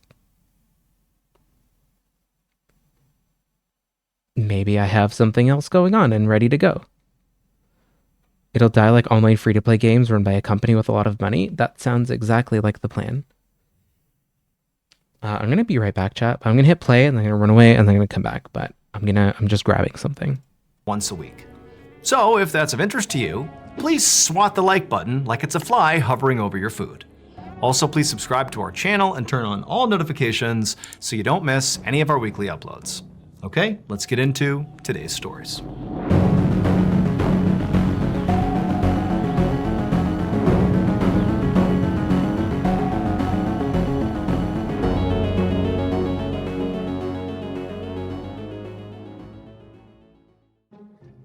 On the afternoon of January 22nd, 2024, an elderly woman named Janet Lee sat in front of her computer in an office on the second floor of her home in Newcastle, England. She was going over some recent bank statements, but it was kind of hard. She was distracted because all she could hear was her boyfriend downstairs talking to someone. So Janet's boyfriend was a guy named Richard O'Connell, and he and Janet had been together for about 20 years. Now, despite not officially being married, they sort of functioned like a married couple. They lived together, they shared everything. In fact, Janet had even written Richard into her will. Janet thought her and Richard would be together forever. I mean, clearly, if you're writing him into your will. And she assumed that that feeling was reciprocated, that Richard also felt like they were together forever. But lately, their relationship had gotten pretty rocky, and in fact, both of them had begun openly talking about the possibility that they might need to break up. Now, nothing was set in stone, and by no means were they destined for a breakup, but it was suddenly, a possibility, and that was really hard for Janet to deal with. And so, as Janet sat upstairs trying to do these bank statements, but, getting completely sidetracked just by the sound of Richard's voice, part of the reason that was so distracting is, Richard was all she could think about. What would happen if they broke up? What would her life look like? And so before long, her mind was kind of wandering, and no longer was it the bank statements. It was, what does the future hold for me? It seems so uncertain. And so as Janet is having this moment upstairs, she suddenly hears Richard start yelling downstairs. And at first, it kind of sounded like maybe he was yelling at the person he had been talking to. But the more Janet listened, she could tell it really wasn't that he was yelling as much as he was screaming, like he was screaming out in pain or something. And so Janet got out of her chair and ran downstairs to see what was going on. And when she did, she looked towards the front door and she saw there was this man who she didn't recognize, but he looked weirdly familiar to her. He was wearing a white lab coat, his back was to her, and he was walking out the front door. And before she could even begin to process who this guy was and what he was doing here, she heard the sound of Richard again kind of calling out in pain, less loudly this time, but definitely in real pain. Then she turned, and sure enough, there was Richard in the living room, clutching his shoulder and grimacing like something was really hurting him. And so Janet, she walked over to him and she's like, what's going on? Like, what's wrong with you? And who was that guy? And tell me, what's happening here? And so Richard, through gritted teeth, would tell her that he had just gotten a COVID vaccine shot and it really hurt. And that guy who had just given it to him was a guy from NHS, the National Health Service, and he just came by to administer the shot. And so Janet heard what he said, but it wasn't really computing. Like, why aren't you getting the shot done at the doctor's office? Why are you having somebody come here to administer it? That's unusual. But, as she was thinking about this, she could clearly see that what was really important right now was that Richard was in agonizing pain. I mean, he was holding his arm and kind of rocking back and forth, moaning. Clearly, he was having some sort of reaction to the shot. And so she forgot about the weirdness around why he got the shot and how he got the shot, and said to him, hey, do you want to go to the hospital? I can drive you. And at this, Richard kind of sat up straight and took a deep breath, clearly trying to calm himself down. And even though obviously his shoulder still hurt from the shot, he said to Janet that, the guy from the NHS told me this was normal. There's pain associated with this particular shot, and it would just go away on its own. And so I'm just gonna wait and let this thing fade. At this point, Janet was still worried about Richard, but, he seemed pretty confident that this was not a big deal. And so she decided she would simply follow his lead. And she said, okay, if that's what you want to do. And then she turned and she went upstairs and continued trying to do her bank statements. But 2 days later, Janet did end up driving Richard to the hospital. Because over those 48 hours since Richard got that COVID shot, the spot on his arm, the injection site, had turned red and began to blister and bleed. And then eventually it turned black. And so at that point, they went to the ER. Hospital doctors would diagnose Richard with something called necrotizing fasciitis, which is a bacterial infection more commonly known as flesh-eating disease. Basically, the skin and muscle of Richard's arm was dying and rotting, but from the inside out. The doctors told Richard he would have to have emergency surgery to remove the rotting flesh to stop the spread of this infection. But before they could even do that, they needed to figure out how this infection had even begun. And so at this point, Richard began telling the doctors all about how, 2 days earlier he'd gotten his COVID shot, and pretty much right away it had been so painful, and then it blistered and bled and turned black. And then also, over the course of this discussion that Janet is listening to as well, Richard began describing the NHS guy who had actually come to his house. Now remember, Janet had only seen this guy for a brief second when she had run downstairs. She had seen him walking out the front door, she just saw the white lab coat, but something about him seemed weirdly familiar, but she kind of put that thought out of her mind. But now, as she's listening to Richard describe this NHS guy with a little more detail this time. Okay, chat, what'd I miss? I mean, I was watching a little bit, while I was looking for something. How are you all? Chat, I went into the bedroom to like look for the thing I was looking for, and I went to go check on our air purifier, and like, ho ho ho ho. Ho ho. Chat. Our air purifier absolutely 100% needs a new filter. It's so packed.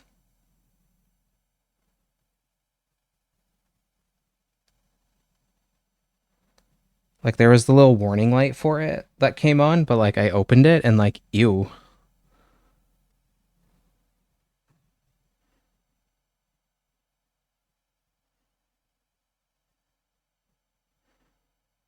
Like it wasn't even the reason I went into the bedroom.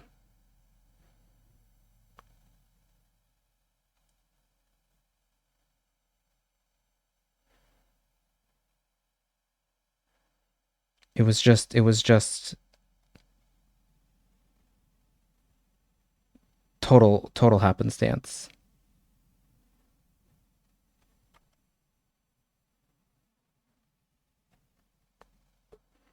There's washable ones that have a decent MERV rating. Yeah, there are decently good washable ones. I'm considering that. Whoa. I was not precisely prepared for how I found a small cat in my air purifier. There wasn't actually a cat, but like, you know what I mean? Cat chat. Like, there was so much cat hair.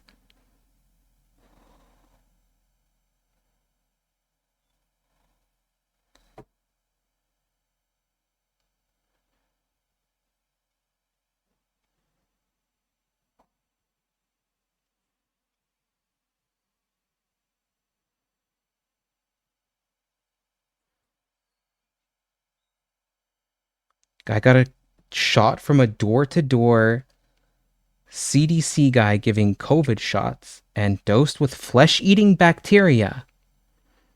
What? What? Chad, I was joking yesterday that I'm the most evilest motherfucker you've ever met. You've ever heard of. But what the fuck? That's actually the evilest shit I've ever heard.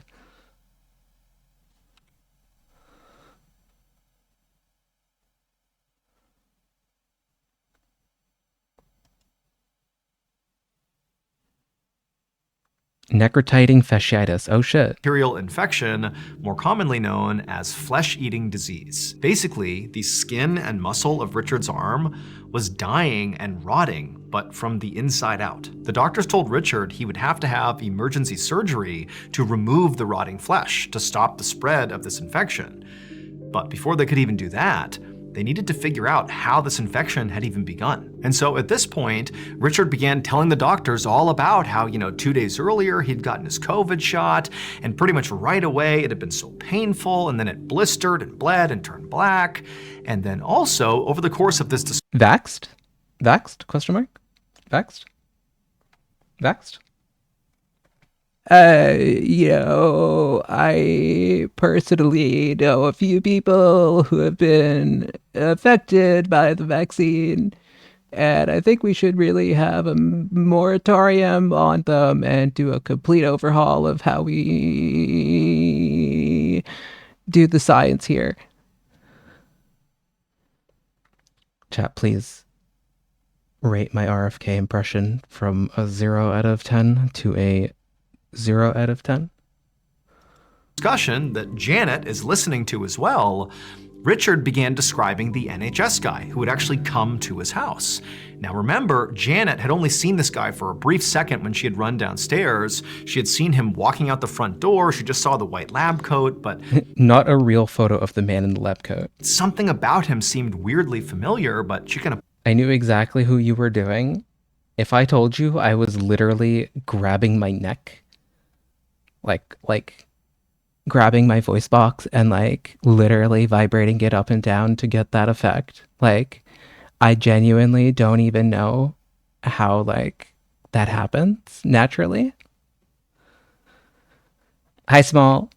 The 5G got to them. This is when the 5G activates, this is what happens to your COVID vaccine chat. put that thought out of her mind. But now, as she's listening to Richard describe this NHS guy with a little more detail this time, suddenly something clicked.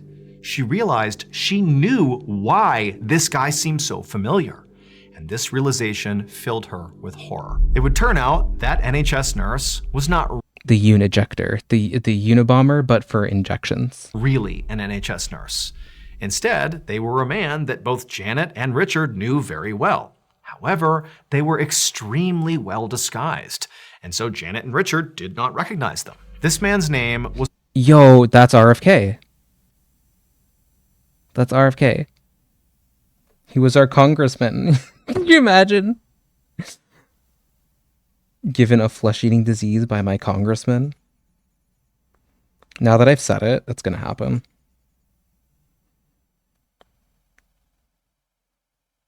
Now that I've said it, it's gonna happen. Oh, welcome back, Smop. Hi, Smop.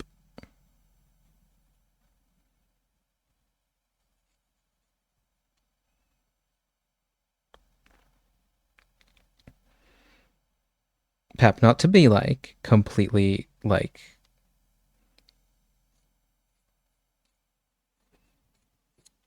out of the blue here, but like how have your nails been holding up?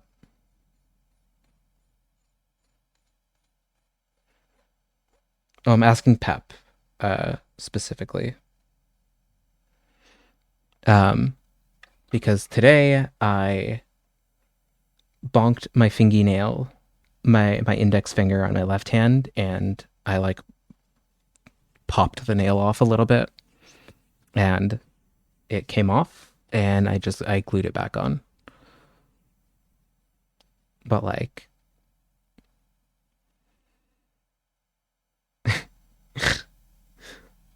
also glad to hear me. Oh, I'm mostly wondering about like for Pep, I did her nails and I gave her extensions. But I also did my nails as well. And I did my own I don't know, I how long has it been, Pep? Like Saturday? It was like Saturday. Like what? 4 days-ish? But like I hit my nail and I thought I broke my nail. I legit thought I broke my nail from how like hard I hit the fucking, like, I think it was just the wall. But like it just popped off. Cause like I did like gel nails, so like chat, they're falsies that fit perfectly to your fingernails. Just stick them back on with a little bit of super glue. Well, nail glue, but you know. You know. I need to think of a way to share memes. Yeah, I mean, that's kind of where like Blue Sky or other places come in handy.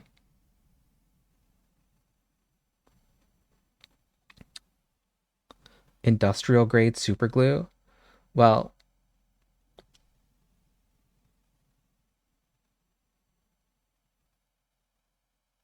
I don't know if I would call this industrial grade, but like the bottle of super glue / nail glue that I found Now that you told me Discord is going to shit even worse, I want to try to host Rocket Chat now. Yeah, I was looking to host like Rocket Chat or Matrix or something. Also, yeah, this guy looks like guy could be anybody. This could be fucking anyone.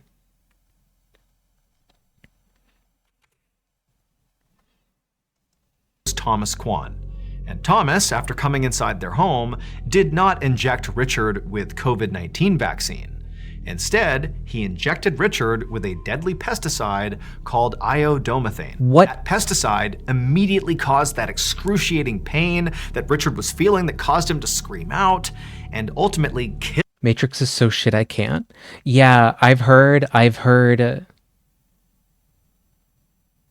literally heard how much of a pain it is to get Matrix working.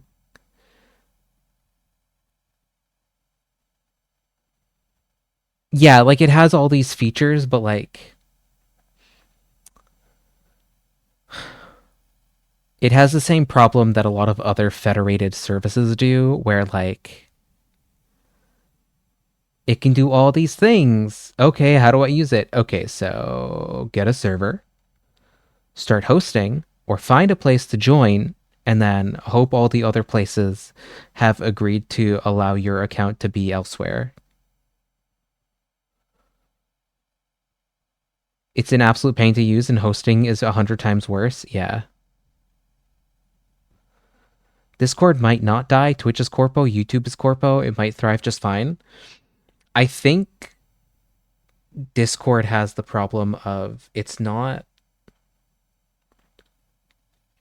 YouTube is corpo, but it's entertainment, right? Twitch is corpo and entertainment. Same. I would bridge for the meantime. Discord's very personal and on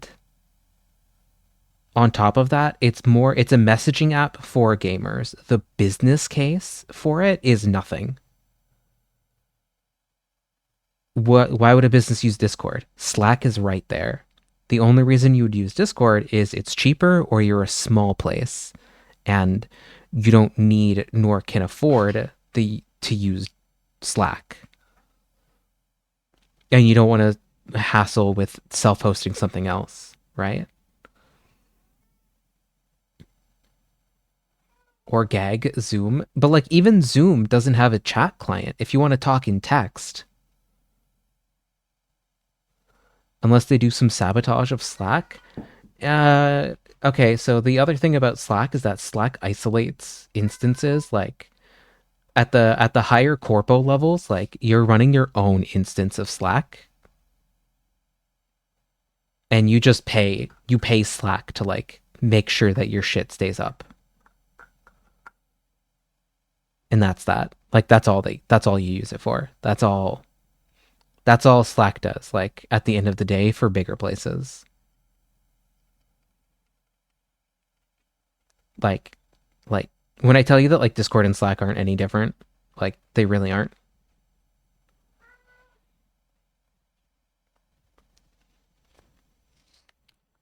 But yeah, like, I think of all the things to survive, it would be Slack, because...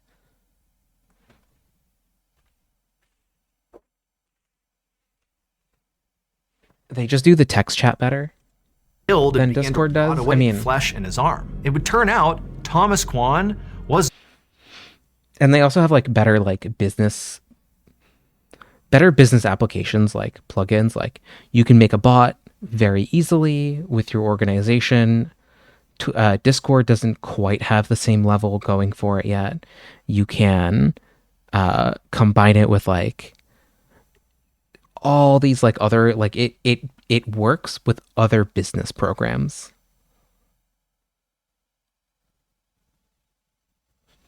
Pep, you can still use the Noop cord. It's really also fine for you to do that, Pep.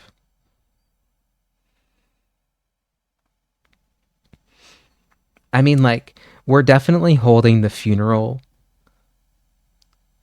before the body has even like stopped moving. Like, it is still perfectly spry and alive, right? But like those who know see the writing on the walls, and right now it's better to like make the moves that I need to make. Janet's son, and he was furious at her. What? He was her son? You didn't notice your own son? For putting Richard in her will and allowing Richard to get her house when she died. And so he decided he would basically inject poison into Richard, killing Richard to secure the house himself. But Richard would survive the ordeal. He would have to undergo several pretty intense surgeries, but he ended up being okay. As for Thomas, What? He was arrested and convicted of attempted murder and sentenced to 31 years in prison. You know that feeling when you get totally lost in a story? Like you're on the edge of your seat the whole time, Am I the only one who's tired of seeing the writing on the walls? It happened in my job too. Yeah, I mean, I also hate when I can see the writing on the walls. I think my least favorite part of it is when I feel like I have Cassandra syndrome, where like I'm saying exactly what's going to happen, and then I just have to watch it happen. But generally,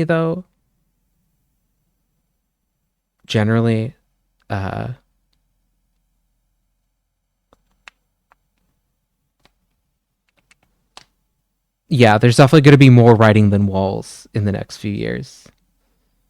That's right, folks. We're gonna do a lot of writing. I've given up on walls. I hate those things. Let's open up the borders. Start writing books. to finish. Well, that's the experience that Audible brings right to you. Are you in the... Oh, okay. Ad read. Number 3, the nosebleed. Number 2, imagine if I could read chat. Darn. But yeah, I think when it comes to like corporate apps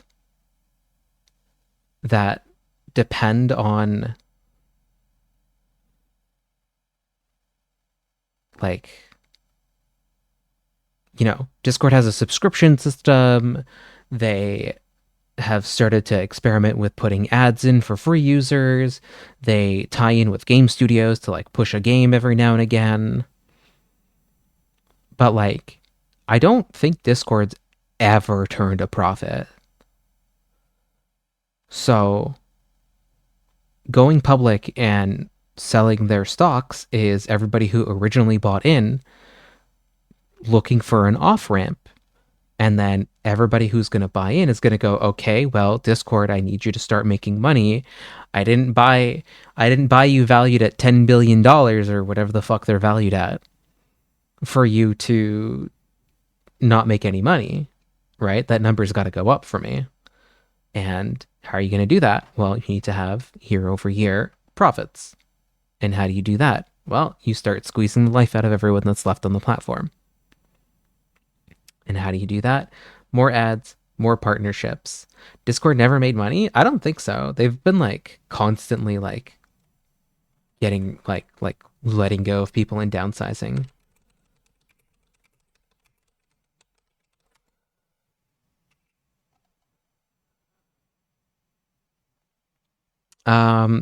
Okay, Discord is, because it's private, they've actually never been publicly just like mentioned it, but like they've implied that they've been profitable lately. But like still, if you get bought by if enough greedy people own your stock and they want more, they want 5% every year for the rest of eternity, which is impossible unless you put the screws on everyone, then eventually it's going to start to degrade. Right? Like, I feel like you can tell when YouTube started to turn a profit because they stopped trying to be so, like, brutal about enforcing all of their things.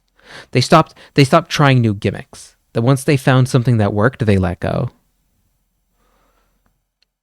Right? Why do you think Twitch keeps trying to like change the price of subs, more ads, this and that? Because they're not profitable. But there's more to it than that for Twitch, because like Amazon really should just be like, that's our advertising wing. Amazon is doing a Sears and killing themselves slowly because they have internal competition and they don't. I'm gonna say something. I'm gonna say gross things, chat, but like Sears tore itself apart because they competed internally and they forced everyone to like there was a lot of backstabbing between sectors within Sears. Like even down to like the real estate arm of Sears was like forcing all the other people to like the left. It was a bit of a circular firing squad, kind of like the left, if that's a good way to say that. And NASA, I don't know much about NASA's internal politics. On a sunny afternoon in August of 2014, a 24-year-old tourist, who we're going to call Angela Lyons. But yeah, I would say like, absolutely. Like Sears is a number one example of that happening. From how I understand, Amazon charges Twitch for using, and like, don't forget, Amazon owns 100% of Twitch. And they still make Twitch pay for the server costs as if they were a third-party customer. Why? That Twitch should be your, hey, look at how fucking good our servers are. Host your shit here. We never go down. We have millions of people uploading and downloading videos daily. And we don't even feel it.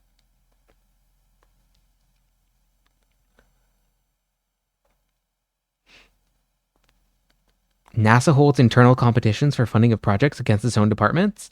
That's not surprising. But I've heard that that's like over the long term, extremely toxic to productivity, because what ends up happening is you get the same enshittification that you get with like consumer facing stuff. You enshitify the actual corporate structure, which tends to cause like a long-term collapse. Short term, it's great. You get some serious bangers out of that. But like if you calcify that structure, it eventually like collapses on itself because there's no collaboration. Yeah. Exactly. And now they're getting swallowed. Yep. Drove a rented moped through a busy street in Vietnam. Angela had come here about a week earlier from Scotland, where she lived, and so far the trip had been great. She'd been going to nightclubs and partying and eating local food and swimming in local rivers. I mean, all in all, she was having a blast. And now she was just cruising slowly on her moped, looking at all the shops around her and kind of taking in the scenery. And at some point, as she was driving, she turned her head, and then she felt her moped hit something really hard. Oh no. She actually fell off her bike onto the ground. She hit her head pretty hard, but luckily she was wearing a helmet. And so she was able to stand up and kind of assess that she was physically going to be okay. And she looked and saw what she had run into, and it was actually another moped. And fortunately, the crash was kind of low speed, and so the other moped driver clearly was physically okay as well, and, their mopeds were not actually damaged at all. And so after she said she was sorry, and the two kind of just acknowledged that they were just gonna go their separate ways. We just need a little more innovation. Yeah, we just need a little more competition, and we're okie dokie. If we just, I've heard this narrative multiple times that war is really great for tech. War is phenomenal for technology, chat. And, if you look at World War I and 2, yeah, a lot of great tech got made, sure. Now, most of that tech was how to blow people up better, but that's beyond the conversation, right? Technology did move faster. Are you a fucking Ferengi? No. Pep, you real humans say this shit.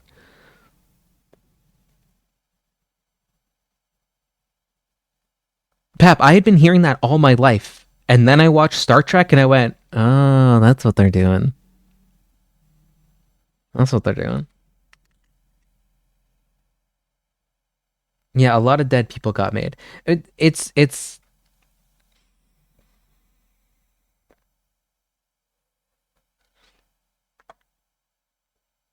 the house is on fire, but consider the heating bill savings. Well, that's just innovation.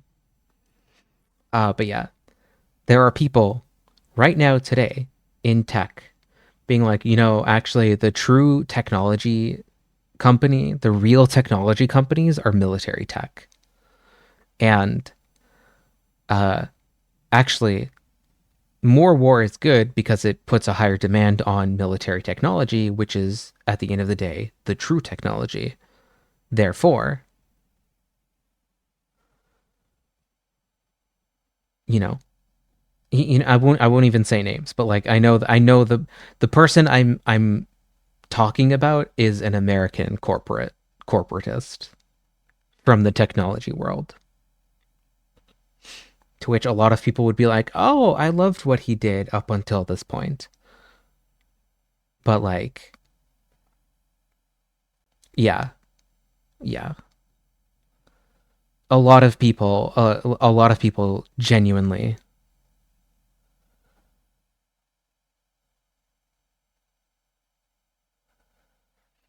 I dare to say, in some form or another, nearly everyone in the US that isn't exquisitely woke thinks some shade of that. It's actually a very common trope that cuts across the aisle. It's one of those, like, we believe that because we can see the evidence of war fuels innovation, because eventually the knock-on effects of what we've done let us create other things. Like, obviously nuclear weapons were created after World War II, and radar and chaff and stealth technology and fucking Wi-Fi, radio controlled things. Like, so much of what we've learned and use every day, like, some of it came out from war, sure, right? But like everything that we make, like computers, we only have computers because we wanted to decode messages faster.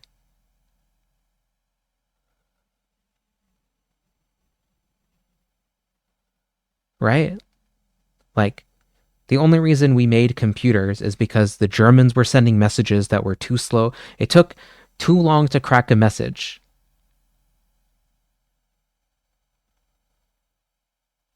Right? And chavs, yeah, we invented chavs they helped the war effort a lot. You wouldn't believe it. You literally wouldn't understand, Pep. But yeah, like a lot of stuff that got created and refined upon became everyday technology. Fuck, even GPS is technically a military technology. Right? Or like technically GPS is the US military version of it, and we all just use it. But like, what's the other one? Because I know like China has a fleet, a constellation of satellites that you can ping as well. I know Russia does too. I just don't remember what it's called anymore.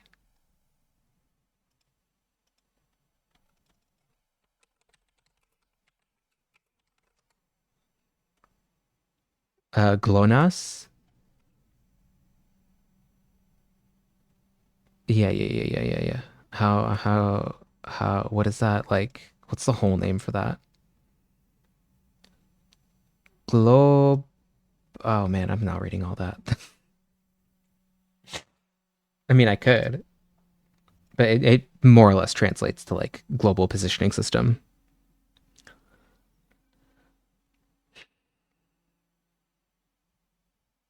Yeah, a lot of the important tech today, like at least software, like is very much like government funded. Yeah.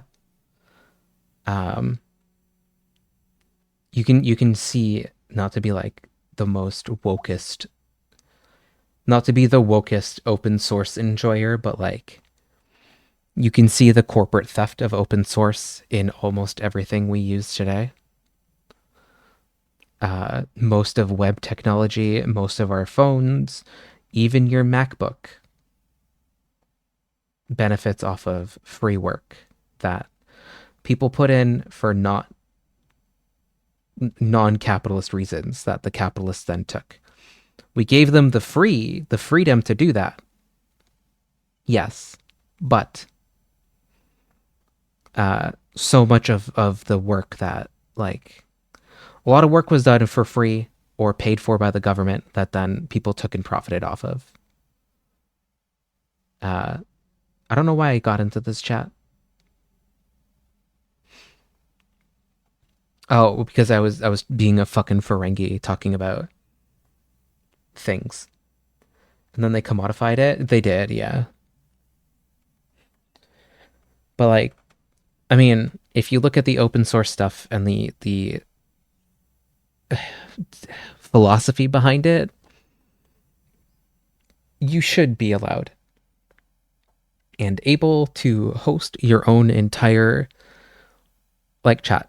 I have genuinely considered hosting, like, a video platform just for my streams. It's all there. It all exists. It's all free open source technology. Hell, even Twitch is using FFmpeg on the back end. Like, that's an open source tool, and that translates the stream that I'm sending over to Twitch that it then re-encodes for you all and that you all end up watching. That's open source software. Is this? I know exactly which one this is. I fucking knew it. I knew it. This is ImageMagick, by the way. Oh, look. The alt text says, someday ImageMagick will finally break for good. And we'll have a long period of scramble as we try to reassemble civilization from the rubble. Yep. The other moped driver hopped back on their moped and drove off. ImageMagick is so good, chat. Just to make sure she really was okay here, because again, you know, she hit her head pretty hard on the concrete. Oh my god, Log4j broke my brain. I can't believe that happened. Or, like, what was it? Left Pad as well? There was, like, a whole, like, series of those for a while. And so Angela, she took off her helmet and kind of felt around her scalp. And sure enough, she felt a little bump on her head from where she'd hit the ground, but other than that, she seemed fine. Now, because it was a head injury, albeit a small one, Angela did consider just going to the hospital just to be sure. But, you know, as she felt it a couple more times, she's like, you know what, it's pretty small. This is not a big deal. I'm okay. And so she put her helmet back on, got on her moped, and went on about her business. About a week later... Oh yeah, wasn't Log4j, like, embedded on some devices and couldn't be updated, so, like, they're just perma-vulnerable? Angela was back home in Glasgow, Scotland, and she was inside of her doctor's office. Real footage from Glasgow. About to be examined. Following that moped... I want to go to Glasgow one day, chat. ...accident, Angela had stayed in Vietnam for a few more days. And the whole time, she had checked that bump on her head every single day, and it had gone away pretty quickly. However, when she landed back home in Scotland, almost right away, she began developing this kind of startling new symptom that she couldn't help but feel must be connected to the moped accident, and it made her really scared. And so she had gone to the doctor. Her new symptom were these sudden kind of extreme nosebleeds. Oh shit. It was so fucked to scramble everything. Yeah, it was literally everywhere. The way he said Glasgow? Wait, what do you say? How do you say it?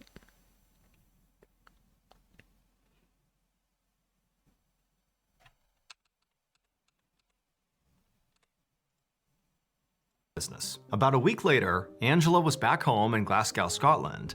Glasgow? Yo, Glasgow, Scotland. Glasgow, Scotland. Chat. This is my Geli Beli Pete Rat. Yo, I didn't know. He Geli Beli'd Glasgow. I can't believe he would do this to us. Glasgow? My favorite place. Yeah, that's Glasgow, Scotland.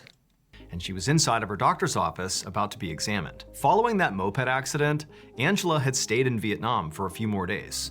And the whole time, she had checked that bump on her head every single day, and it had gone away pretty quickly. However, when she landed back home in Scotland, almost right away, she began developing this kind of startling new symptom that she couldn't help but feel must be connected to the moped accident, and it made her really scared. And so she had gone to the doctor. Her new symptom were these sudden kind of extreme nosebleeds. And so she had made an appointment I don't know with the why. doctor to figure out what the But I saw the cow emoji and my brain was like, moo, moo. When like, no, there was nothing to do with this cow finding its moo. This glass cow did not find its moo. And yet, I hear glass cows can't moo at a high pitch because it makes them shatter. heck was going on. And so finally, They're always like, moo. Moo. Angela's doctor came into the room and he would examine her and he would look at her nose and her head and he would listen to her story about the moped. But after he was done with the exam, he would tell Angela that he did not think her nosebleeds had anything to do with the moped accident. Much more realistically, the nosebleeds were from her body adjusting to the weather in Scotland. Vietnam, it was a very hot environment, and Scotland was very cold, and so that shift was likely causing these nosebleeds. And so the doctor recommended that Angela put some Vaseline inside of her nostrils to keep it moist, and just wait for this to clear up as her body transitioned back to Scotland. A few days later, Angela was back home inside of her bathroom looking into a mirror. She was applying some Vaseline to her nostrils. Now, she had been doing this every day, multiple times a day, since the doctor had made that recommendation. But despite following the doctor's orders, her nosebleeds had persisted. If anything, they were getting worse. I mean, she was having these things multiple times a day. But for now, Angela simply turned on her shower and waited for the water to warm up, and then she hopped inside. And after a few minutes of just kind of standing under the water, Angela began just kind of touching her nose, something she was doing a lot of, since these nosebleeds had begun. Except as she touched her nose, she began to feel something weird sort of deep inside of her nostril. Oh no, is it brain? That she maybe hadn't noticed before. Is it G-Li, B-Li Brian? Pretty hard on whatever this was inside of her nasal cavity. And when she did that, it sent this blinding wave of pain over her, and then simultaneously, blood began pouring out of her nose, and she couldn't get it to stop. It was like this flood of just constant That's Brian. That's Brian damage for sure. bleeding, and it terrified Angela. I mean, she'd had these terrible nosebleeds, but this was the worst one, and it was clearly connected to something inside of her nose. And so she's starting to panic, blood's getting everywhere, and she's thinking, this has gotta be connected to that moped accident. Maybe I have some horrible brain injury. Maybe I'm dying here. And so in a panic, she jumps out of the shower, towels off. Yeah, I would also be freaking the fuck out.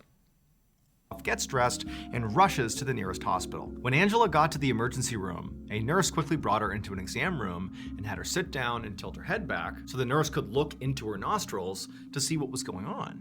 And so Angela, she's got all this gauze to kind of trap the... It's definitely her brain.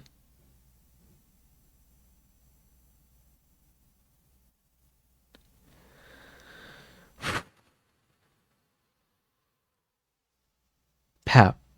That's horrible. I saw a story one time about someone with nerves sticking out through their nose. They thought it was a hair and they tried to pluck it. Okay.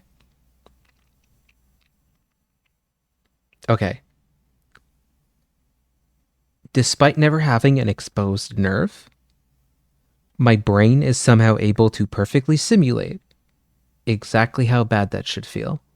Now, I'm sure it has something to do with the fact that I'm a bundle of nerves.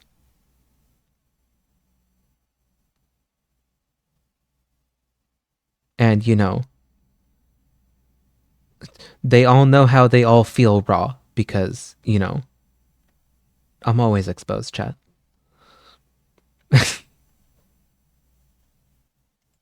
blood, and she's got her head way back, and But yeah, she's letting like, the nurse do this freaks, exam. that's freaky as fuck. After a while, Angela starts to realize that this exam is taking a really long time. The nurse is just kind of standing there, clearly looking at her nostrils, but not saying anything. And, from Angela's perspective, she can't really see the nurse. Her head is tilted too far back. But the silence that's grown in the room is so... Oh my god, wait, hold on, chat. I need to find a meme for you all.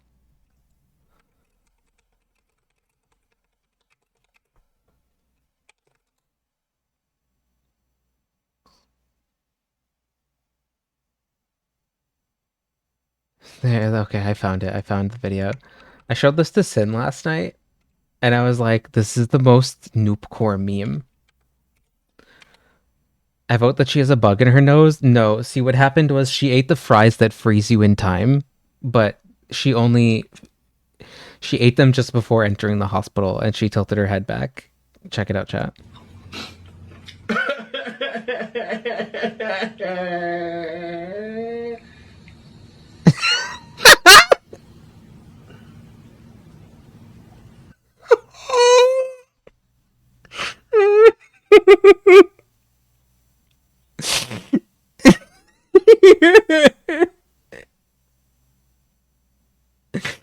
Why does he just freeze?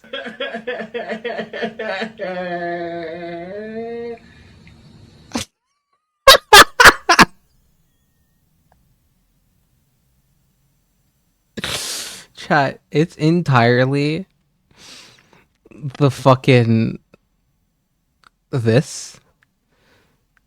Oh, also. When I tried to find this, I googled fries that freeze you in time. No, why? Okay, the first time I googled this, it showed me fucking AI answer telling me the idea of fries that freeze time is a fictional concept. While you can freeze French fries to extend their shelf life, they don't have the magical ability to stop time. No shit.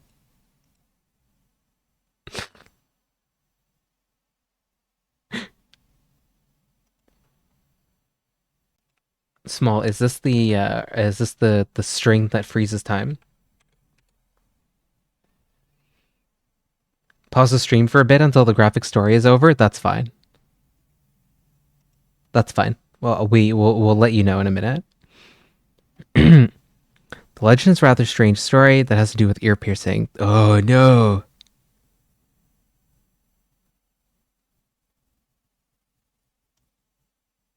She pleaded with them, saying that all the other girls in the class had pierced ears. Eventually, her parents gave in to her begging. She wanted to keep the money. She thought that she could pierce her ears herself and that it would have been a waste of money to get someone else to do it for her. That is true. Yes. She called her best friend over to her house so she could have some help. But once the friend arrived, they started the procedure. They got a large needle, heated it, stuck it through both the girls' earlobes. Yep. The earlobe was extremely itchy and continued to irritate. During that time, she rushed to the bathroom, looked in the mirror. Her earlobe was red and inflamed. She saw what looked like a piece of string sticking out of the hole. Not thinking clearly, she started to pick and pull at the string. No longer hung around the earlobe. The string seemed endless. The more she pulled it, the longer it got. Fed up with the string, she pulled up a pair of scissors from her backpack. She knew this was odd, but there was also... If she left the bathroom with a white string dangling from her ear, it would definitely be embarrassing. She held up the scissors and cut it. Suddenly, everything went black. She couldn't see anything, and there was a burning pain in her ear, and eyes. Oh, cool! This literally sounds like that story.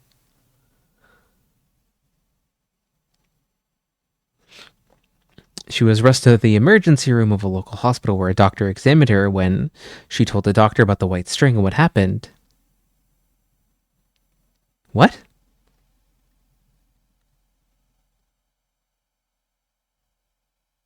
From your earlobe?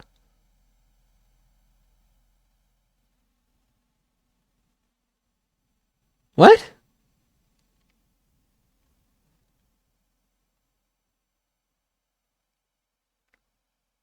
Careful, kiddo. You'll poke your eye out. But not your real eye. Just your eye. Just your earlobe. Your ears... Pep, but like, this is saying like, she cut her optic nerve.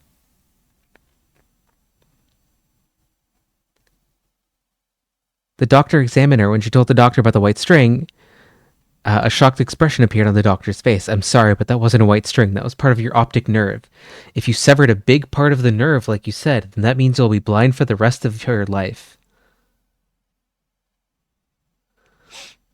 This legend was popular a long time ago, probably because of how teenagers would constantly try to pierce their own ears. Since they were inexperienced with what they were doing, they would use dirty tools to do the procedure. This would cause infections and inflamed earlobes. Yeah?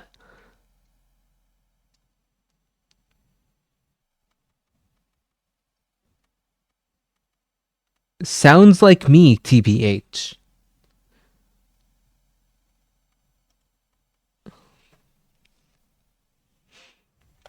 Yeah? So Small, how does this relate to the fries that freeze you in time? I don't understand.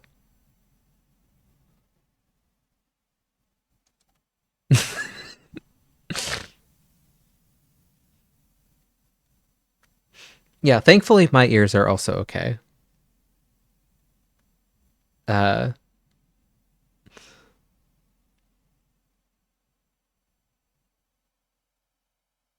Yeah, she pulled out her optic nerve, and it was an endless length. Chat, if you're pulling on your optic nerve so much that you like... it's leaving a trail, I feel like you would have noticed it tugging your eyeball. Loud at this point that Angela finally just kind of sits up and looks at the nurse to see what's going on here. And she sees the nurse is kind of frozen. It's brain. She's looking at Angela's nostrils like she can't believe what she's seen. And then the nurse kind of snaps out of it and looks at Angela and says, From the piercing. "Stay calm. I'm gonna get the doctor." And Angela's like, "I am calm. What's going That was her brain, wasn't it? She poked her brain. on here?" But then the nurse just turns around and speed walks out of the room. It would turn out Angela's primary care doctor had been right when he said he didn't think her nosebleeds had anything to do with that moped accident. You know, this was not a brain injury or anything connected to the trauma. However, her nosebleeds were connected to something else she had done while in Vietnam. Because in Vietnam, She got her lobes pierced. Chat. in between, you know, going out to nightclubs and partying and trying all that great food, I swear to God, if it's her ears pierced, I'm gonna lose my goddamn mind. Angela was also swimming in these local rivers. No, it's worse than that. I've got a lot on my mind, and well, in it. And at one point, when she was in one of those rivers, something found its way into her nose. Yo, a squid-like?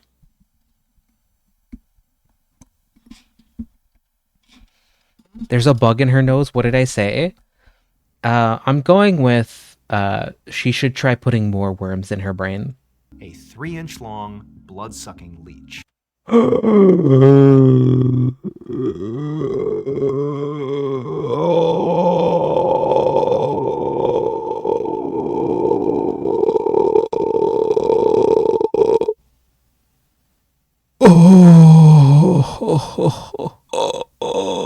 No.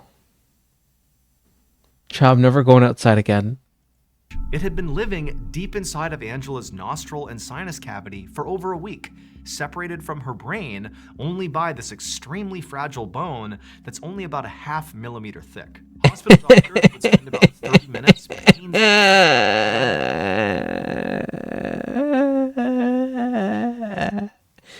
Chat, I would just throw me in the incinerator. Don't separate me from my worm. Just throw me out. this leech out of Angela's nose, and then once it was out, she would go Look at how big this thing is. Holy fuck. on to make a full recovery. Got a lot on my mind, chat. And well, in it. Cast Fireball, eat it. Honestly, a leech is the least troubling thing that it could be there, but it really is gonna hamper her fucking career as a politician. I honestly think she should sue, because they really should have kept that in there, because, like,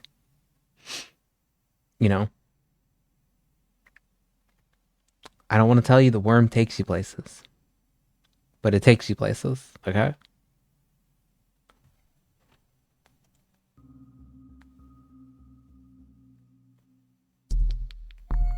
A happy face, smile. Literally, how did that fit in her nose? Goddamn, but also leeches are used in hospitals, so it could have been way worse. It really could have been worse. Honestly, I was like, she got a fucking brain-eating parasite. One morning in Is the graphic bit over yet? Yes. This... I think.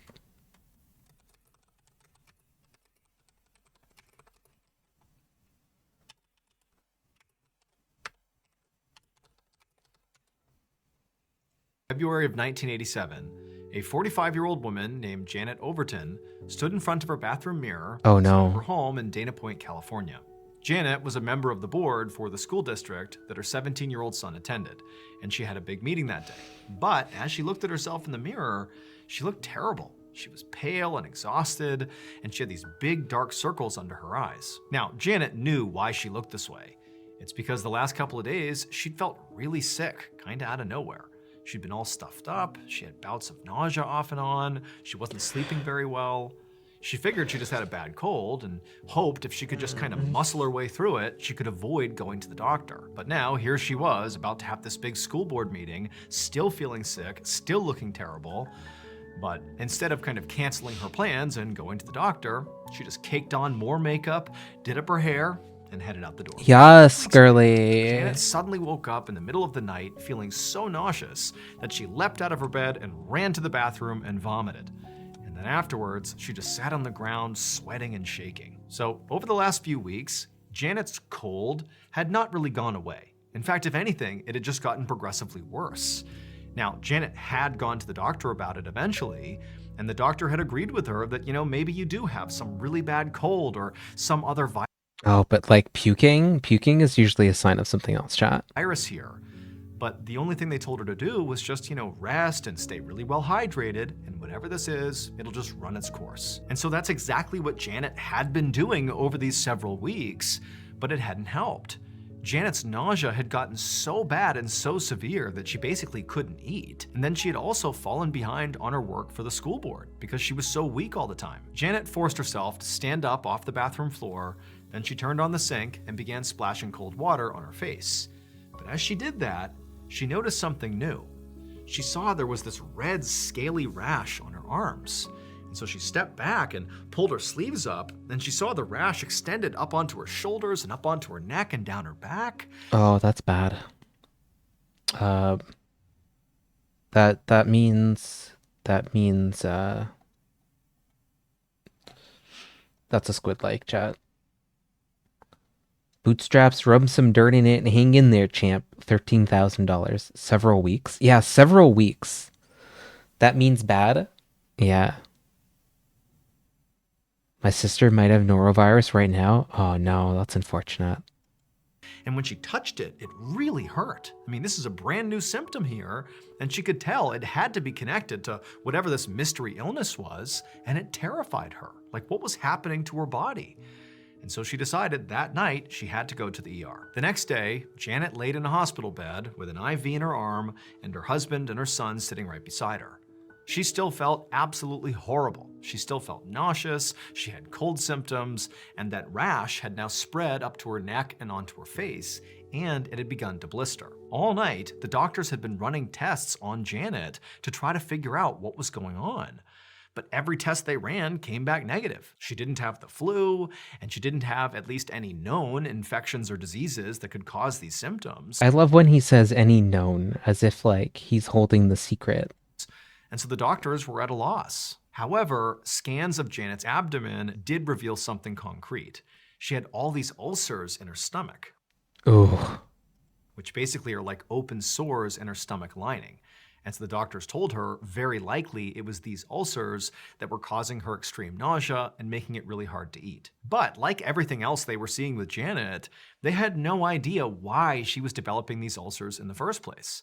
And so ultimately, all the doctors could really do for Janet was just treat her symptoms. They gave her ulcer medication, and they also gave her some topical treatments for her rash. And over the next couple of days, these treatments seemed to work.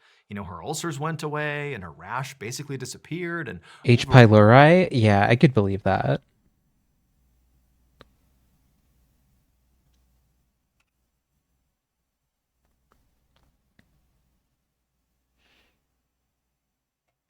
I mean, I honestly, like, I hate to say that, like, I was dealing with, like, puking for years, chat.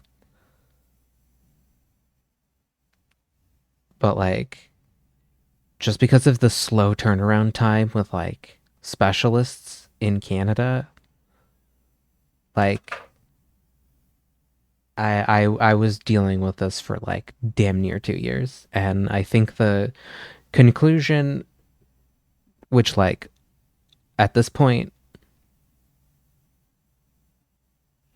that, like, we think it was probably my antidepressant that was making me puking for the most part. I feel like my stomach is still fucked up in other ways.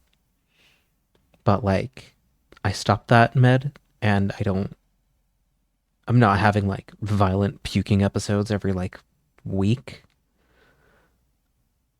Chat, my throat was fucked up for, like, years. I'd honestly say I don't even think I sound the same from, like, a few years ago because of how, like, badly I, like, just tore my throat up from, like, all the acid. Like, it was hours and hours of puking. Yeah, that'll do it. Yeah. Like, I'll be real. Like, I've been having a pretty good year about it. And, like, last year, too. Oh, was he loud? But, like, here, Kofu? Yeah, that was Kofu. But yeah. I still sometimes, like, if I eat, like, a meal too late in the night, and then I go to bed, like, I will have, like today I woke up because, I don't know. The food we ate just made my stomach not be happy. And I woke up at, like, 6 a.m. feeling like I was gonna puke my brains out. But, I was fine, actually. But, like, for a while, I was so paranoid that, like, if my stomach even felt a little off, I just wouldn't eat anything for the day because it was better than puking. Holy fuck. Kovu? Yeah. Uh-huh. Can I help you? Well, you know, Kovu does wear, he's a tuxedo cat, so he's very fancy all the time. I would believe he's from old money. Holy shit, Kovu, if this is every night. This is how I know it's almost midnight. all, she felt a lot better. Not back to 100%, but pretty close, to the point where she was discharged. And so Janet and the doctors were like, okay, we don't really know what this was or why it started. We just hope it never comes back. Several months later, on January 24th, 1988, Janet was at home getting ready for a whale watching trip with her 17-year-old son, and she felt horrible. I've got him in my lap now, chat.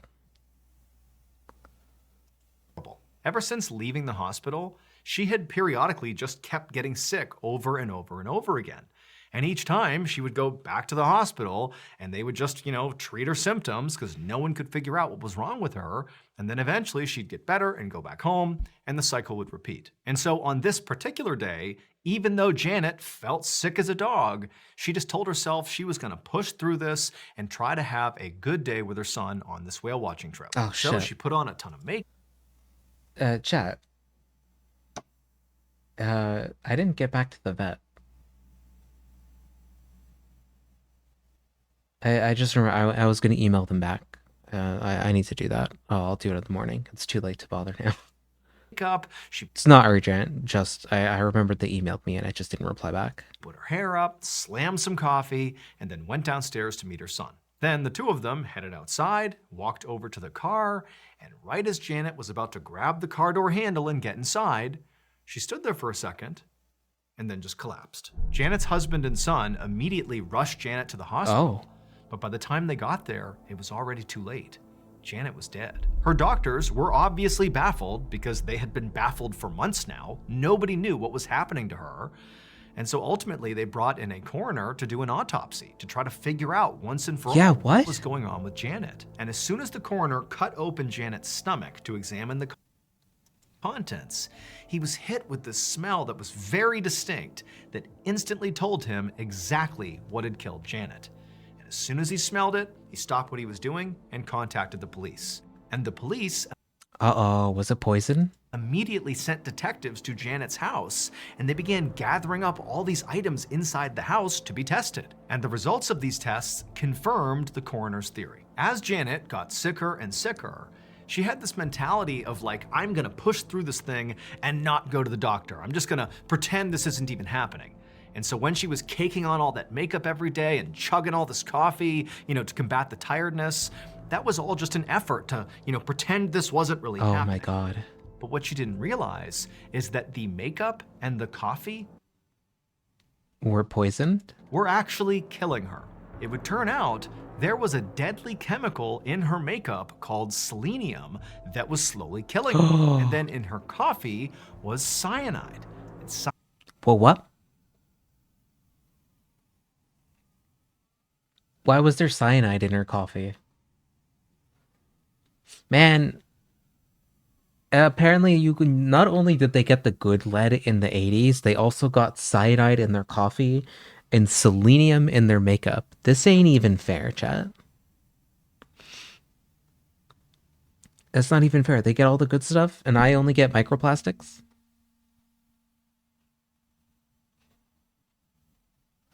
Yeah, this coffee is evil. And it's like, come on, why don't you learn to drink coffee? I'm not cyanide poisoned. Come on. Why don't you learn to drink?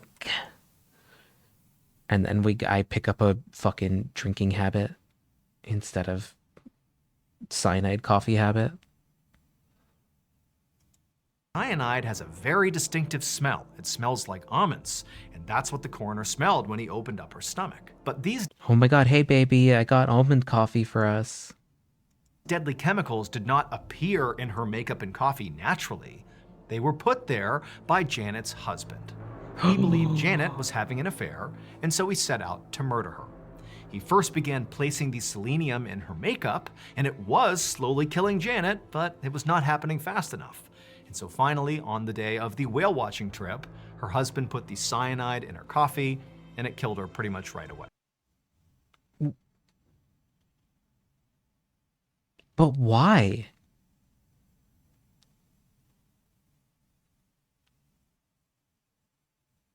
Where do you just get cyanide from? I know cyanide is CN. It's like ridiculously easy to make or whatever. Richard Overton was convicted of first-degree murder, and he was sentenced to life in prison. He died behind bars in 2009.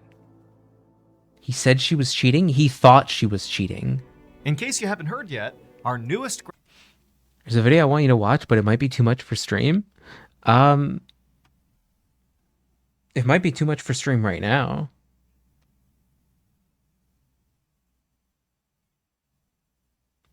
Because I was going to end stream. But I'm probably aware of it. Is the long and the short of that.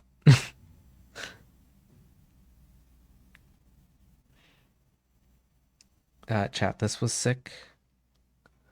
This was sick. This was a freaked up stream hour for me. I don't normally stream at this hour. That's a lie. That's literally a lie.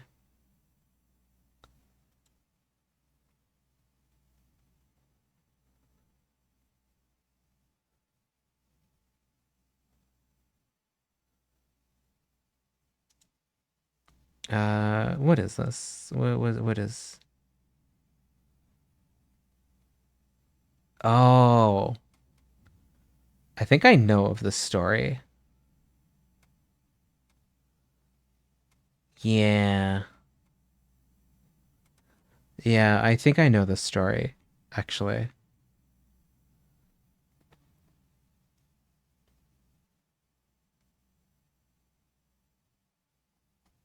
I'm noticing that this links to like a bunch of like twisted stuff. That one's rough. Yeah. Yeah, I know about this one. Um, yeah, maybe we'll watch it eventually, but uh there is one I should actually share with Small. Oh, I mean, you could link it. Um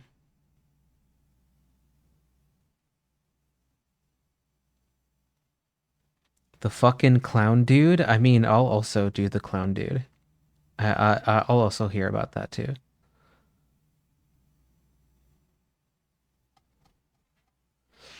But yeah, chat. Thank you. Sandown clown? What?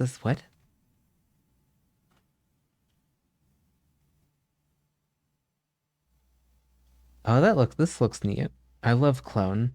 I love clown content. That's why I stream. Okay, chat. Thank you all for coming. Oh.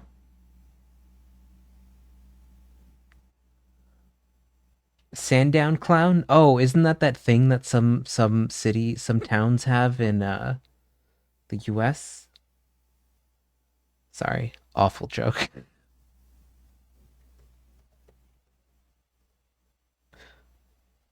But chat, thank you all for coming. I'm going. No, it's in the UK. Oh, darn. Sundown clowns. It's when the clowns come out.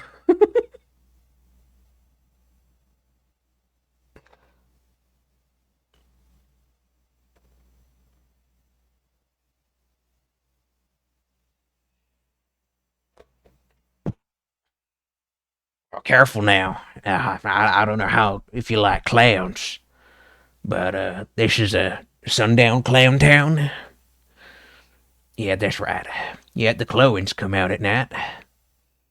No, they won't hurt you much. They just you might get a cream pie. Yeah, no, not like the Six. I mean, if you go to the Six tent, maybe a little bit, but let's be honest here. They're going to make you pull your finger. And other sexual clown noises. Yeah. All right, chat. Thank you all for coming tonight. I'm gonna take you all somewhere real nice, real chill and calm. I'm gonna have to stop sounding like this eventually. Yeah, if you're real pure of heart, chat. Chat, if you're pure of heart. Who's live right now?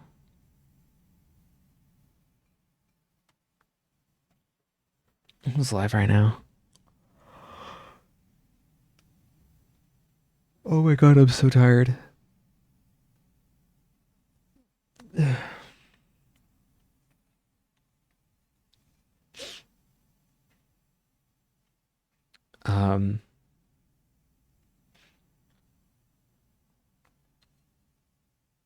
Oh, chat, whoa. I swear I start ending stream and my brain shuts down. Like I shut down.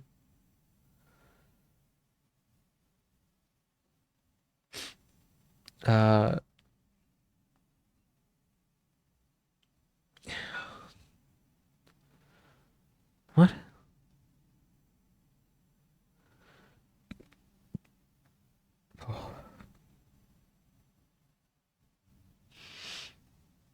Okay. Yeah. I'm gonna take you to John Bonsai tonight. After all, I do gotta check it out. you could speak to Garrus. Okay. Chat. John is playing the new old Oblivion, the remaster.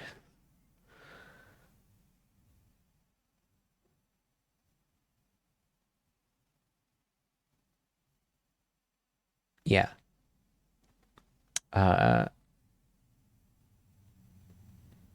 Chat, go say hi. Go say hi. Go. Yeah, you know the drill. Use some emotes. If you have mine, use mine. If you don't, use any animated emote you like. Yeah.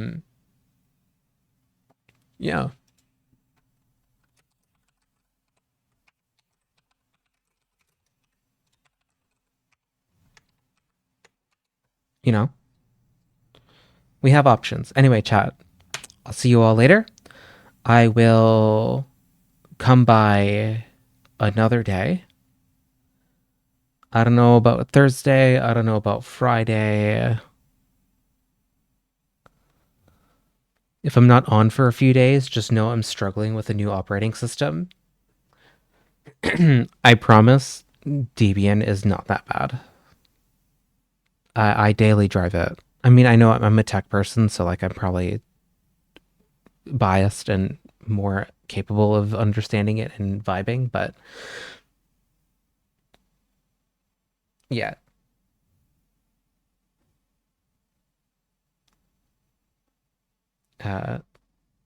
Oh. Okay, bye. Bye, chat.